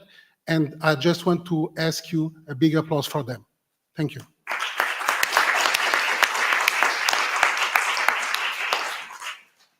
Thank you very much. First is first. I would like to thank two people that have been, one of them during the whole project and the other one in the last months, but that have been incredibly important for the good development of this project. So please give a big applause to Tanao Su and to Laura, which is over there. Thank you very much, guys. Without you, this will be impossible. So, well, for us, the conclusion is clear. It has been, EXPER has been an outstanding journey during these 2 years and a half. Our university has improved a lot in terms of talent attraction and retention, in terms of excellent research, in terms of knowledge transfer, creation and spin-offs, and so on. We have learned a lot from all of you guys, so thank you to all of you for helping us and for being with us during this whole journey. I would say that almost sure that some other projects will come, right? Because we have already applied to some other projects, which is one of the outcomes also of this project. And yes, always consider this university, University of Las Palmas de Gran Canaria, as your home. You will be here always well received. And again, thank you very much for your work. This has been impressive. At the first review meeting that we have with the project officer, she literally said that this was an outstanding project, a flagship project in all the aspects. I'm pretty sure that this she will maintain this opinion for this final review meeting that we will have in some months, because this has been, as I said, impressive. That's the word. So thank you very much. And now I invite you, all of you, to come here to the stage, because we will have a picture group in order to finish this event. Thank you.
you.